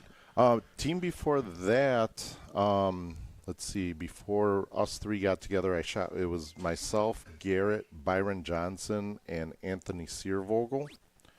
And then before that was I was with the Dilligaff team, as a matter of fact.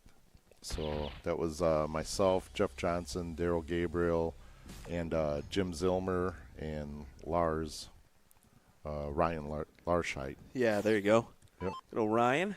Yep.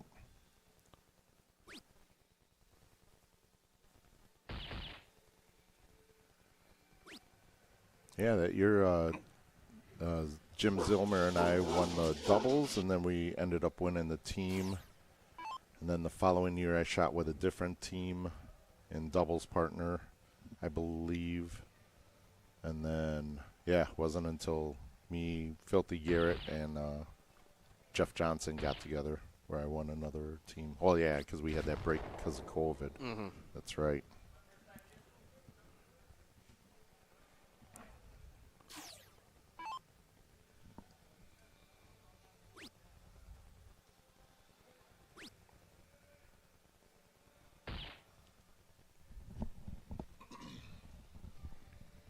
Well, the Black Saddle team is looking like a whitewash opportunity here for a finals berth. Yep.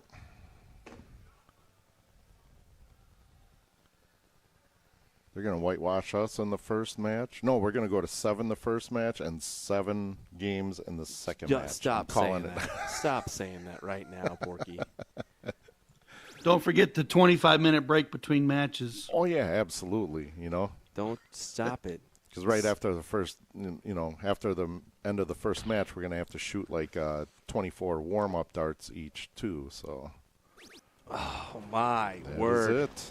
Black Saddle gets it done, and I don't even think they can believe that just happened. I know. That was such a good team they played against, too. As Cornell Lake Resort will bid adieu. And we'll have a final coming our way here next. Milwaukee Monsters taking on Black Saddle in a rematch. Yes. For the 3rd year in a row. Can't wait to sit here and commentate on this one.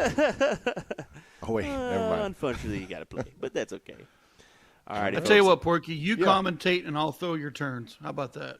All right, I'll be out there warming up because I got a match coming up. hang tight. We'll be back with that final coming your way here next at the Lacrosse Center in La Crosse, Wisconsin. USA Darts bringing the action. Ryan Mooneyham, Will Stewart, Steve Hilger along for that one. Be right back.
Finals time here in Wisconsin.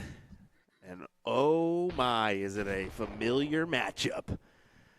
It's going to be Black Saddle taking on your king seat holders, the Milwaukee Monsters. William Stewart, Ryan Mooneyham, we continue to bring you the action here in lacrosse. As we get a hat trick from Diker. What a display from Black Saddle that last round. Yeah, they wanted that back to that final, that 4-0 whitewash of Cornell's Lake Resort was surprising. But momentum is on their side, and they want to come back.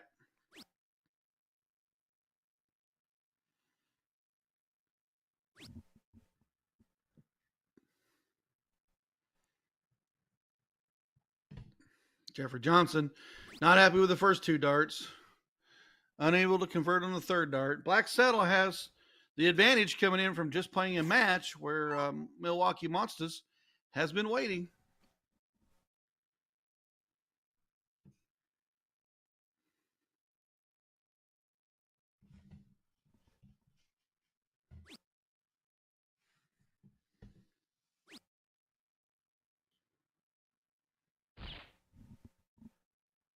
Anderson manages a single bull there. I want to take care of this comment real quick. GR says, I've been spoiled lately because of the ridiculous standards the past year, but I cannot believe that I've been watching Division I these past few days. Gates, Maloney, and others have ruined me. Well, the difference is this is a state tournament.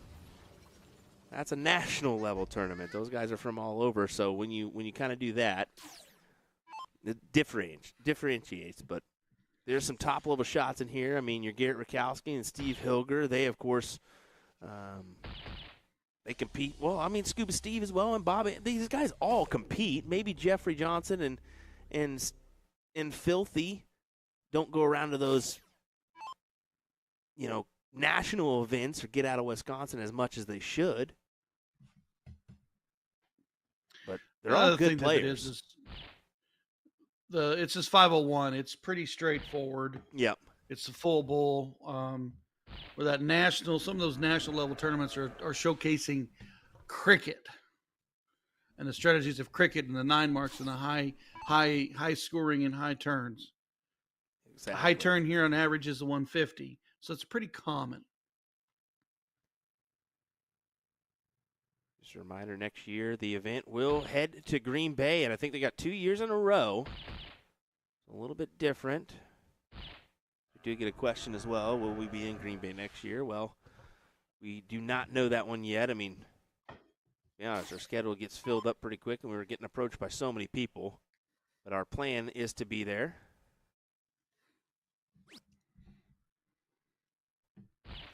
USA Darts Productions all over the country. With Eagle Eye added, and I mean, you're everywhere. 18 events so far this year.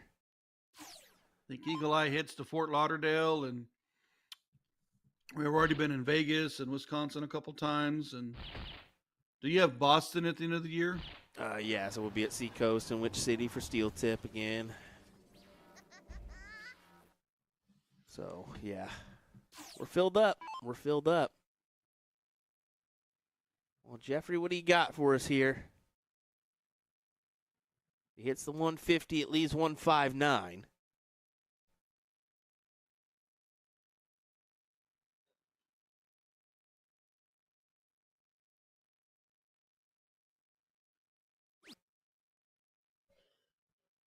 That a little bit difficult. Dart 1 didn't go the way he wanted. He got Dart 2 to fall, but then Dart 3 kicked off the top of Dart 2 in the bull and kicked out of the bullseye. Anderson back at 289. We'll look to fill it up here with 150 to give the Diker the chance on that 97.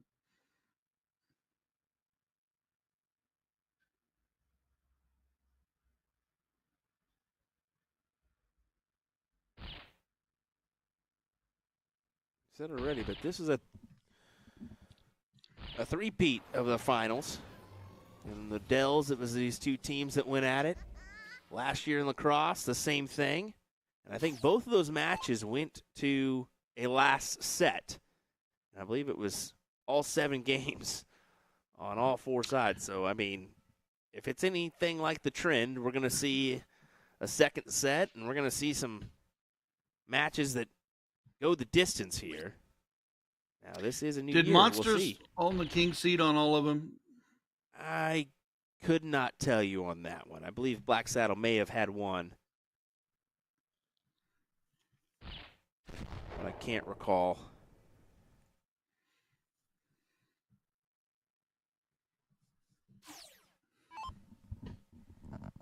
'97 can go.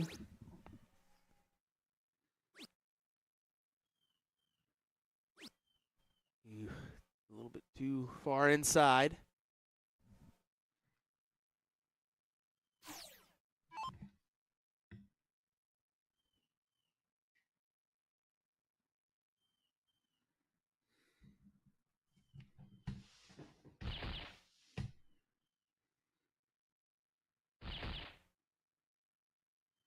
One of those would be huge.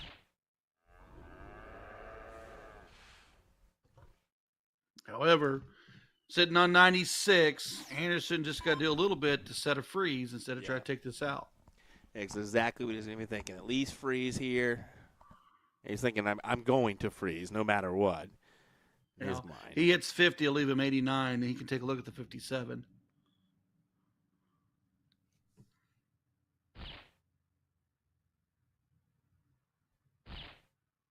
He's not even going to even attempt it. Nope, he knows. He knows. Just go ahead and square it up. You should be set up. Yeah, Rakowski froze. Stryker will take a look at the double 10.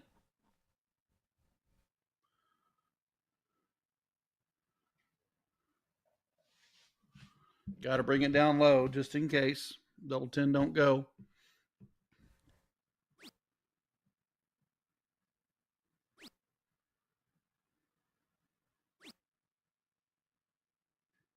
Yeah. So if this double 10 happens to not fall, Jeffrey will be able to look at the 96. That's why he shot that 2. Got it down to 2. 1-0 in favor of Black Saddle.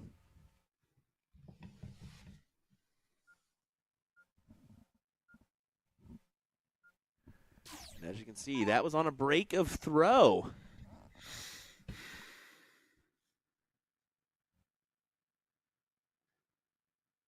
So Black Saddle once again gets the start here as they try to wrangle in another one for 2-0.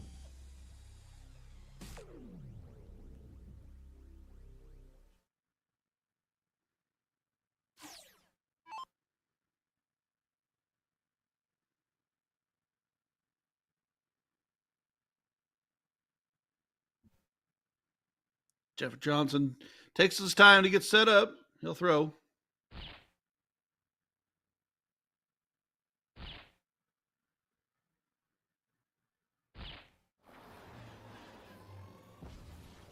Big 150 there for Milwaukee Monsters. That it was.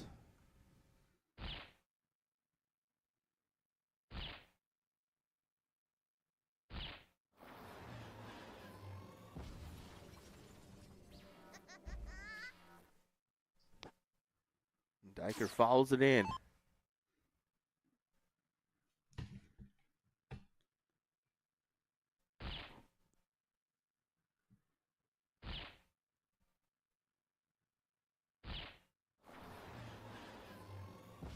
Back to back 150s.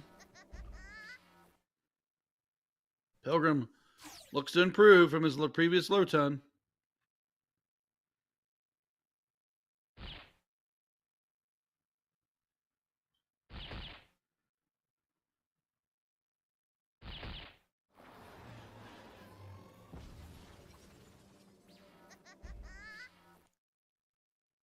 Hat Trick City.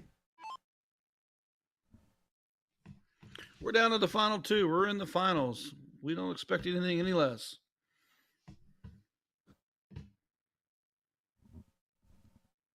Looks like your arena's emptying out pretty quickly. Oh, definitely. And we mentioned that earlier. I mean, the thing about our brackets and our divisions is each division has a different well, not each division has a different format, but most divisions have a different format than what we're seeing here. This is a best of 7 leg format. I think everybody else is playing 5 legs. And then you also have some teams playing 5-0 or 3-0-1 instead of 5-0-1. So that would make things go along a little bit quicker. Speaking about moving along, Scuba Steve, perfect again.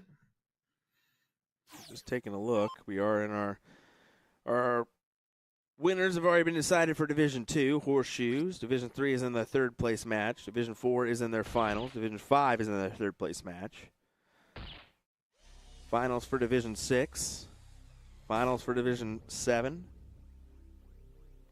And so on and so forth.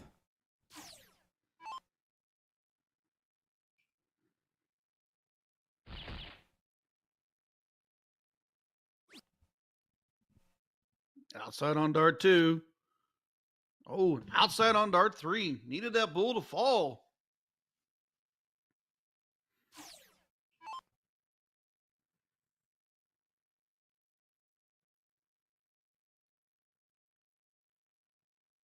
Yeah, even some of the lower divisions are pretty much right in line with this. Looking for a final, so kudos to WAMO for making that happen on the Sunday. Everybody kind of gets done at identical times.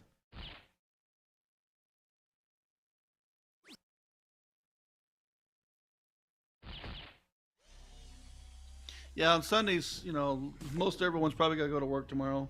They want to get done. They want to wrap up. They want to win their titles. And they want to go home.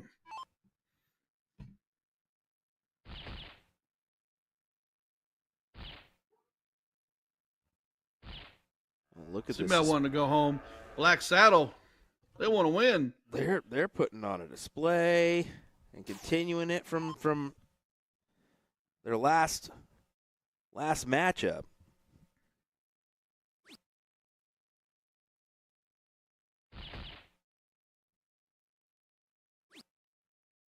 Oh, outside on dart 1. Hammers to dart 2. Outside on dart 3. Pilgrim, just an easy 150 right here. Leave yourself 16. So Diker can take out the 51.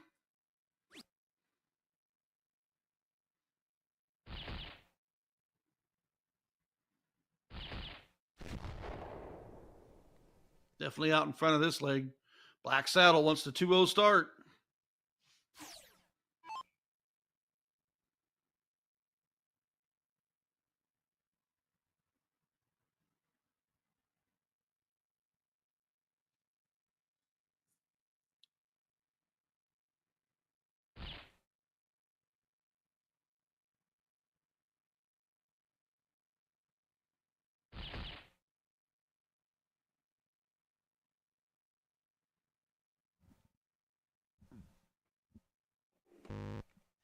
Yeah, I thought he'd go double 15 there. Leave himself 3. If I know Scuba right, he'll go 19 for 32 here. Yeah, he should. I mean, most of these guys do prefer that 32 route, especially on black. Ooh, okay, never mind. Going stops. We are wrong, gathers it. and Scuba's right.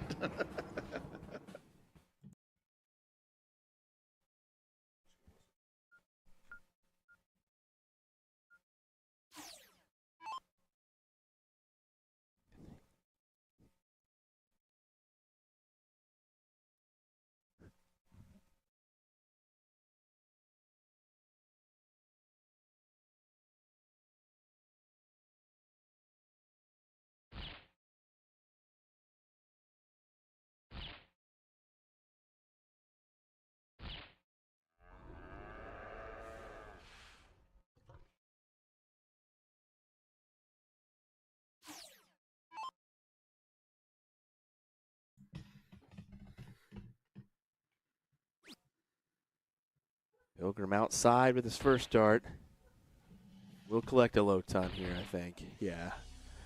I think we're going to see, this being the finals, we're going to and these guys know what they're capable of, and I mean they've seen it the last three years. So I think we're going to see more of those low tons and hats than what we have today. No doubt about it.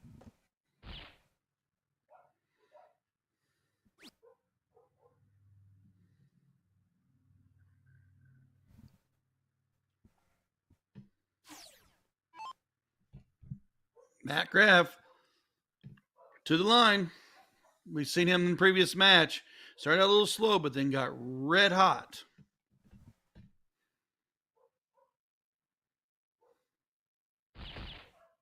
Right in the heart of that double. He's going to fill it up. No, drops it.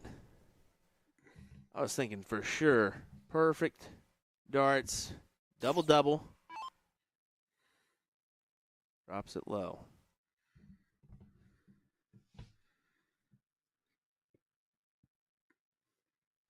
You can see Phil, this is the first time we've actually saw him on 150. I think we've seen him once. We've seen him once before, but as you can see, just a little bit tall where he's going to block a little bit of our segments, but luckily we've kind of set it at the right angle to where we should see most of the bed that he's going for, or most of the board. Speaking of most of the board, there's a nice 150 out of Pilgrim.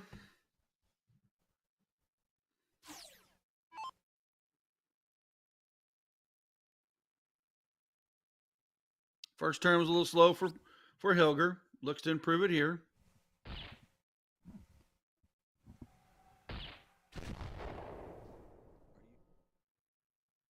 As we've talked all weekend, the low ton is the average round you need to have. The 150 is the great round.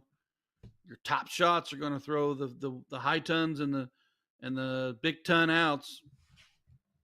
Ton 80, 177 to try to move forward.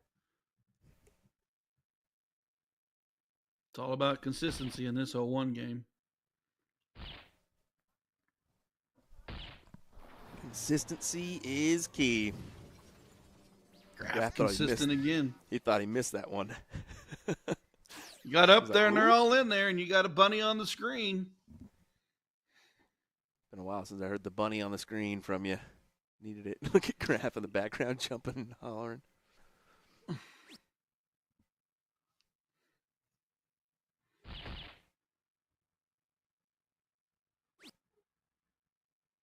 Ooh, Filthy not happy with that. Big advantage right here for Pilgrim. Big run right here. If he can hat trick this thing, he could set it up for a third leg steal.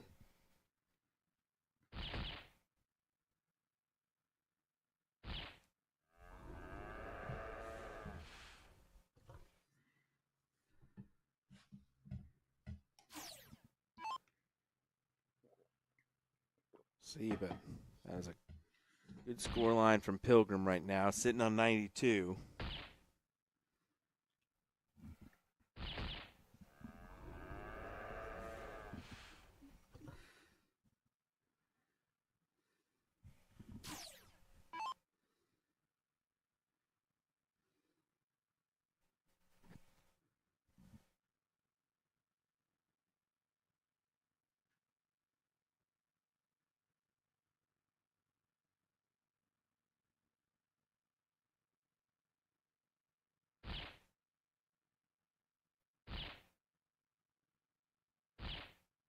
And just like that, Pilgrim's done his job.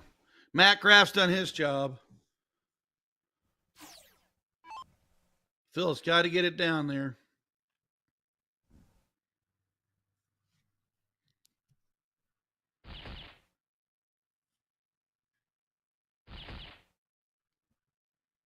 You'll stay there. He does the best he can there. Sets up 26. Just in case. I mean, here's Pilgrim doesn't take it. I mean, Hilger can look at the 160. And that's what I'm thinking. And he's a player that can take that out and has it before numerous times. but he won't get a shot here. 3-0 scoreline to Black Saddle. Wow. Reminder. And Black Saddle starts leg 4. Reminder, they have to win this set to force a deciding set. As they have the one loss, Milwaukee Monsters has no losses on their record.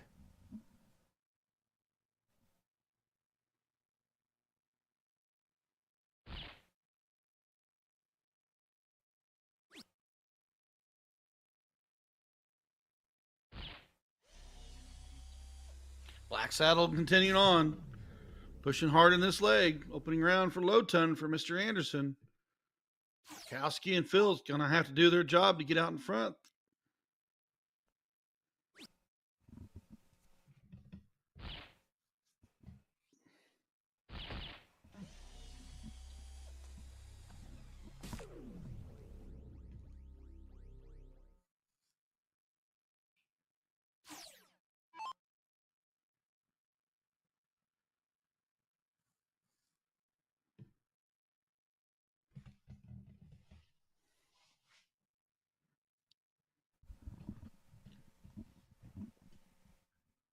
$385, $384. Matt, what you fancy? A hat? Big turn right there. Pressure put on Phil. He needs to answer Graf.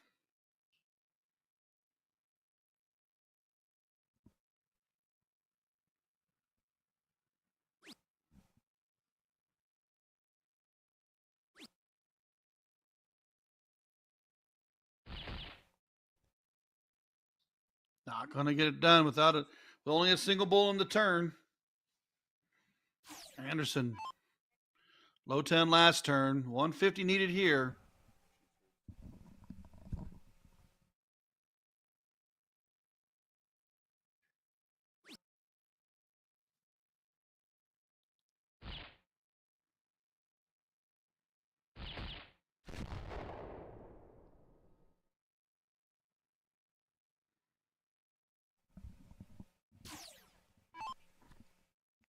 Well, Phil, one's sitting a little bit back, but too early to tell where we can go in this leg. I can guarantee you, though, Black Saddle doesn't want to mess around. They want to go 4-0 and send it to a last set.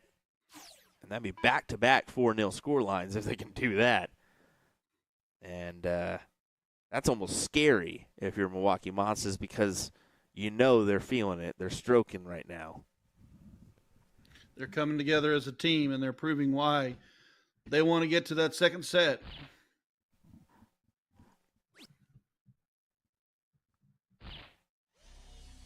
Dart 1 fell. Dart 2 flew out, but he was able to adjust and get Dart 3 to go. 243 from Graf plays Phil's 430. He's going to have to do something big here.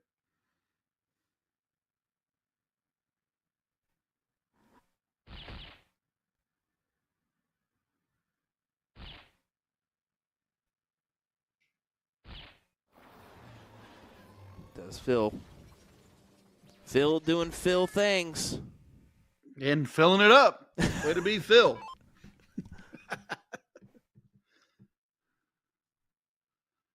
Anderson 277. See, he's still dealing with that subtle pause there, but man, has he been able to make it work for him. There's been times of frustration this week that it's written all over his face that he's frustrated, but he's hung true and he's capitalized on a singles win on Thursday night.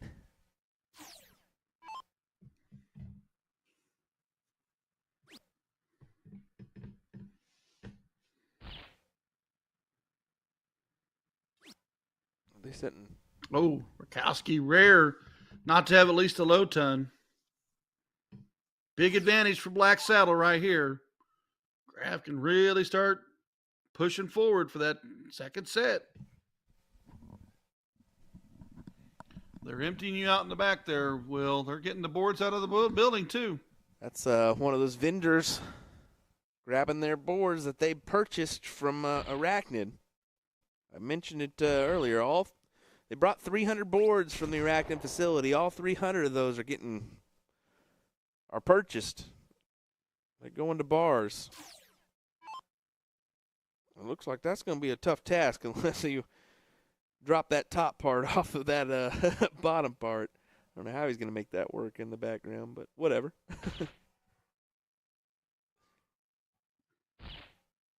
Still making it work. Phil filling it up again. Back-to-back Hatties.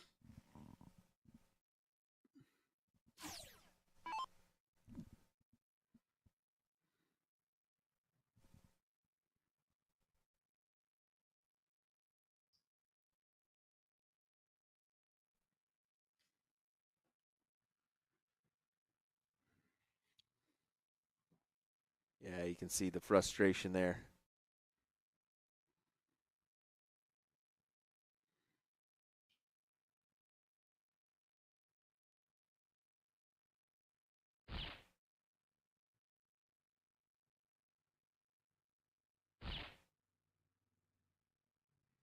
Does he go 45 here? Does he stay true to the bull to leave 11?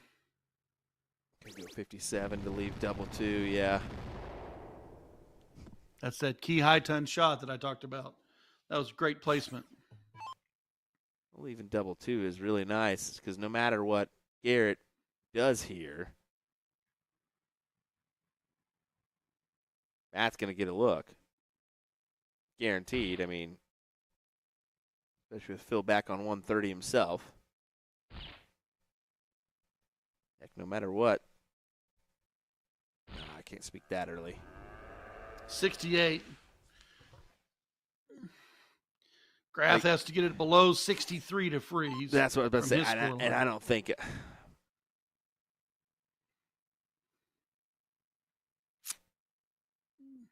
Throw the 50 to start and then go for the 19. Yeah.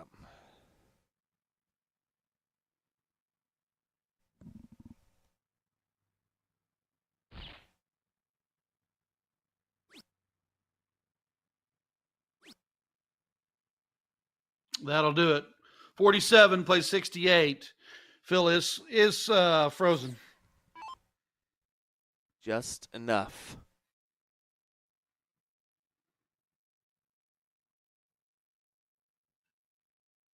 So I kind of was thinking is that Matt would pretty much almost guarantee a freeze, but you can't speak too early.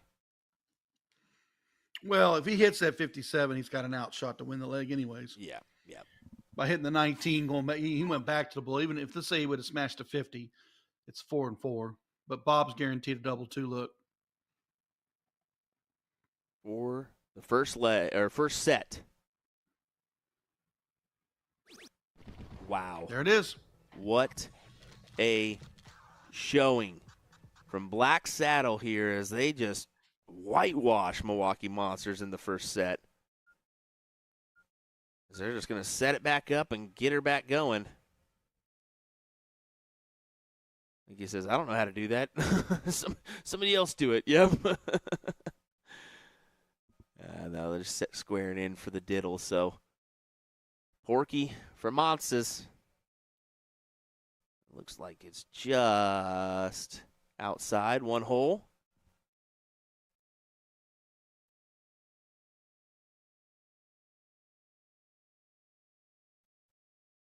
A little bit further outside for John. So Monsters will get the start here in this leg. Roger joining in the background. I can see him back there supporting the Black Saddle boys.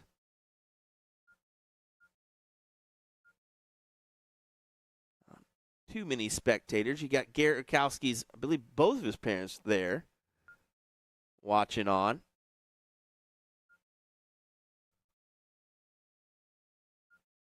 But other than that, I mean, you can kind of see that most of the hall is pretty vacant here. I mean, they're starting to queue in boards and get those suckers out of here. Look at this, man, from a huge hall to a vacant hall.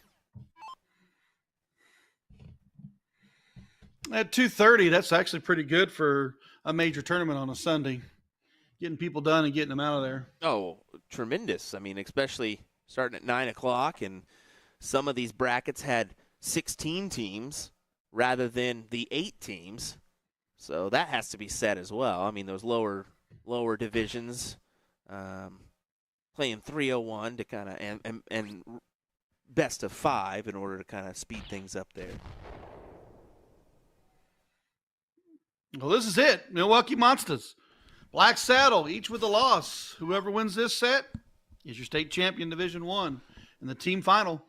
You think Black Saddle wants another one here? Because let me tell you what, that last leg or last set proved to be a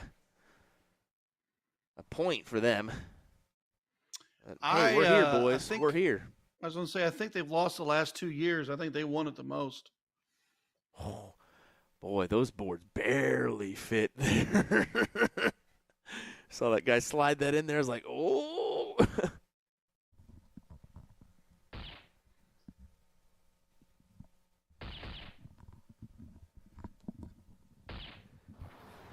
And like that, Jeffrey Johnson, 150.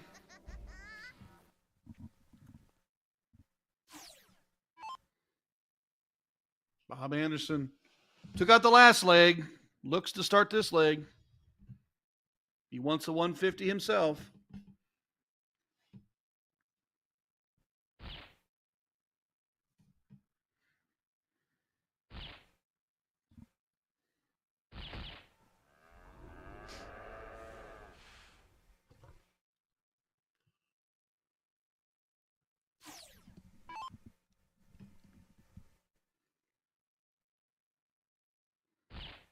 Near identical score lines here.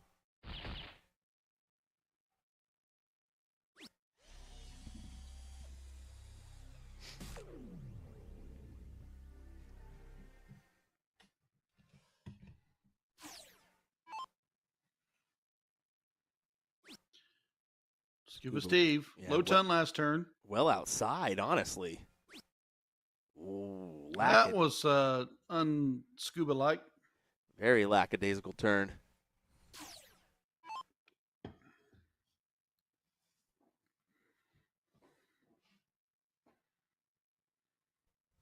See, he wants that one back.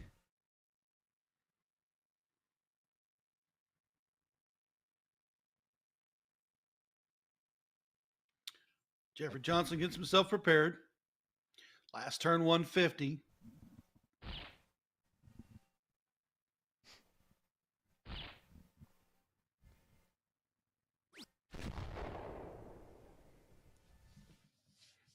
Happy with the low ton? Anderson wants to improve. He needs to get the 3 darts ahead. Big 150 here puts him at 201, which would get him a little bit out in front of Johnson. Diker 50 points behind on Rakowski.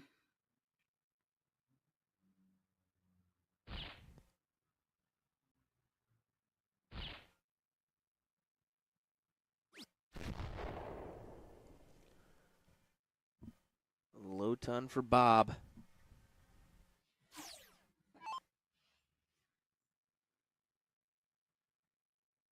Garrett really needs to see he hammers it at the board. I think he's had times where he hasn't given it his standard release. I think that he's kind of almost, I don't know, like it seems like he's given a slower pace on a couple darts here. You know, the thing about it is I was thinking about this earlier, is I've seen a lot more low tons where I'm used to seeing hats out of him. Oh, yeah, that's exactly, I mean, 100%. He's used to one of those hats, and I think he is dabbling with his prototypes and going in between, the new grip and his older grip. So that could be a factor there in that one as well. Did sign on with win more darts, as you can kind of see that on his jersey. Well,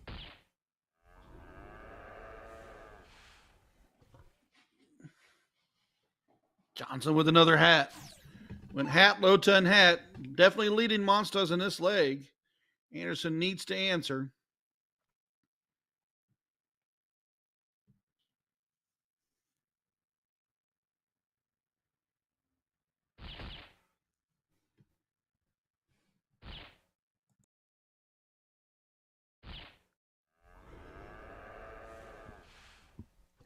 Good shot from Anderson. This big round here from Murkowski. Exactly what I was thinking. This is a critical round. If he can convert here.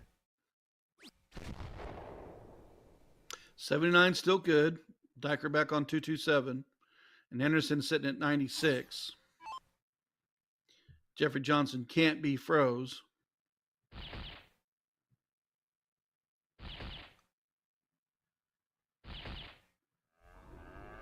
So does he go ahead and attempt the 17 here? Trip 17, leaves 74.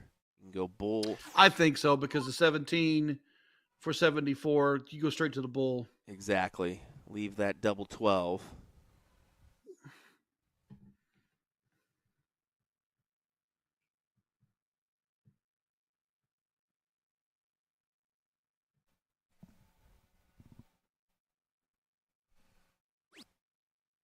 Exactly what he's thinking.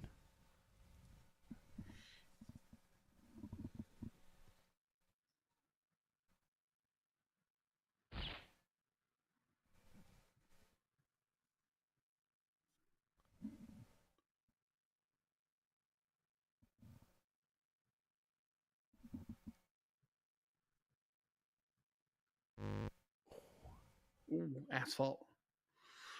Anderson, 96. We have seen this for him multiple times. He's always opened up on triple 20. Does he stay there?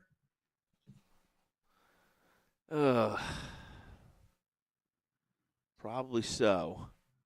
The only reason is because, I mean, that fat bowl being able to be achieved on the second dart is massive. We can still leave a shot at the double 13, and, well, he goes bull first. I am actually surprised. And I'm surprised at that even more. I figured maybe 10-6 wire just as a little reassurance that you're going to get a look. But he's confident in that fat single 14 to leave 32, and that's what he left. He had a shot at it. And now Garrett's going to get the shot at 79.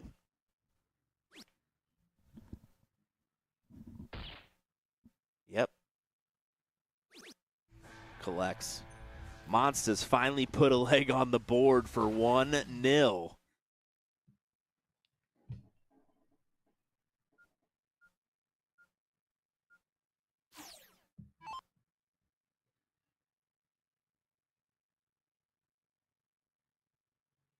If you haven't, folks, just a reminder, give us that like and follow if you have not. Also on USA Darts on Facebook, and subscribe to our YouTube page. Got tons of quality events coming your way still for the remainder of the year, including we'll be at the U.S. Masters to do some interviews with the PDC players as well as our North Americans. Maybe a trek to the World Championships in December as well, so good time to follow us.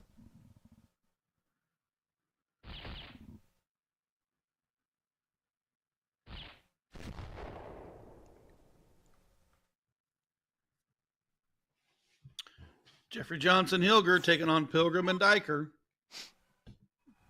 Pilgrim out slow. Johnson low ton. What's Dyker going to do for Black Saddle?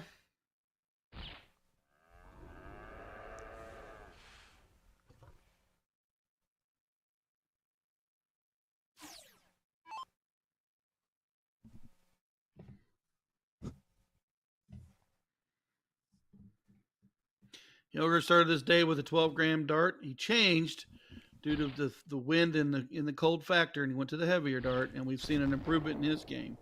Yes, we have. Yes, we have. He was attempting the high ton or the 171 or 177 to get his team back out front. He did manage the low ton. Stay true to the game. Stay in the match.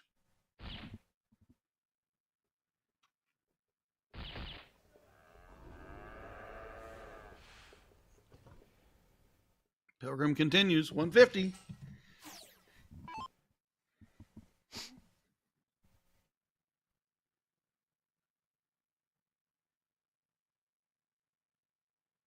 I think it's funny. Somebody in the chat just mentioned that Bob has the unique approach. If anyone's got the unique approach here, it's definitely Jeffrey. Oh, for just the approach to the Aki, and he keeps that mechanical routine, such as Andrew Gelding for the PDC. I mean, Andrew Gelding will walk in and move himself all the way to the left-hand side of the Aki, and same movement every time. But the only reason why... Well, Go I was going to say, the thing about it is they do it for a thing that happened to them in the past. Yep. Whatever it was been. They've built themselves a methodical approach. I will say that, the only reason we're seeing that from Bob, that little hesitation, is just because a small little hiccup has developed in his throw. To be honest, though, his throw is normally silky smooth. Yeah, it's normally straight on, elbow in, straight up, straight out. Speaking of straight in, straight out, Mr. 150, Steve Hilger. I was going to ask you, do you have any methodicals that you do? Oh, not necessarily. Not necessarily. I mean, I do give a finger lick every once in a while, but that's just to establish grip. I think it's fairly common to do that one.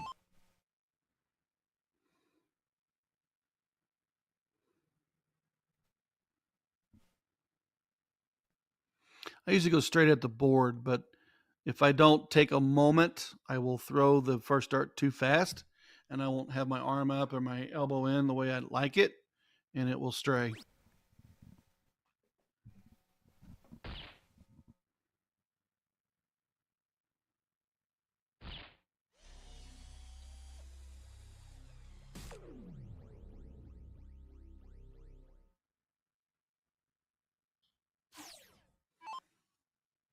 Scuba. Follow that one in.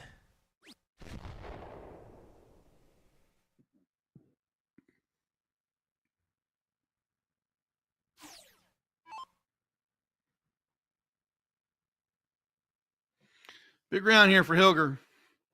He can hat trick. He really puts some guys in the driver's seat.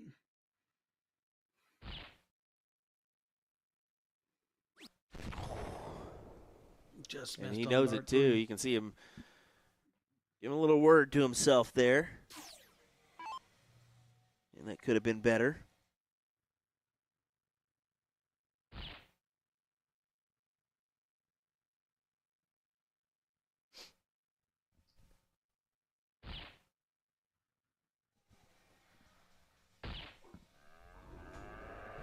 Nice big 150 out of Pilgrim. I was sitting there saying, John, stay true, bull, bull, bull. Got Jeffrey back at 171.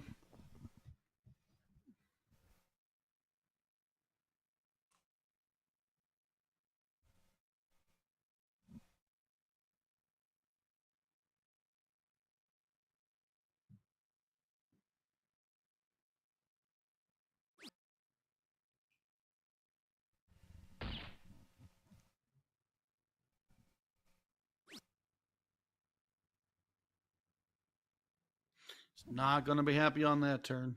Definitely not. Diker. They were sniffing an opportunity to take advantage of the leg here, but now it's Steve. He'll go, you think 180 here? 150, leaving 54 with 74s, 148. He's going up top of the second, though. Yeah, he at least attempted something here to. If he tripped to 20, he would have stayed there. Yep. I mean, what are they at? 177. So Hilger is not froze for the 126 look. But he can't use the bull, so he needs the bull to open. He's got to go bull 26. Mm-hmm. He couldn't use the bull for the finish. Asphalt.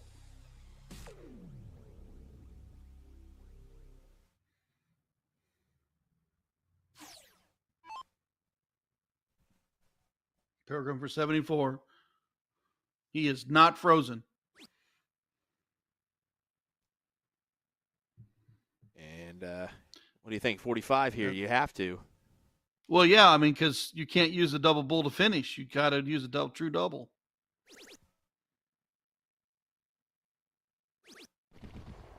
And they're on Just the like board. 1-1. Black saddle.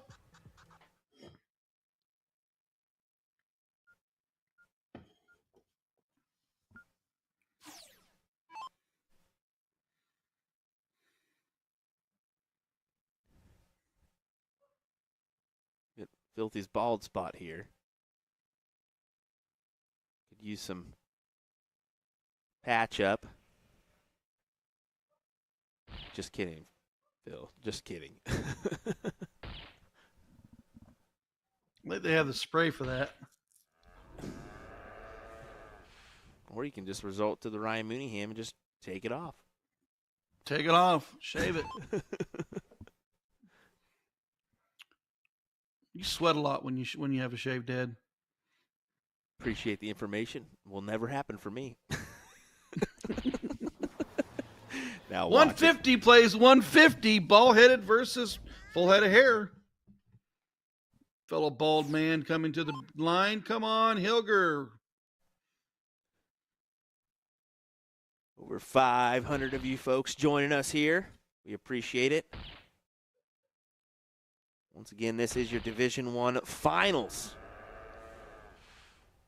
A last Hat trick, set. hat trick, hat trick.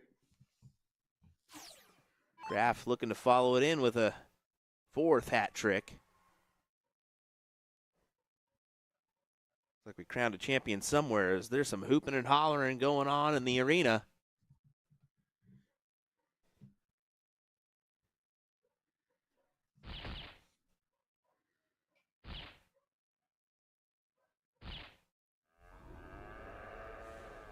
Start him at 501. Start him now at 351. We are dead even.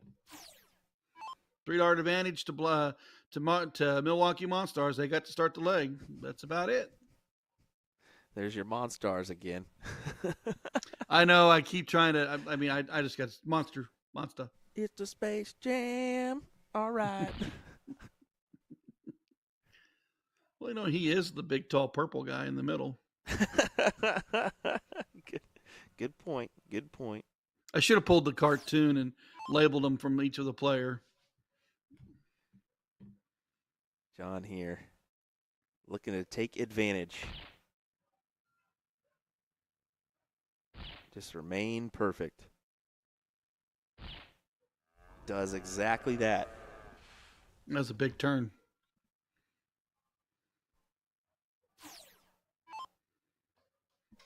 Do you think it puts pressure on Hilger? A little bit.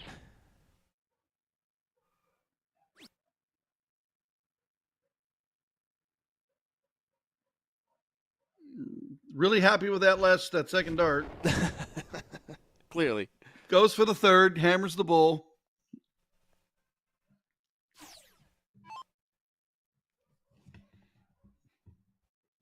Graf knows just keep it straight. At least two here.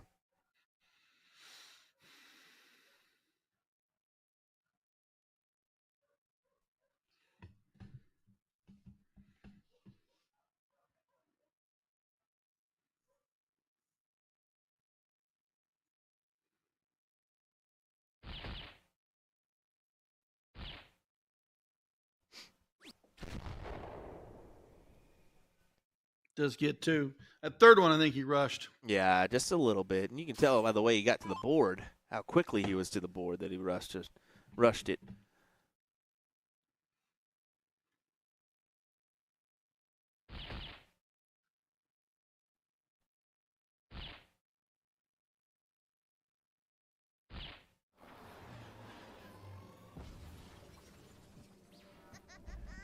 As you can tell, this is vastly different from what we've seen most of the day. I mean, we're getting consecutive hat tricks here. Because they know that this is the last chance you're going to get. First 1 to 4 legs with the 1-1 score line. It's anybody's match. The cork was important. The turns are important. Understanding where you're at and the freeze is important.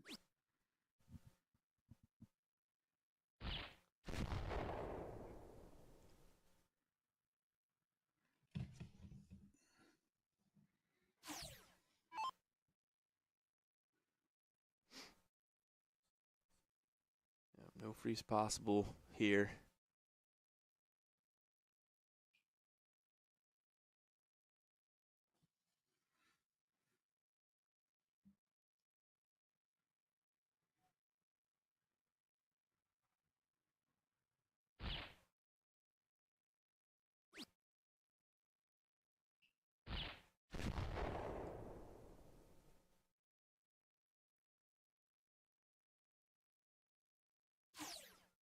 Well, 1, 3, 4. We'll look to see 2 bulls. The 2-1 score.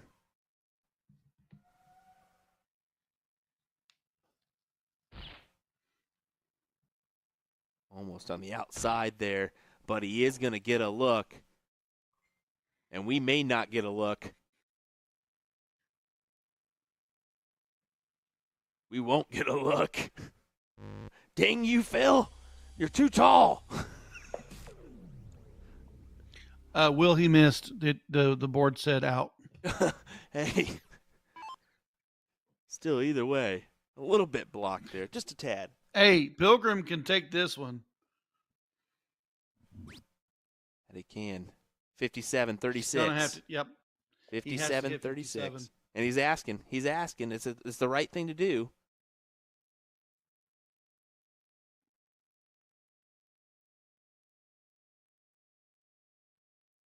I don't think he Yeah, he you knows. gotta go for it. I don't think he knows. He doesn't know.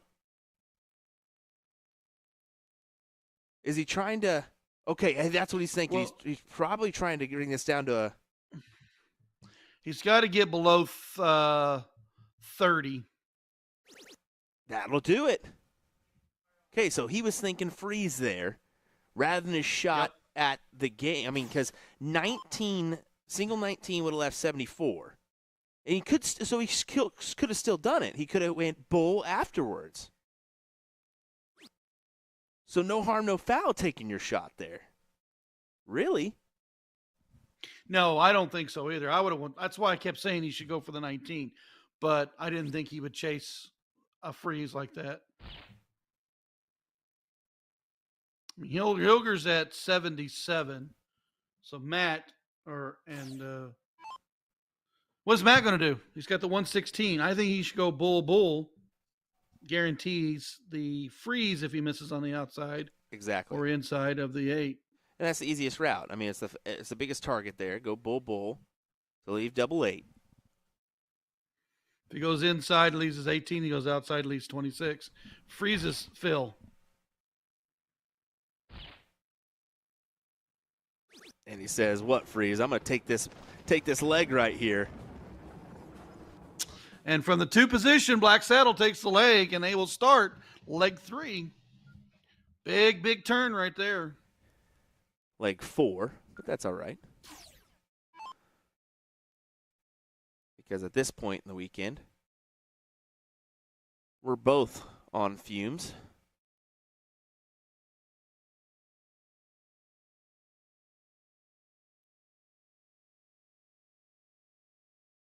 Just imagine if we had the PDC crew of commentators. 12 deep. That would be fantastic. Great shot. Good opener from Bob.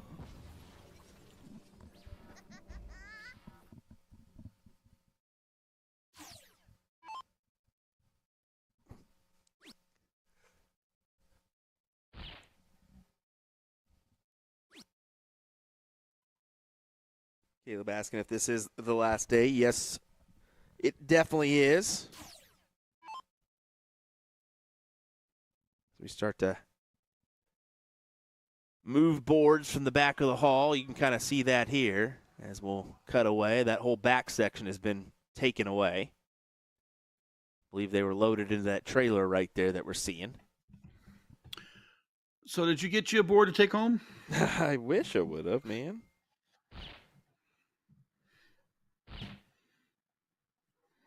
We need one in the Wichita area. Just a board in general, to be honest.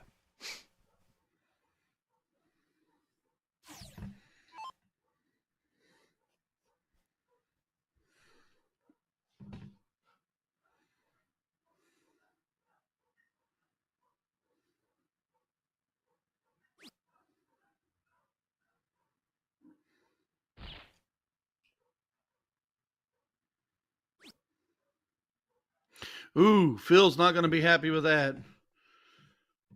Anderson and Graff out of the gate with 150s. Rakowski only manages one bull, and now Phil only manages one bull.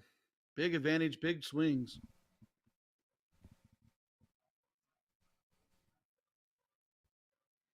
Can Bob and the rest of the Black Saddle team get the 3-1 advantage here? Or will this be set for 2-2? And we see one of those classic going the distance matches between these two teams.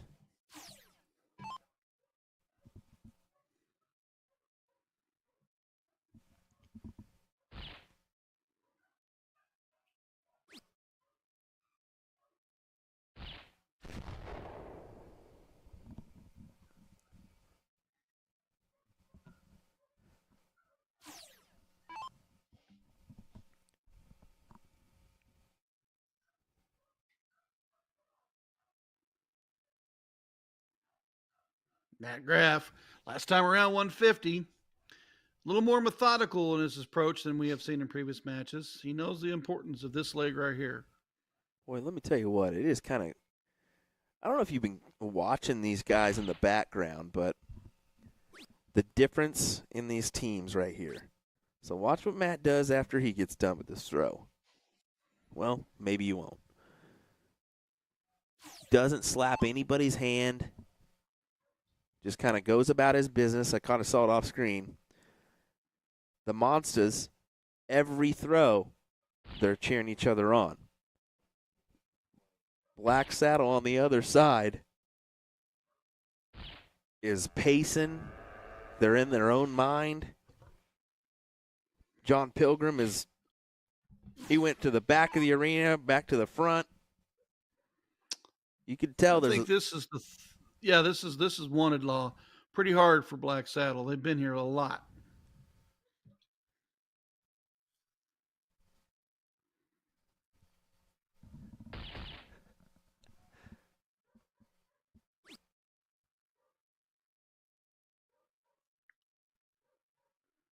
Bob trying to work his way into a bull here.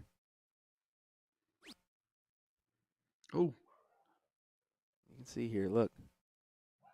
There may be a high five from John. Scooby does come over, but man, it's kind of interesting to see that they're really in their own mind, pacing around. well, they've got the 2-1 advantage, but Rakowski's big 150 right there with two slow turns out of Anderson can rechange another break of throw back because Black Saddle broke last round, but they're not holding well this leg. As well as they'd want to.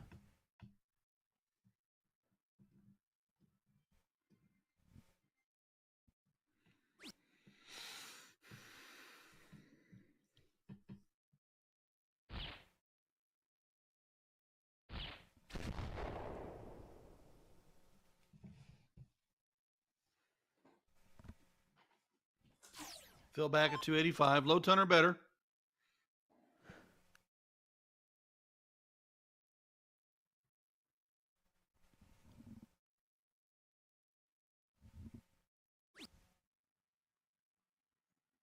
Drops the first and the second.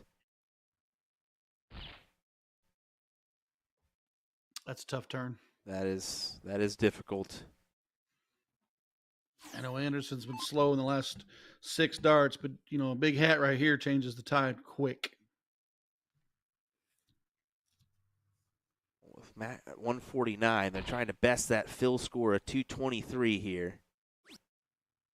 Won't be able to now. So Garrett will get the look at 150. How will he go? Will he go 19s? Will he go 20s here? Will he? I think he'll open bull, then trip 20 tops. Exactly. Utilize that bigger segment from the start. They'll go back to the bull.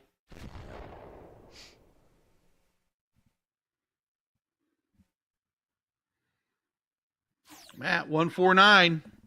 If he goes 50, he leaves himself 99. That's not an out. If he's chasing that out, he has to hit trip 19 to start or trip 20.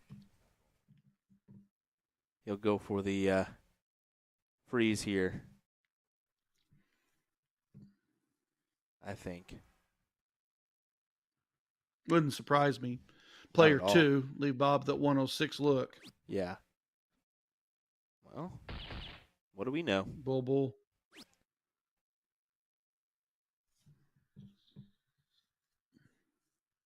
What do we know?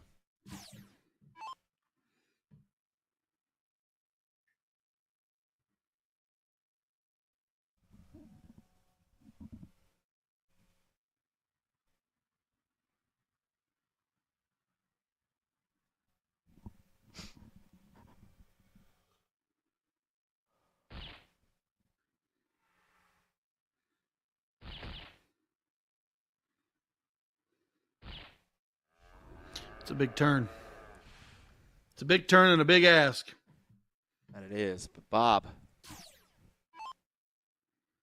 can hit.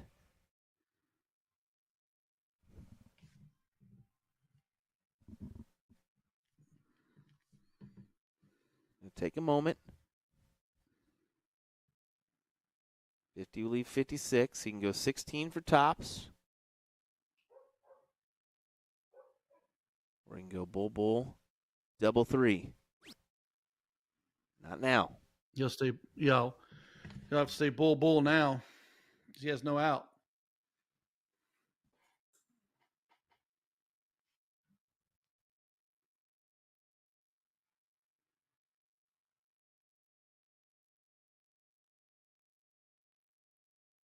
Will struggle. I don't know how he gets that to work for him.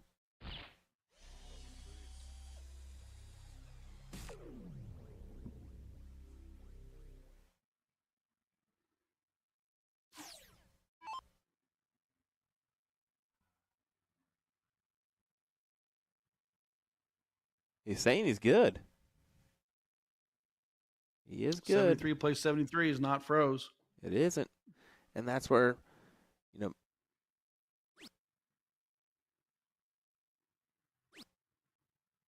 double 7. What an interesting Checks it. What an interesting take there. He's laughing. Look at his face.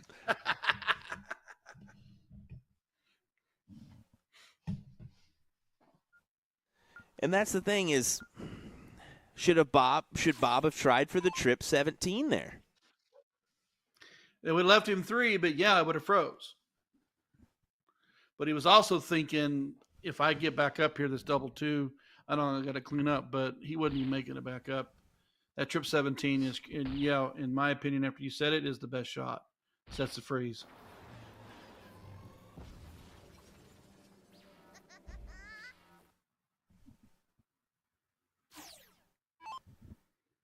And just goes to show you, freeze can be that tricky game.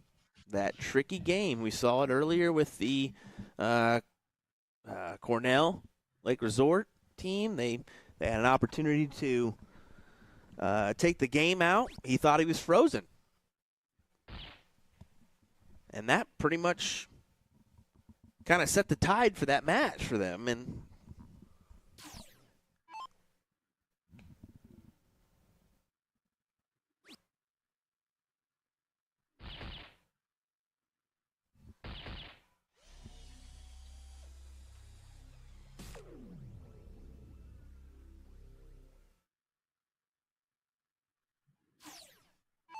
Black Saddle 2, Milwaukee Monsters 2.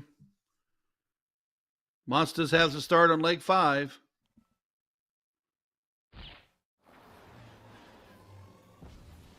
Graf hits another 150. He's been really heavy on those today.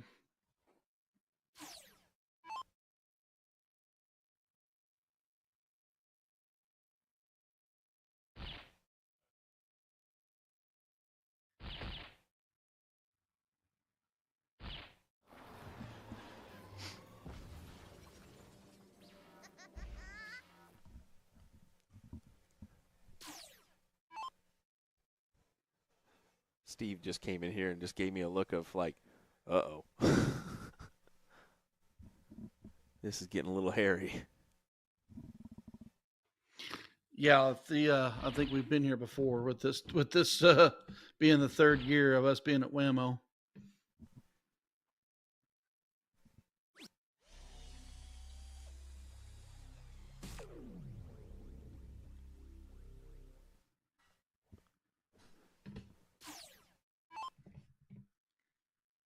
Rakowski, low ton to start.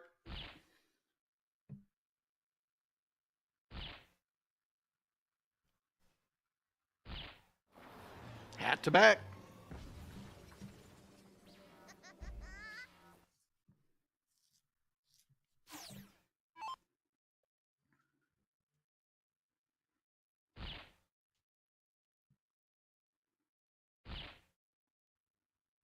Should be good marker darts for him to put it on top, and he drops it low. You've got to think there. Just move your target above that double bull segment. Maybe even aim for that wire of the 20 bull side. But Speaking of bull, here we go. Look. Oh, he wanted 54 for tops. Or even the trip 20 there.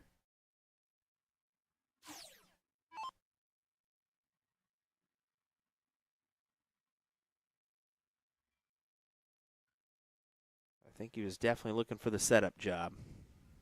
yeah, looking for that topspin for the return for the 10 dart leg. He said it earlier in our commentaries that he would throw dart 8 and dart 9 at triples.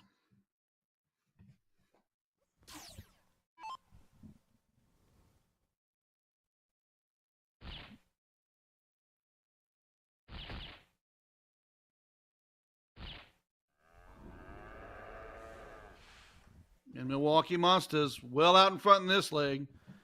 91 plays 172, 88 plays 249. Big ass for John Pilgrim right here.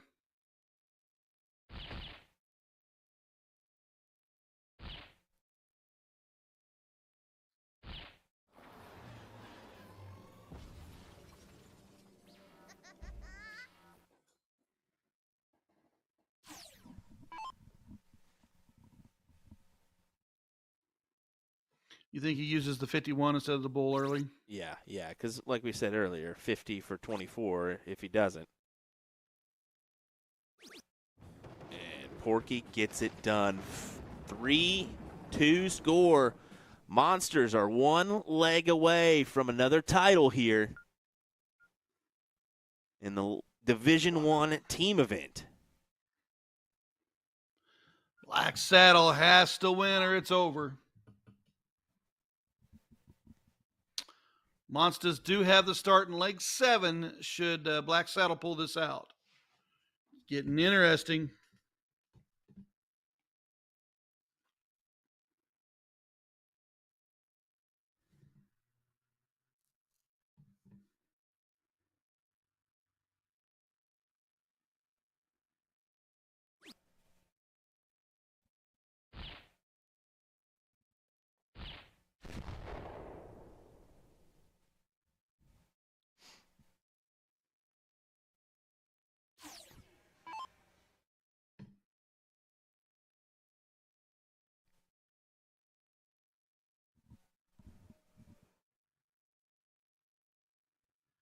Phil wants to try to just get out in front of Matt here. will do so with another hat.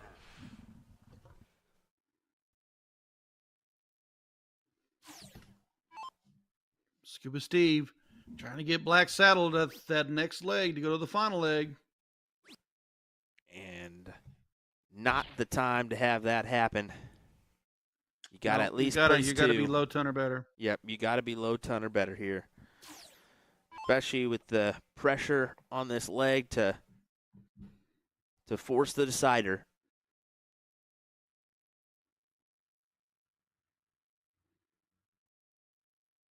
See, cleanup is already in progression back in the back. They're shuffling boards around.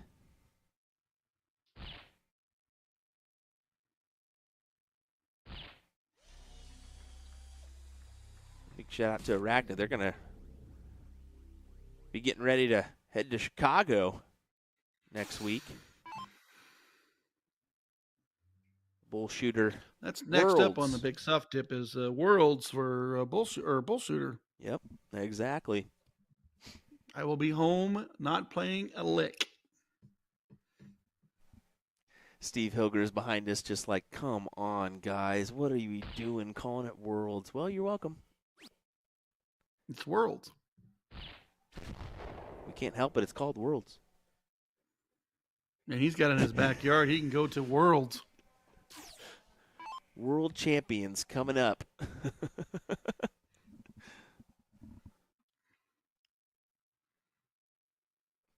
Speaking of world champions, one of these two teams is going to be the state champion at the 39th annual WAMO Wisconsin State Dart Tournament. Can it be a three-peat? Or the Black newbie. Saddle. Overcome. Small deficit here. Put one on the board.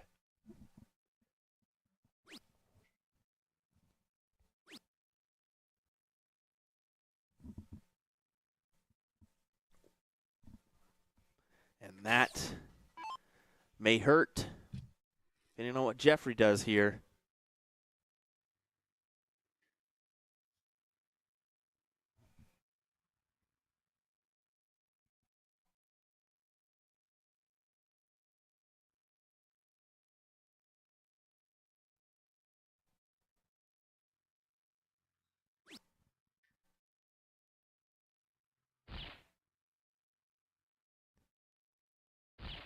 Converts on another bull. Yep, good shots for Jeffrey to get him out in front of that player 3 score line.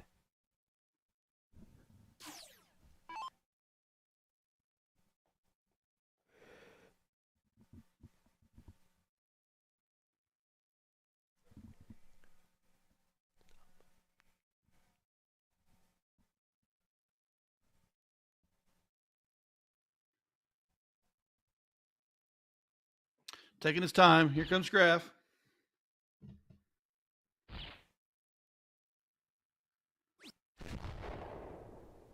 I just noticed how that dart was flying to the edge, that the third one was probably going to be out.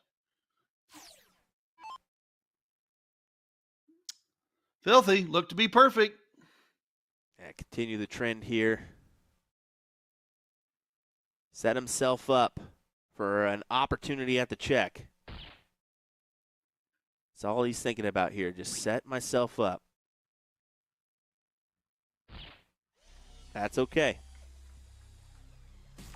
That is okay with Graff at 163.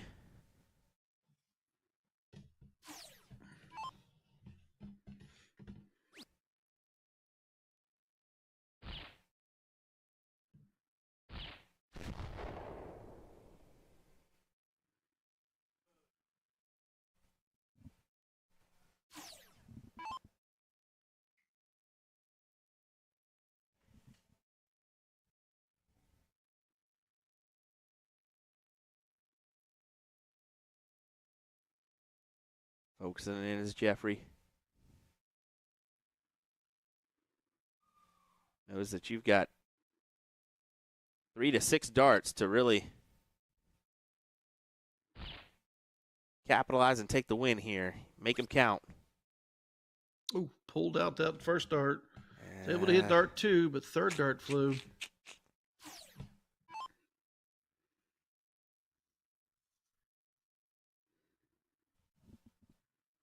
163 is not an out. Phil will look at the 98, but Matt needs to set it up just in case Phil doesn't take it out to possibly set up a freeze.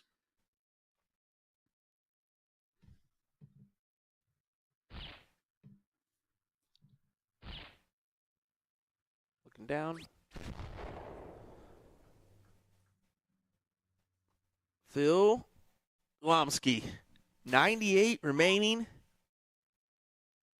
Try to take the title here. He should go here. 50. Yep. 50 leaves 48. Gives him the option of tops or double 16.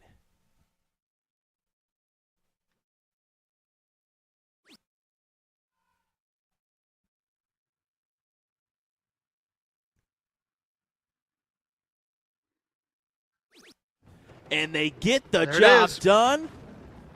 The Milwaukee Monsters are your champions here in the Division I team event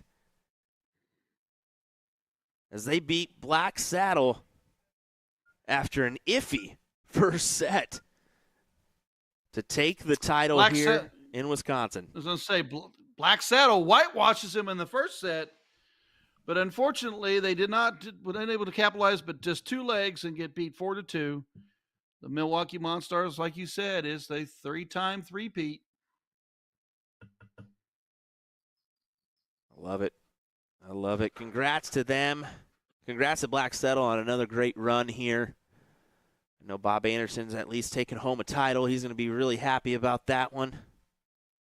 No matter what, these guys are going to – they're going to be a little disappointed, but they're not going to be upset with the second place finish by any means. Well, Ryan, it's been a fun one, man. It's been a fun one. Let's go ahead.